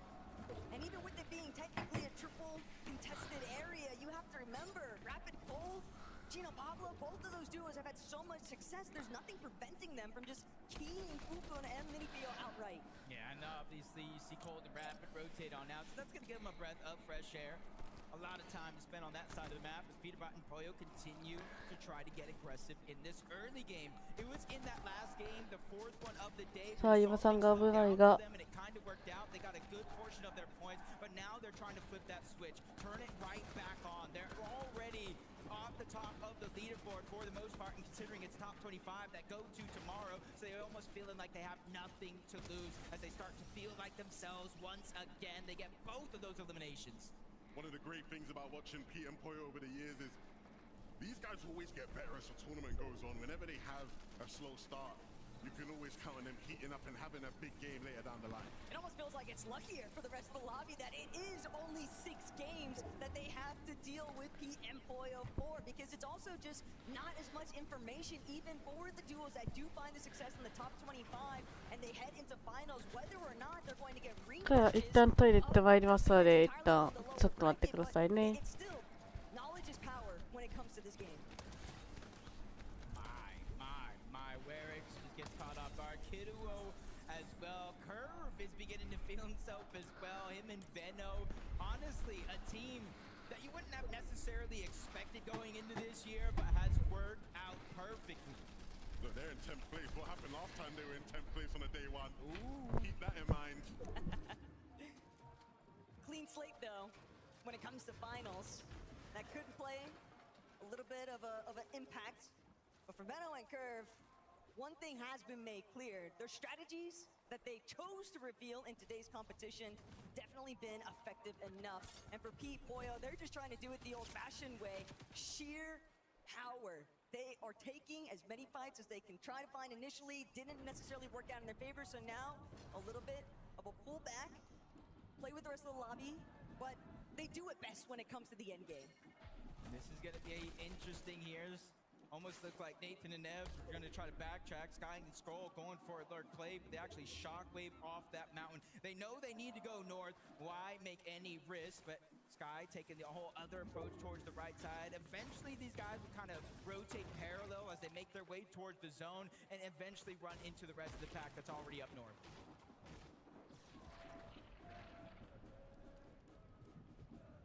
Sky Scroll, though, even if it didn't work out at the beginning points with the way that the lobby has kind of sifted back to some old habits, they've been able to have the same success that we saw in that Major 1 Finals over in EU, and if it ain't broke, don't fix it. They don't have a reason just yet to try and switch things up because it's been working out great.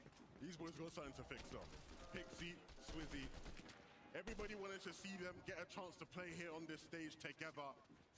It's not been the most impressive of years by their standards, but even in those situations, they've managed to pull through just enough to be able to represent themselves here on this stage.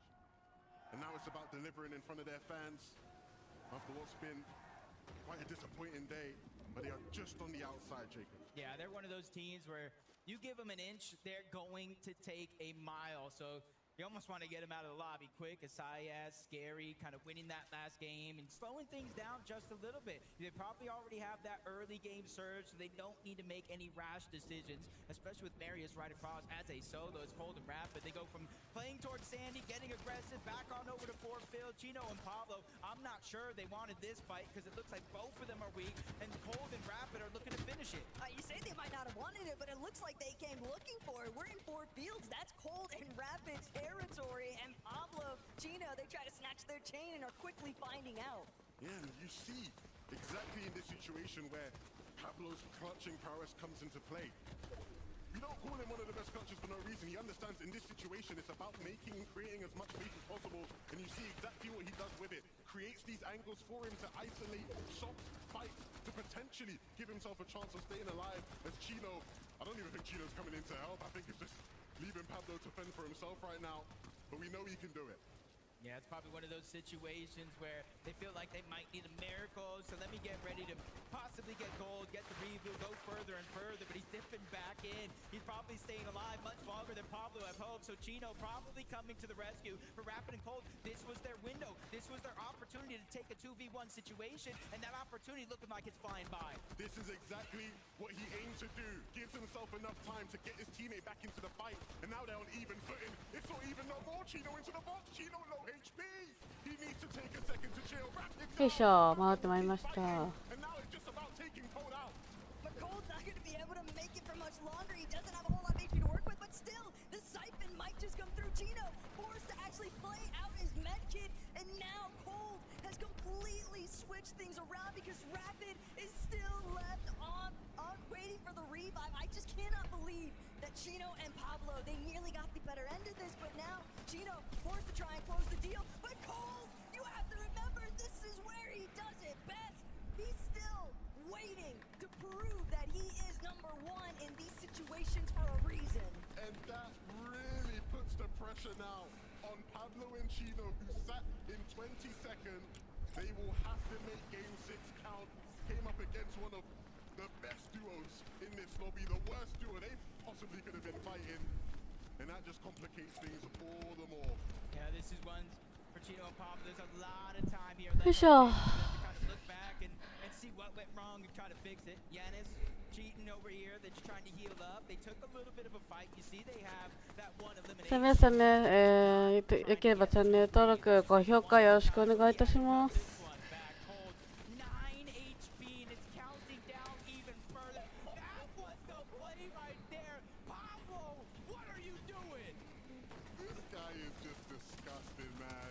He does it over and over again. 皆さんね、よければチャンネル登録、高評価お願いします。年内ね、チャンネル登録数700人目指していますので、よかったらお願いします。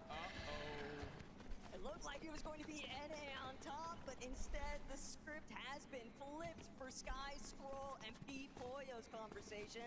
Sky and Scroll, one elimination apiece, but it still looks as if some of these other duos are recognizing the fact that these teams that are leading, they're not in the same sort of pressure. They've already got their spots secured on the finals battle bus.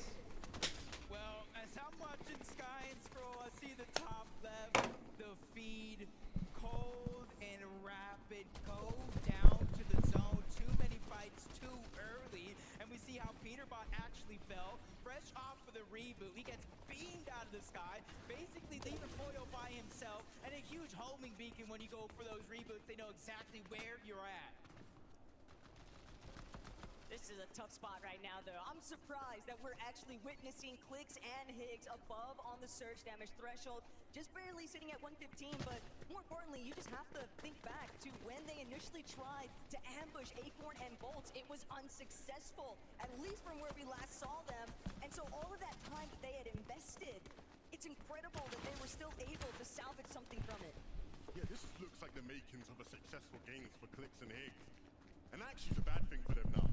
Because going into next game, おー、ちみさん、こんちゃん、いらっしゃい。 make sure they can't just run away and get away with it. So they're going to have to make this game count and get as many points out of it as they possibly can. Unless they have some sort of plan B up their sleeve. Sky and Scroll realizing, hey, there might be somebody down in that box. You see it goes from a 2-tick zone to a 5-tick. He immediately looks on over, gets the siphon, and look, he's going to replenish all those materials, get some extra HP to make this journey outside of the zone that much easier. They're just clearly so relaxed now. They know that they don't have the same sort of struggles that so many of the other duos are still trying to take over with. So Sky, Scroll, they'll look to continue strolling on by. Some pot shots towards screens and Twi aren't going to net just yet. I mean, if I took down Peterbot and Poyo, I'd be feeling pretty confident too. That is exactly what these guys do, and it's what they'll continue to do for the rest of this game. We've seen games like this from them in EU as well, where they're sitting in a comfortable position, they know they're qualified, they know they've had success on the day overall, and so they just let loose, kick back a bit, and have fun. We've seen this zone before over towards the north side of the map. And the last time we've seen it was Acorn and Bolts able to utilize their drop spot and turn it into a victory royale. As you can kind of hear the crowd going wild. Noah Riley, Rizon, 233 above the damage threshold. And they're relatively positioned well when it comes to the actual zone. Big game for them. A lot of the players beneath them in that leaderboard done in, which sets them up now with a good game here to secure themselves a spot in the final. Anything to get some sort of a buffer zone, and Clicks Higgs, though, they have to really turn on the jets here. They need eliminations, and they need a strong placement in Game 5, because just like you already highlighted, Lev, they are going to be absolutely key by Sharkantini. I refuse to imagine that there is a world that exists where that wouldn't take place. Yeah, I'm expecting a high take from them, an aggressive one at some point. They're going to do everything in their power to just win this game out, whatever that means. They're staying up on that hill, and especially with this type of a zone, they will want to keep themselves as elevated as possible to give themselves that option. Yeah, at least be one of the last teams to rotate off the mountain into that low ground to where they can just kind of build on top, keep themselves elevated. You want to stay away from the mess that is down below. Hari's feeling that as well. He just got taken out, separated too far from Cammy, and that's exactly when they're going to strike as Muzz and Speaks lurking around. You see they're very, very low on materials. They know Ahmed and his duo こちらにちみんさんのチャンネルですのでよかったら遊びに行ってみてください。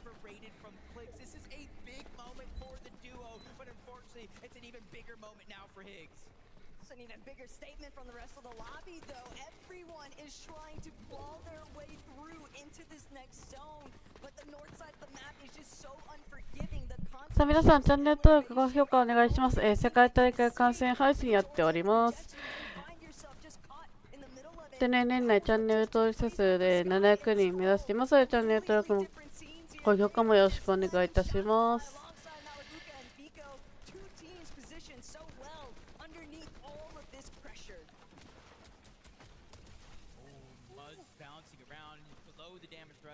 He lost Sphinx, and even with that elimination there, he's still 200 below the damage threshold. Essentially, a full elimination worth of damage, possibly more the way this thing is shaken out. But only 4 players need to go down. 4 individuals need to fall, and that's when Storm Surge will turn off and ease off the lobby. Reason, right hand beats. That's where all that practice goes.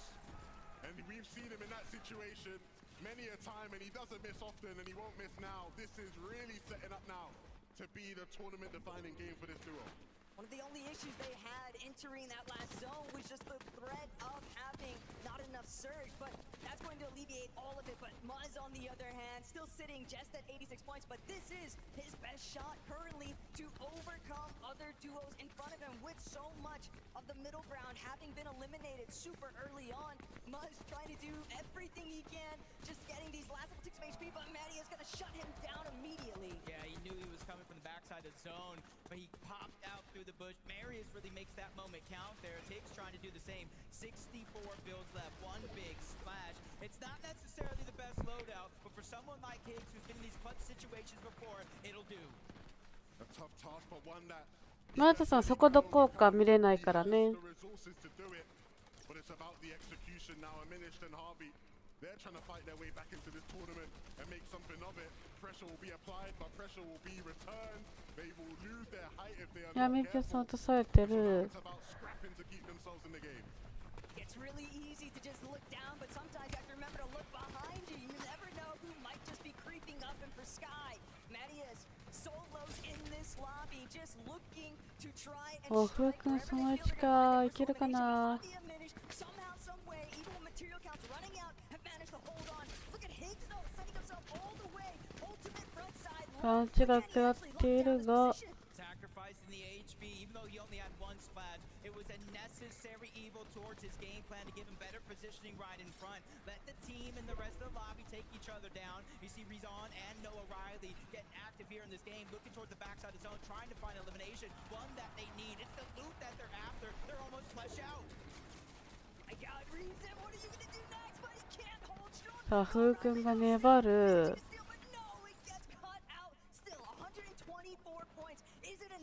Jump to stay ahead of the pack. It might just be the case. All depends on what Damage and Darm decide to do next. Just how quickly are they going to take care of this lobby? And in a lobby of chaos right now, they look cool, calm, and collected.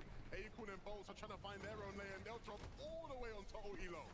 This is Higgs still trying to have a clutch up. He found a chug jug in the middle of all this chaos, and that's really keeping him alive. Top 10 grants you have of the placements on the board. Once you get in, that's the meat that you're after. You need to get as much as possible. But Venno, Kurt, they battle for the high ground. Big shots onto their opposition, and it does look like it's going to be theirs. But for how long? Because the aggression will not stop. Venno's always one for that drive-by damage. Relatively successful too, because Curve and Venno have managed to stay based on top of height. Damage, Darm, on the other hand, trying to make their way forward. They know that there's a couple of teams right above them. It's Bolts, but the moment he peeks out, it's Venno and Curve. It's Bolts and Acorn, and now Darm left to fend for himself, trying to see if he could take out either Bolts or Acorn, but there are just not many opportunities. The right side peek finally gonna get it, and Darm has managed to find his refresh. The plow will continue. He doesn't mind that Damage has gone down. He knows he has everything in his arsenal to keep on hitting shots. Curve below him, Acorn above as well. He has to try find a layer to stay alive. Cringe, Twy, they're the only duo left in this game, but they are not healthy, especially compared to some of the solo players that we're seeing. Acorn goes up, tries to chop out high, but that is his demise. But it costs Twy everything. He goes down to Curve. It's all solos left alive here, and this is おお、ベノチームか勝っていくの。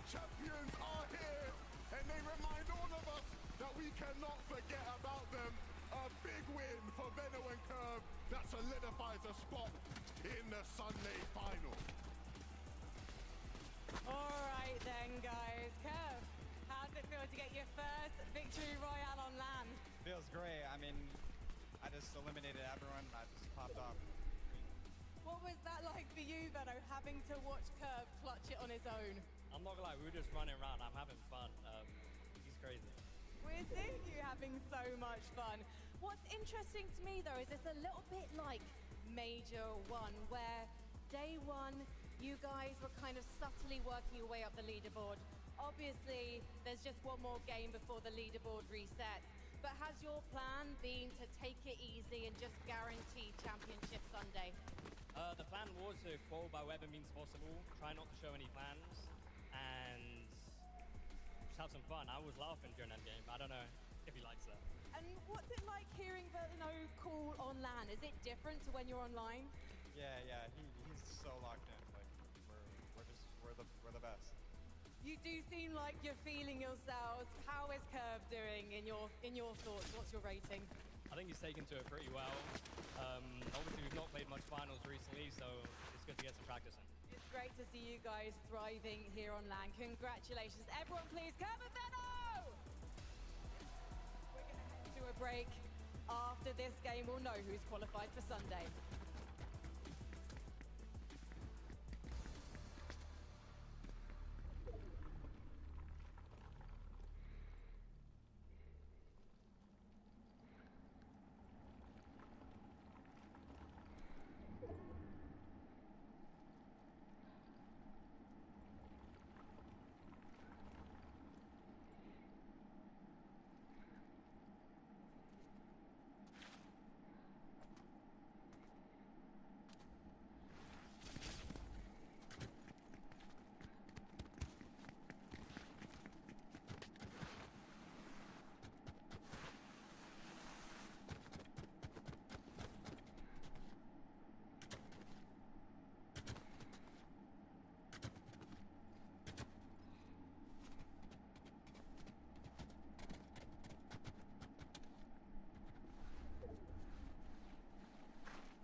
マートさんごめんね、そこで踊らないでもらえる？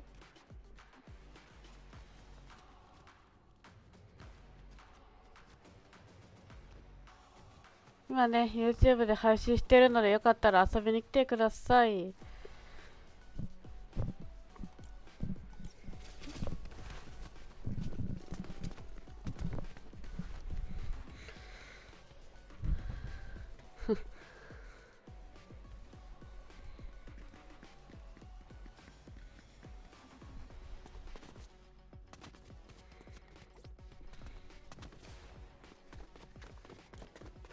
マートさん、俺の隣にいるのはいいから、とりあえずじっとしといてほしいな。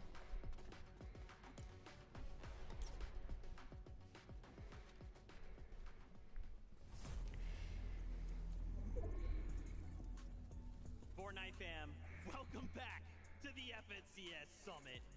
We just watched a crazy clutch out of Curve, a solo clutch, and I promise you, this arena was loud, but Papa and Mama Curve were probably being like, yo, that's our kid, that's so crazy. You gotta be so happy for Curve in this situation to pick up a solo clutch VR on land.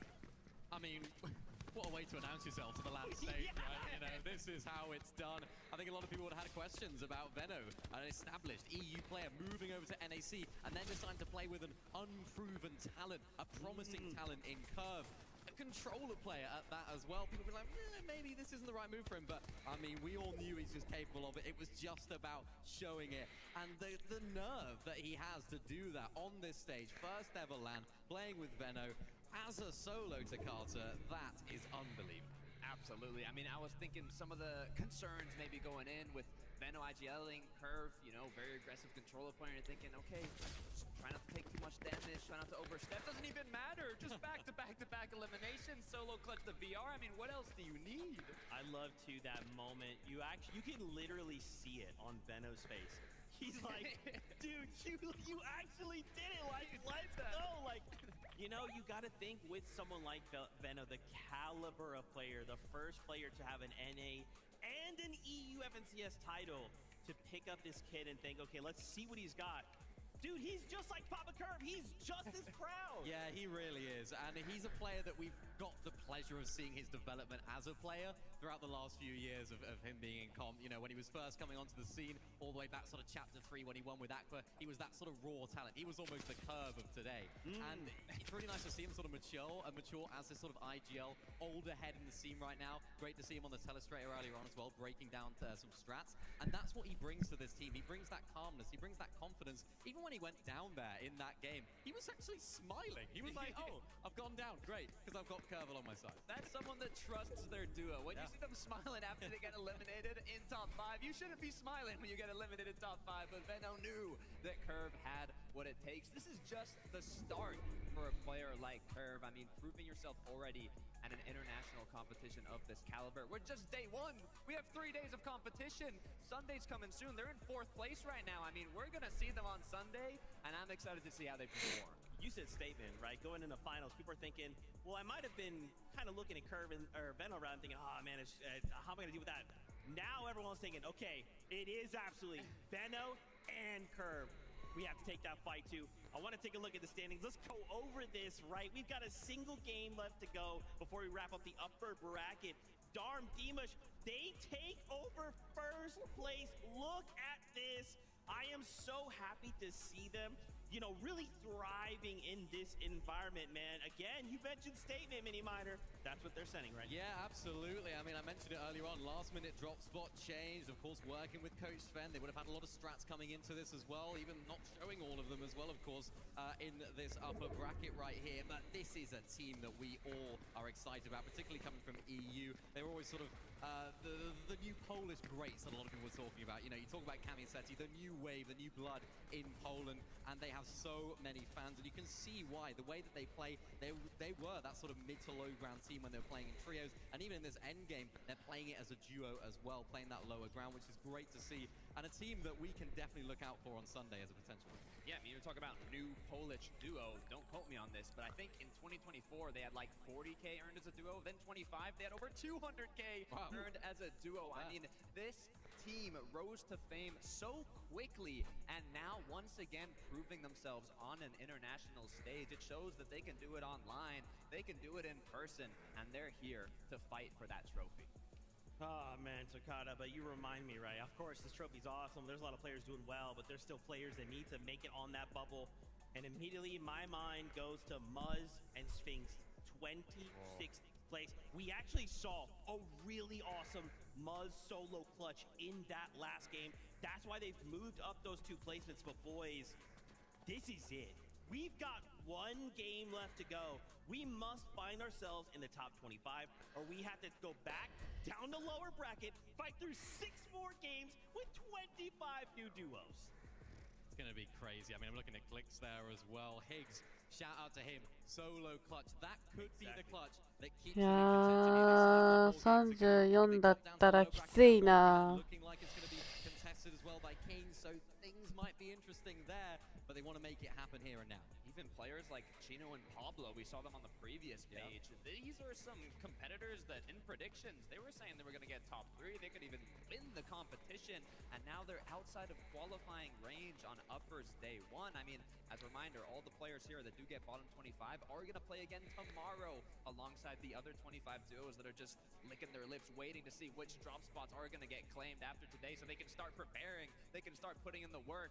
But for all the players that are here right now, they have one more match, one more opportunity to solidify a place in the finals on Sunday. And you know, this is where the pressure starts getting felt. Dude, I feel it, right? I'm starting to stress for some of these players. You know, we've got one game, but look, it's okay. We've seen one game be the difference maker, right? Everything's okay. We've got this moment right now. Yeah, and that can sort of create some pressure, of course, so much pressure for a lot of our teams. It all depends on, do you crumble under that pressure? Do you thrive under that pressure? You'd like to believe in yourself if you're a player up there that you do thrive under that pressure and that you fancy yourself in this final game. But this is really where legends are sort of beginning to be formed, because if you don't make it through today, it's going to be really difficult to make it through tomorrow.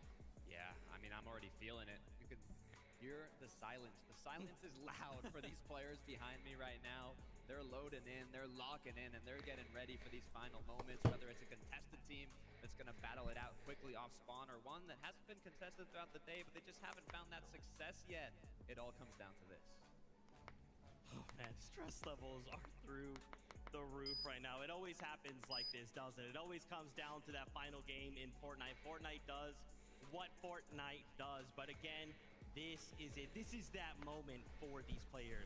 They have a single game to put all the pieces on the table and shift everything in their favor right.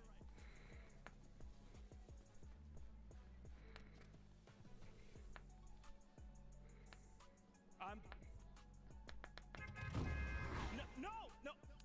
Guys, I have word of an announcement. We have to go to game number 6. I'm sorry to leave you hanging, but we need to see how this ends. I'll tell you about this after. Caster's take it away. What do you guys know that we don't? Levin, what are they hiding? I know it's you. I don't know anything, guys. Can we get the game done so we can get to the announcement? I mean, I want to know what he had to say. All right, look, we know exactly what these players are hoping for, but it's time. Game 6, because we need to figure out what Zeke's going to say after.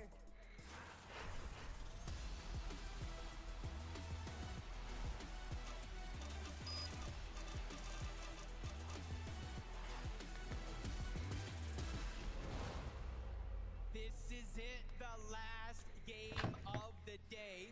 Luckily for everybody at home and watching live in person, we still got 2 more days of action, but our top 25. That is what we'll be looking at when the day is said and done. They will advance to our championship Sunday. Our bottom 25 on that leaderboard plays again tomorrow in the lower bracket. But emphasis on the top 25 here, Jacob, because it sounds so easy on paper, and yet when it comes time to actually break through and ensure that you don't fall down to that lower bracket relegation era, teams still struggling to try and make the difference here. Blixie, Chap, ultimate scramble. Romero tries to make it to the chest first, but Blixie, he's just getting tagged up along the way. And Leiva and Romero have finally found so much success at the starting point of New Sanctuary. Blixie and Chap have struggled to find solid ground in competitive this year, and these young guns won't make it any easier for them. Back to the drawing board it is. Yeah, with the standings this close, when it comes to trying to get in on top 25, every little mistake goes under a microscope, and you really got to review it before tomorrow. Going into the action, Gino, Pablo, not really making a move. Kanata, Victor, Feet, standing their ground. Mini Pio and Fukun, they're there as well. Triple contested Sandy. And none of these guys want to back off of that POI, but this time around, we got something interesting right out of the gates. Instead of landing over towards Wonky Land, where Shark and Tini would certainly run them down, they take a different approach to their final moment. And this is Clicks and Higgs prioritizing success over pride. They've lost the off-spawn, but that doesn't matter. Poyo and Peterbot, they're trying to regain their pride after the misfortunes of last game, doing what they do best, rolling a team over without any consideration whatsoever. For these NA Central teams, it's just about making things stick and giving themselves the momentum going into Championship Sunday. Well, one problem has definitely been building all day today for Pixie and Swizzy, and it's largely just the fact that they haven't yet had that standout game.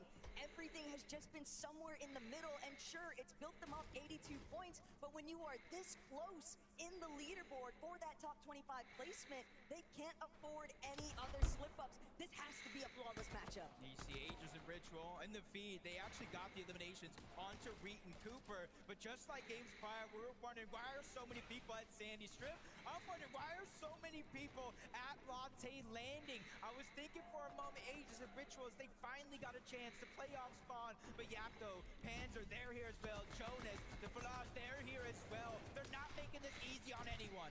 I have seen way too many times, Jacob, Latte Landing devolve into madness just like this on EU and on NA. When you have two teams fighting off spawn all day long, teams start to get opportunistic, especially in this final game where every point matters.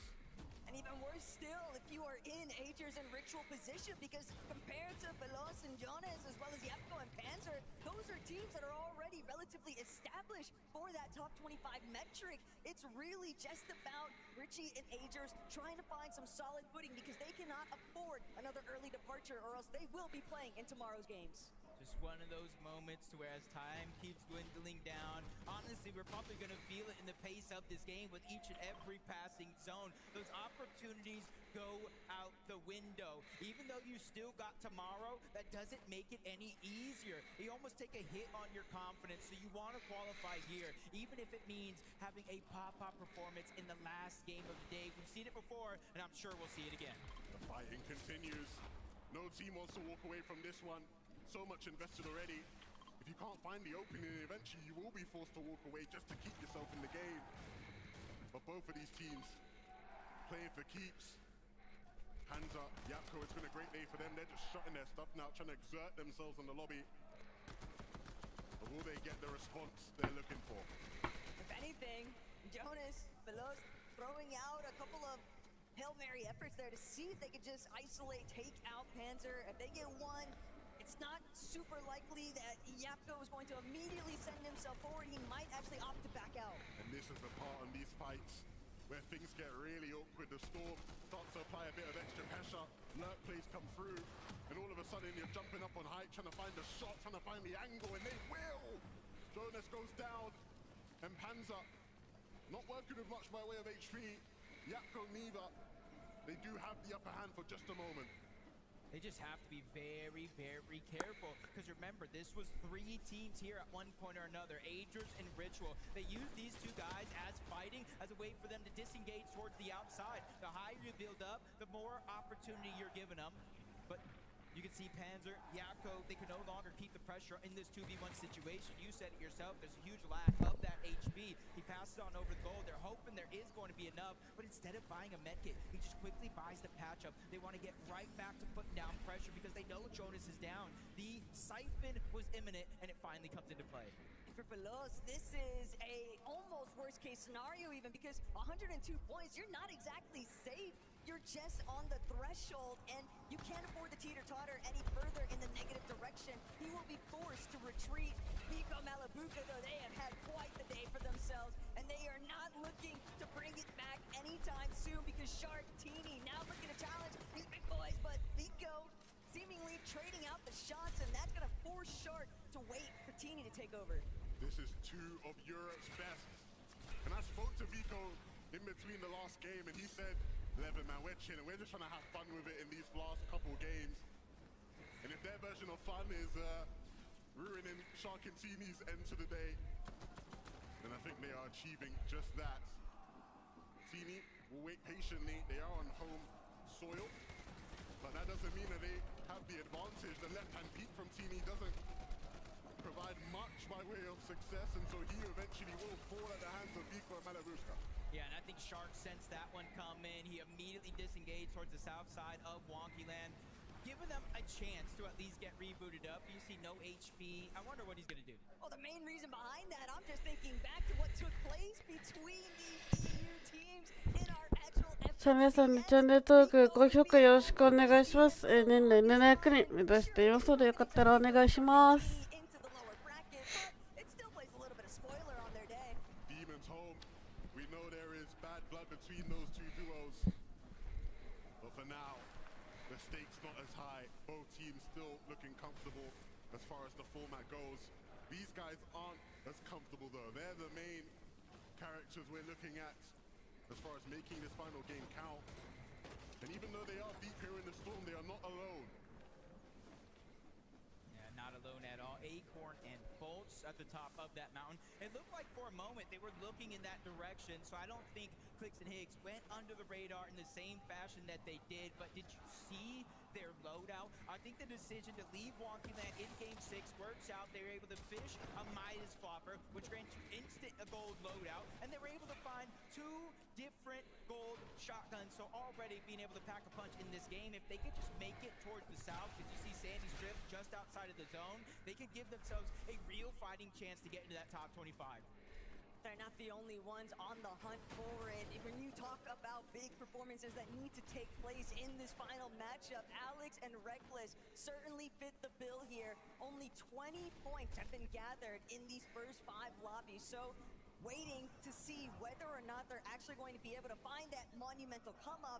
It is a very tough uphill battle. I think one of the themes we see with some of these smaller region teams at times is ultimately they're just not used to having players in the lobby who are willing to fight back, right? When you're the big fish in a small pond, it's easy to exert your dominance.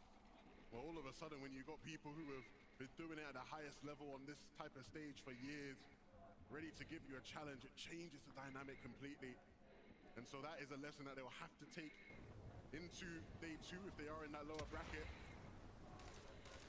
One thing I do think about though, some of these teams haunted by just not really having a drop spot to call home from the starting day. And Pollo, Peterbot, everyone was wondering, they're going to be at Swiftly, but who else is going to be joining them? And yet, no one else has really seemed interested. Darn Deemish, they're willing to take a fight though. We've seen these 2 teams face off against each other in many of these games, and in quite a few of them, it's resulted in both teams backing off. Will this be the game where they actually go blow for blow and look to close things out? Too much respect on both sides, it felt like. But in Game 6, there's no respect. Peterbot, we know he likes to exert dominance on any players that land near him. But Dom and Deemish, they are no pushovers. They are 2 of the best fighters when they want to be. And they are the leaders of the day. And you have to treat them with such respect. Hey, we could be foreshadowing something here, because we know what Peterbot and Pollo love to do if they have a chance at first and they're just outside of scope. Darm, Deemish, even though it's probably them approaching closer and closer to Peterbot and Pollo, this is something we could definitely see as the tournament continues on, as Vico takes out 51 Cole. Big shot from above, drops into the box, cleans that one up easy. Madden's able to put down a little bit of damage, but now Labuka is interrupting this fight, not letting him feel free or loose, pushing him back, and is really trying to not let him heal up. That pressure means so much. But Malabuka can only do so much. He doesn't have any builds to さあ work ベコ with. と Everything belongs ワイブカチーム Can he make it to his duo to split the difference? That is still left to be given, but Madden is actually just trying to look for the full-on disengage. He was hoping that he could look for a runaway, but he's just not going to get the chance. It's bad news bears all around, and Clicks and Higgs, they might find themselves in a very similar outcome if they're not careful. Yep, but they're finally starting to pull things together from the top side of that map. Not even an actual POI, which we thought they would land it all weekend long. They rotate all the way to the east and are finally starting to make their way in. They run into Falaz, they run into Jonas. They get both of those eliminations. I'm sure they're feeling great. Remember earlier when I said at a certain point you just got to rip up the game plan? It feels like Clicks and Higgs are doing just that.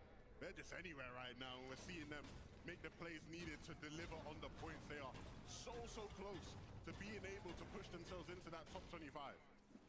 Gino and Pablo are also looking for that last-ditch effort, though, to try and avoid that lower bracket 6 series games, because you think this is volatile. Just imagine what takes place, what ensues when teams understand that their opportunity to participate in the Summit Finals might be lost outright. That's where we really start to see a lot of chaos unfold. Yeah, you can see there for a moment when that leaderboard popped up. 3 different teams as this game is going on at 82 points apiece. You're seeing a couple eliminations go down, but I dropped Maris on 78 points. Again, just outside of the bubble. This point threshold as of now is so stacked. One mistake can cost you a trip to Championship Sunday and send you straight to the lower bracket instead. And I think iDrop and Marius kind of know it. That's why you're seeing them and a few other teams staying inside of the zone towards those vending machines so they don't have to go through all the chaos. Cold and Rapid. This is quite the sight for these two, clearly having fun with it. They're on that Vico and Malibuca tech right now, but they're taking it a step further. I'm going to hold my tongue on their decision-making here, I think. No game, Mini Miner. I like it. I like it. Cold is just having fun, man. He's just doing his thing, just show up, show out. And Cold probably tried to talk Rapid into it. He was like, yo, come on, let's have some fun. He said, nah, that's all you. Triple T, that's all you. I'll stay far, far away. And you think Rapid's leading him in this game? No, he's just trying to run away from him. Yeah, Rapid doesn't want to be seen with this guy right now, and I can't blame him. But Clicks, Higgs, we know that they're probably feeling a little bit better about some さあクリックスが当てていく当てていく。 but these guys gotta be いやークリックスが抜かれていく。 even worse still. Clicks and Higgs, they're in 29th spot right now on that leaderboard, and Higgs is not gonna have the chance to look back and try to pick up Clicks along the way. He has to just keep going. Another game, another opportunity for Higgs to make it happen for his team as a solo. And this is the one that he's going to have to do. You saw there, Muzz and Sphinx, some of their biggest competition for top 25 right now, have fallen. And so again, the people in front of them fall by the wayside. It has to be a big game from Higgs here. You saw 4 different teams at one point on 86 points. Cold running through the bottom, takes out Shark. There's a real beast in the ocean this weekend, and Cold is looking to be that guy. Yeah, he's nice with it. Probably the best thing I could say. If I told you that's like the best fragger of all time, you'd look at me and say, nah, surely not, man. This guy ain't taking it seriously. But that is what Cold does. Sky and Scroll, they're still taking things seriously, it feels like. And we know what that means for the rest of the lobby. Their consistency this season has been relentless. And in a game where many teams are struggling to find footing, they are not going to give any room, any space for anyone to have a big game if they can have a say about it. Way above on Surge. The material's looking fresh. This is looking like a classic Sky and Straw game right now. And that pan over, couldn't help but notice where some of these teams that are looking to try and cement themselves for Sunday's finals are actually situated compared to the rest of the lobby. Reason and Noah Riley trying to see if they can take advantage of some of these teams rotating a little bit after the fact. But Alex, he's not going to get the chance to even make it off the landing point. Just completely beamed out of the skies here. Very likely. さあレゾンが生きている。 Competition. It's going to be reviewing some of these games here tonight, guys, and just looking back and thinking, how do we take it to the next level for tomorrow? It's going to be really going to have to dig deep. You see Higgs by himself, really trying to clutch up. We saw how many players and teams were tied in that position, and he gets taken down by Controller. Clicks and Higgs will officially play in the lower bracket tomorrow. And I hate to be the bearer of bad news here, but for Clicks especially, all I can do is think back right now to 2023, and it's hard to not let history repeat itself sometimes. Doesn't have the best history when it comes to lower brackets. And so we'll see if he's learned from the 2023 rules. Marius and iDrop. Shino up alone. It's not been the best day from EU's second place team. And we might just have to see them perform again on this stage tomorrow to make up for it. This is that point in the game, 7th zone. Whether you're barely inside of that bubble or outside altogether, you're really going to be tested. Everything you know about Fortnite, both in the physical gameplay and the mental capacity, is really going to be pushed to the limit. And that's where you see iDrop, Marius, 86 points just outside of that bubble, trying to find a sweet spot inside of the zone. They're 128 below the damage threshold. The silver lining is only 2 players need to go おっと、ピーターボットが一人壊滅していく。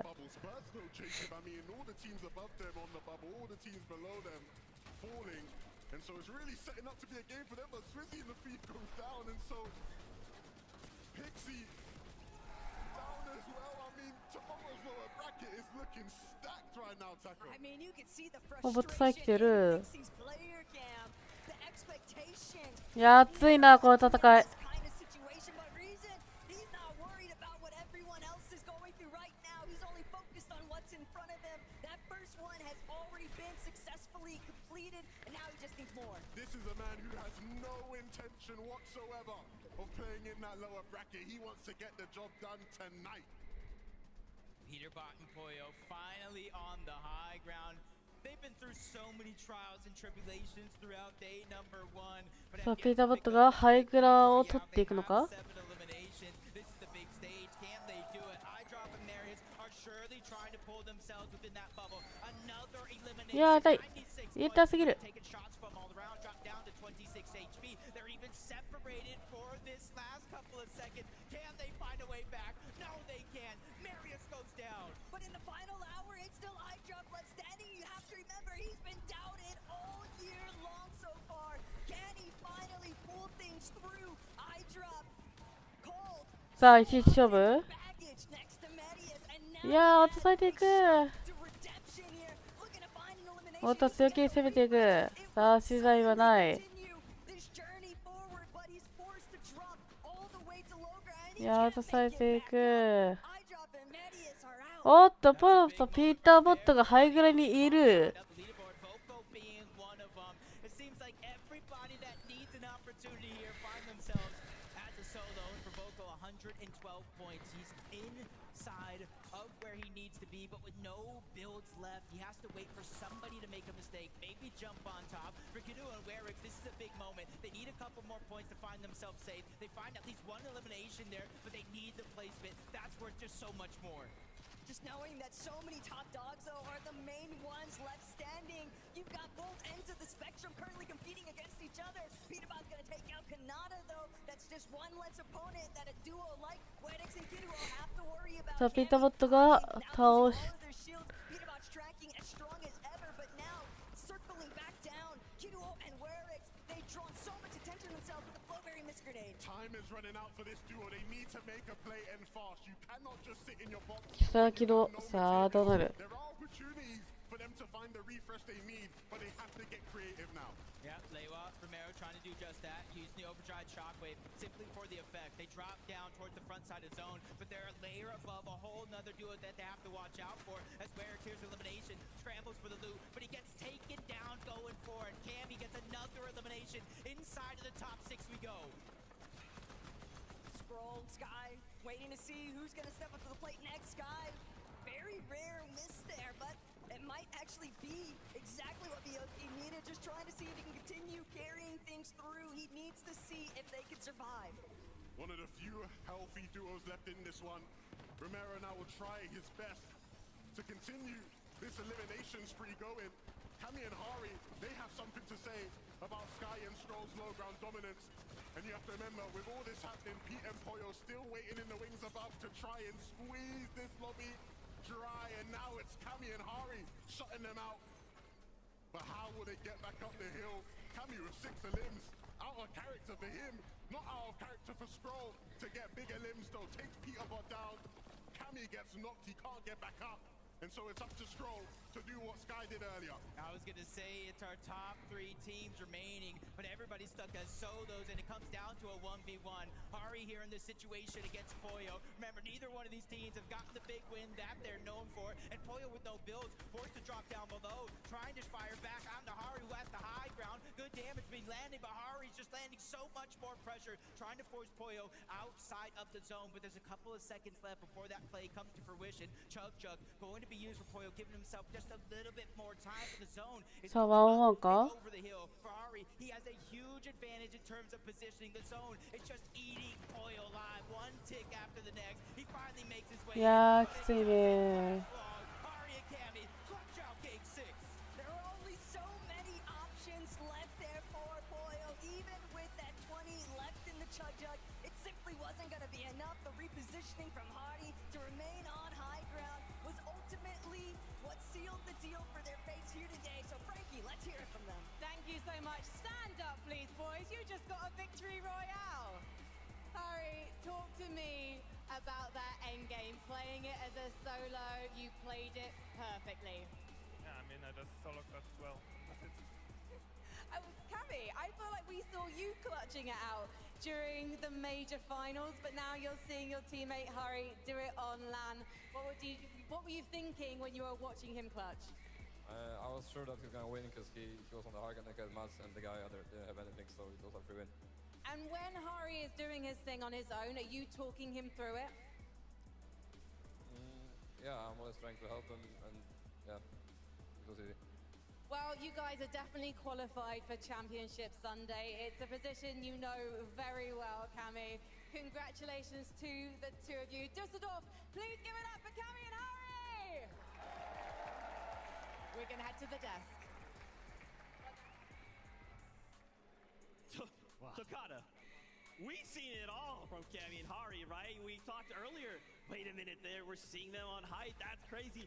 Wait a minute, we got a VR in game number 6 out of them now. I'm seeing them extremely confident. Remember, they were going against Peterbot and Poyo in those final moments. That's also where they landed at the start of the match. Both duos around Squibbly, and they ended as well in that clash, but Cammy, Hari were the ones that came out on top. Now, both teams there, I believe they did have enough points to make it into that top 25, so we'll have to see if that clash continues on Sunday.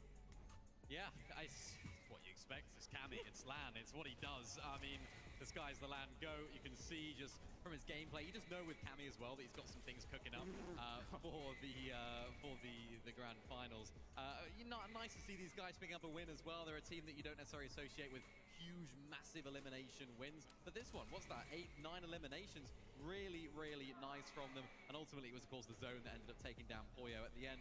But they did enough. And for them, it's just about getting across the line into the finals. And what I love about this, look at the players they took out. They took out Poyo. They took out some of the top. A quick look at the leaderboard now. Number 1 is still going to be Themish and Darn Zeke. What are you seeing? Takada, I'm seeing this top 5 looks a little heavy in one of the regions, and it's not NA. My heart breaks. ボッツン中にすごい。 Production's pushing me through this top 25 to see which duos would it not make it. Here we go. Marius, iDrop just pushed out 106 points, and it was a tie as well of all things.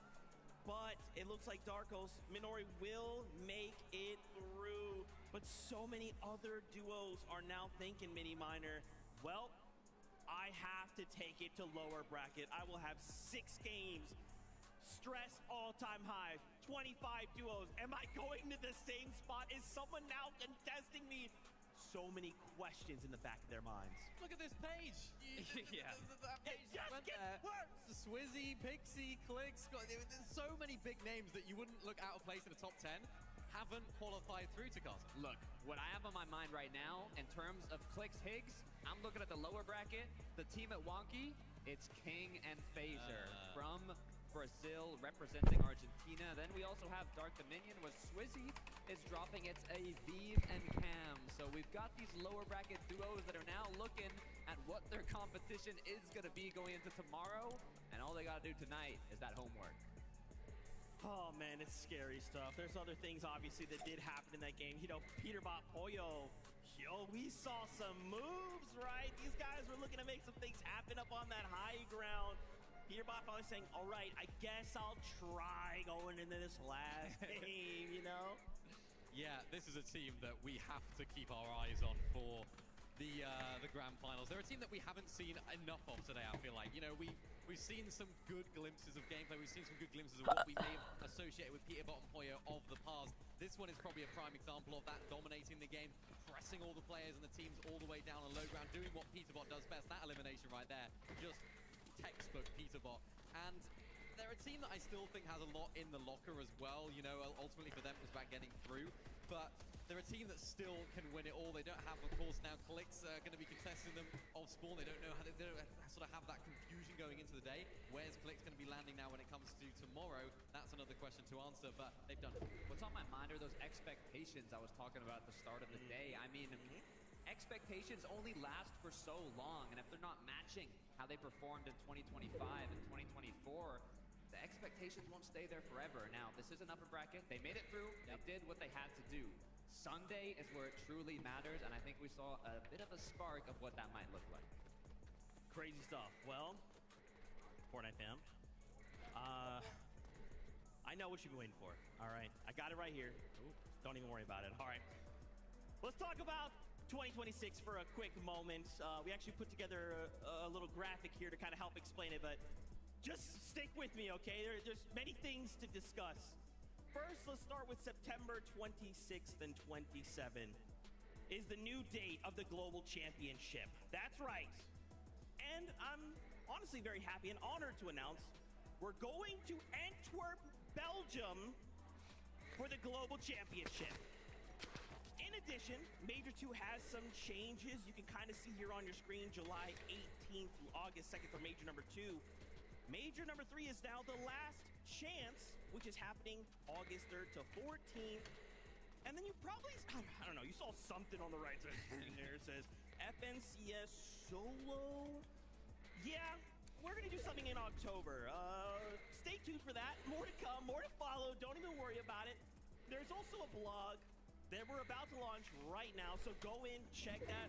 There's a couple extra little things there, like power rankings and some ranked updates, but if you want to know more, that is where you want to go. And of course, tickets, pre-registration, live right now. Antwerp, Belgium. Fortnite fan, get ready. We about to have some chocolate and waffles. Mini Miner, Tokata. How do you feel about that information? Wow, hyped, I think, really. You know, the Global Championships, Antwerp, Belgium. I've never been, so I'm excited to, you know, see what that's going to be like. You know, FNCS Solo. That is the thing that I'm looking at. I'm like, what? Hang on, Solo? I figured I figured that's where you guys would go. Yeah. I mean, Solos are great, Takata, because you get to see a lot of talent coming through that you don't necessarily get to see in the duos and trios format. There's no teams to rely on. There's no teammates to carry you. It's just you. So, Solos, wow. I mean, some of the most iconic names in Fortnite competitive have come from solo events. Booga, Tayson, I mean, there's so many big names, and I'm trying to think, when's the last time we had a solo event, you know, at an FNCS level? So this is something I am very excited to see, and also now with this new generation of players, I mean, we got players like Shark, 14 years old, lead.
Some of the smaller teams as well rising up through. Players you don't expect to do so well. Players that are playing their first LAN shining through. Looking at you, Curve there.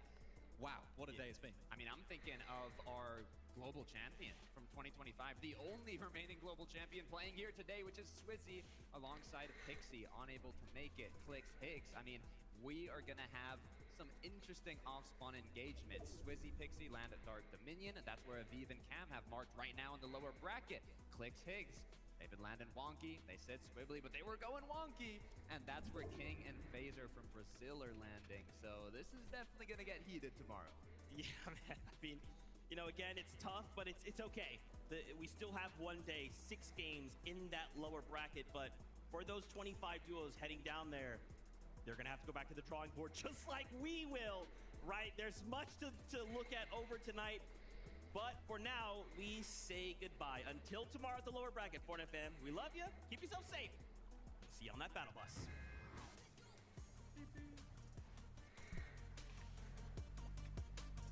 はい、ということで、FACS 第1決勝第1ラウンドを終了いたしました。いやー、ちょっとね、寝てた部分もあるんですけど、どうでしたかね、皆さん。今回はかなり面白い接戦が見れたのかなと思います。でね、もう日付待って、もうちょっとで朝なってきてるんですが、11時から管理者イベントがあるので、10時からかな、配信したいと思いますので、よかったら皆さん遊びに来てください。それでは皆さんご視聴していただきありがとう